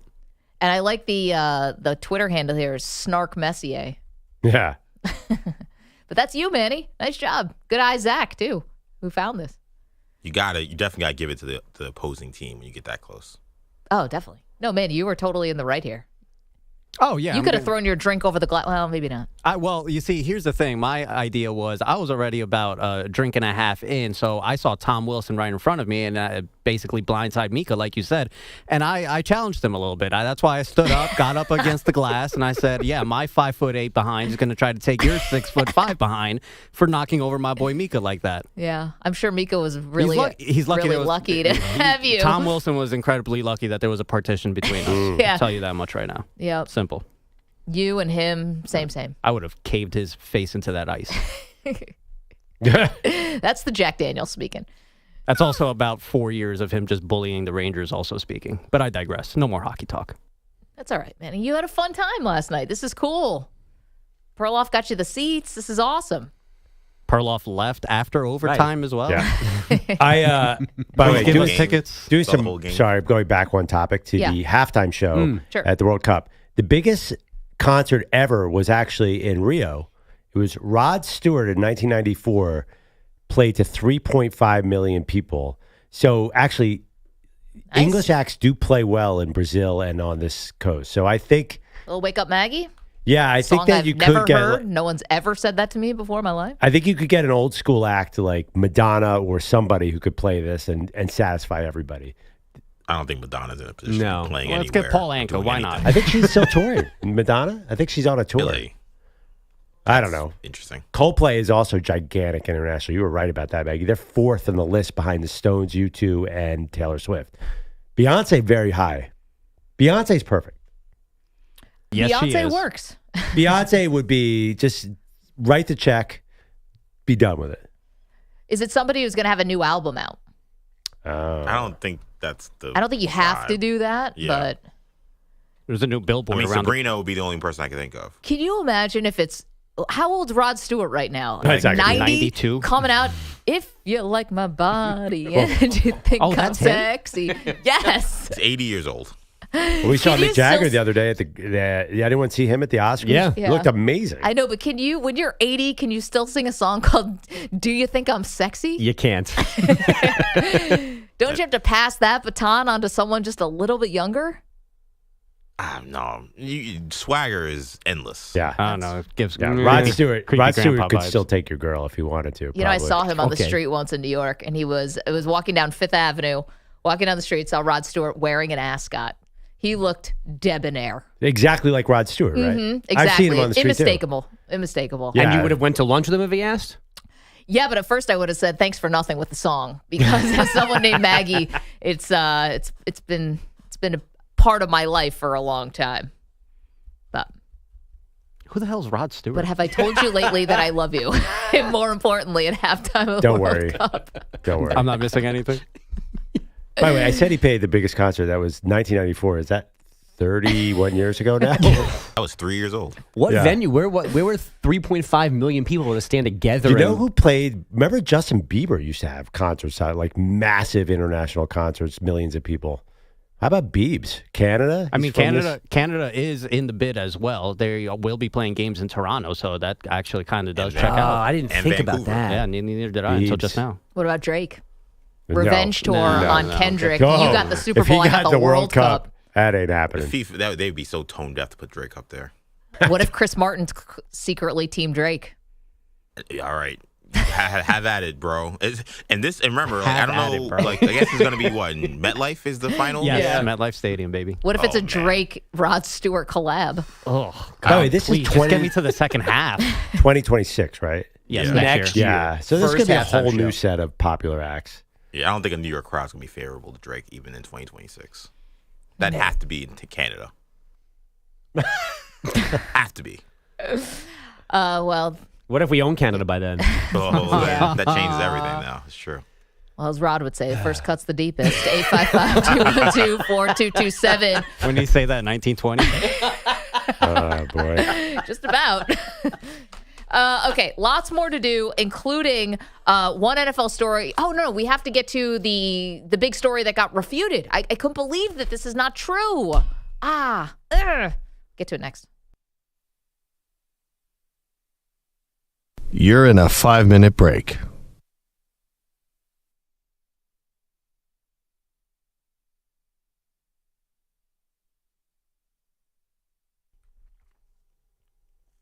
I guess we don't sort of tag team these. We just Tight. Perloff said, yeah, but my TV's on tonight. Perloff left Maddie stranded all alone. Took the last train, didn't even check his phone. Rangers in a shootout, Manny lost his ride, but Perloff was home, TV remote at his side.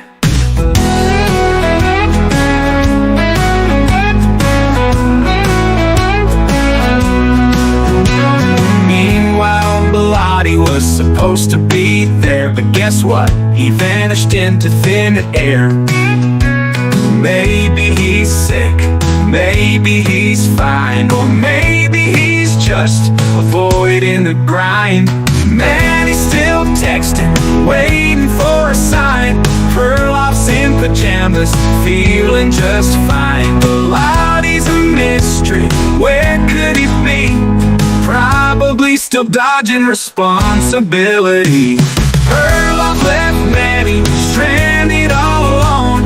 Took the last train, didn't even check his phone. Rangers in a shootout, Manny lost his ride, but Perloff was home, TV remote at his side.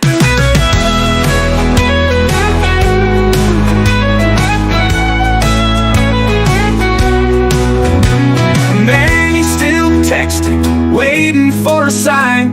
Perloff's in pajamas, feeling just fine. Bilotti's a mystery, where could he be?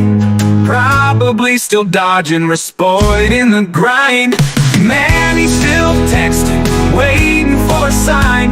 Perloff's in pajamas, feeling just fine. Bilotti's a mystery, where could he be? Probably still dodging responsibility. Then he walked home, cursing his fate. Perloff's on the couch, feeling just great. Bilotti's MIA, lost in the void. One more shift that he skillfully avoided. Bilotti's a ghost, Perloff's on the couch. Man, he's at Penn Station, trying not to slouch.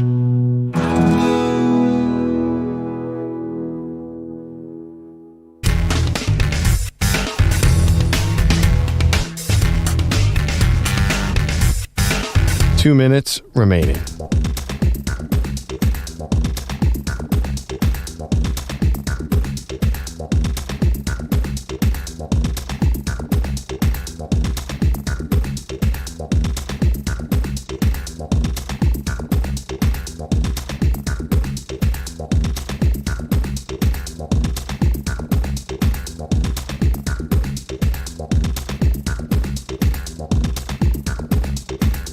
One minute, 30 seconds remaining.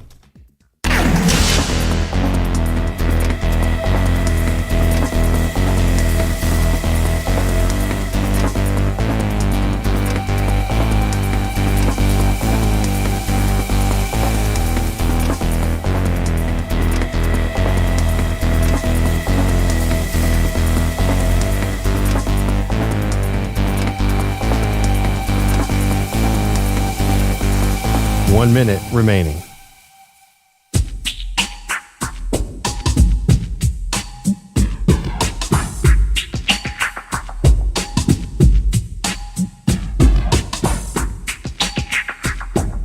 45 seconds remaining.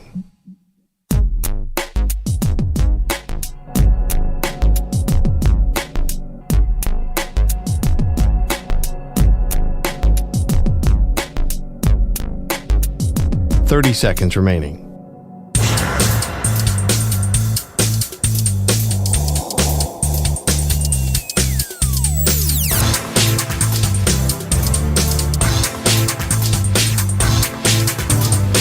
Seconds.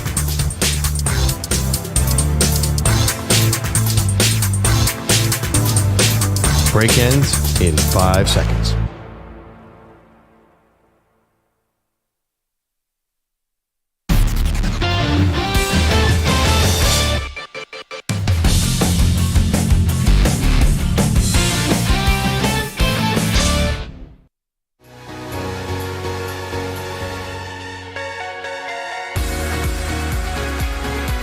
Coldplay for you. Found out Chris Martin from Coldplay is going to be responsible for booking the halftime show at the FIFA World Cup final. They've never had a halftime show, Pearl. In the chat, Drunkle Sam said Bruno Mars could be a good one. Yes. That's smart. I'm looking at this. There are 3 performers who performed 2 Super Bowl halftime shows. Bruno Mars is one of them, Beyonce's the other, and Stevie Wonder. So they know how to do these big acts. Yeah, that's going to be fun. Meanwhile, we got to update you on a story that I'm just like, I'm so disappointed, I guess is the word, to find out that the story may not have been true. Dwayne Wade was telling this really kind of epic tale, Pearl, of when he realized that things were going south between LeBron James and Pat Riley and the Heat. And it wasn't what you may have thought. It wasn't about playing time or basketball philosophy or anything. It was about somebody having the audacity to take away LeBron James's post-game cookies. And this one day, he was like, hey, where my cookies at? And they had to come up there and whisper in his ear and tell him there were no more cookies on the plane. Yeah. That was set back away from the game. He pushed that cars back. He sat there quiet, doing his head like this. I was looking, I'm like, he ain't play cards no more. He sat there like this. And Smack, you gotta know, if this car game gets shut down, serious. Oh yeah, I know. Yeah, no, Wade and said it was basically a larger metaphor that they were being too controlling. You know, it's like you take away LeBron James's cookies. Yeah. He's a grown man. He's a champion at this point. Had been with the Heat for 4 years. You got to trust that he can handle, a couple desserts. Meanwhile, Dan Le Batard, Zion. Dan Le Batard, who has a really strong connection with Pat Riley and the Heat, massive radio show, now podcast out of Miami, says it's possible the story's not true. One side has been told. The other side, from every crevice of the organization, is denying that story is true. You choose your truth. I'm giving you both truths. The Miami Heat believe that in this one instance, Dwayne Wade appears to be lying. What? He's lying? How is he lying? Oh, so it did happen, but it wasn't cookies? It was ice cream. Ooh. He did say he loves his cookies and ice cream. It was ice cream. It was not cookies. Pat wasn't the coach. He didn't travel, doesn't know what the food is on the flight. It was the nutritionist, not Pat. And this one. It's not great leadership. Everyone knows, this is what I was told. Everyone knows that Pat would have eaten those cookies himself because of how much he loves chocolate chip cookies. So the story just has no truth to it. I don't know about this one. Feel like the nutritionist is getting thrown onto the bus here. I do not believe that Pat Riley, Perloff, just because he's not traveling with the team, is not hyper aware of what everybody's eating. I think he's that insane. You and EJ have this infinite ability to believe random crap you hear in NBA podcasts. This guy. Do you realize that 85% of what you hear in any former player talking on a podcast is made up or misremembered? This crap is crap. You think Dwayne Wade was lying here? I think he was exaggerating for effect. Yes, I do think he was lying. I think he probably remembered a quarter of the story, and it's like, well, I'll tell it this way. It's more entertaining. I think there is a much larger gray area of why LeBron left Miami for Cleveland than cookies or ice cream. Yes, I do believe that. This is the only thing that makes sense to me. They were on a roll. I mean, they had won 2 out of 4 championships. They had been to the finals every year. why he would want to leave just doesn't compute. If it's not about the cookies or the ice cream, there's no other logical explanation. Of course there was. Miami was on the way down, and he saw a possibility to win a title in Cleveland. He's a basketball genius. Of course it wasn't about cookies. It was like he were getting old, and the Cavs were sitting there young, ready. He got a great headline out of it, and he won a title. Of course there was that's my point. There was 1,000 reasons. There's never just cookies. It's never cookies. It's never ice cream. There's always more. And of course, Dwayne Wade's making up stories. Guy's an entertainer, Maggie. You know that. Thank you, EJ Stewart. Thank you to Manny Rodriguez, Manny Pucks. Thank you to Andrew Bogusch, Andrew Kaplan, Guido's Coffee Drinkers. You guys are fantastic. We'll see you tomorrow. Finish out the week strong.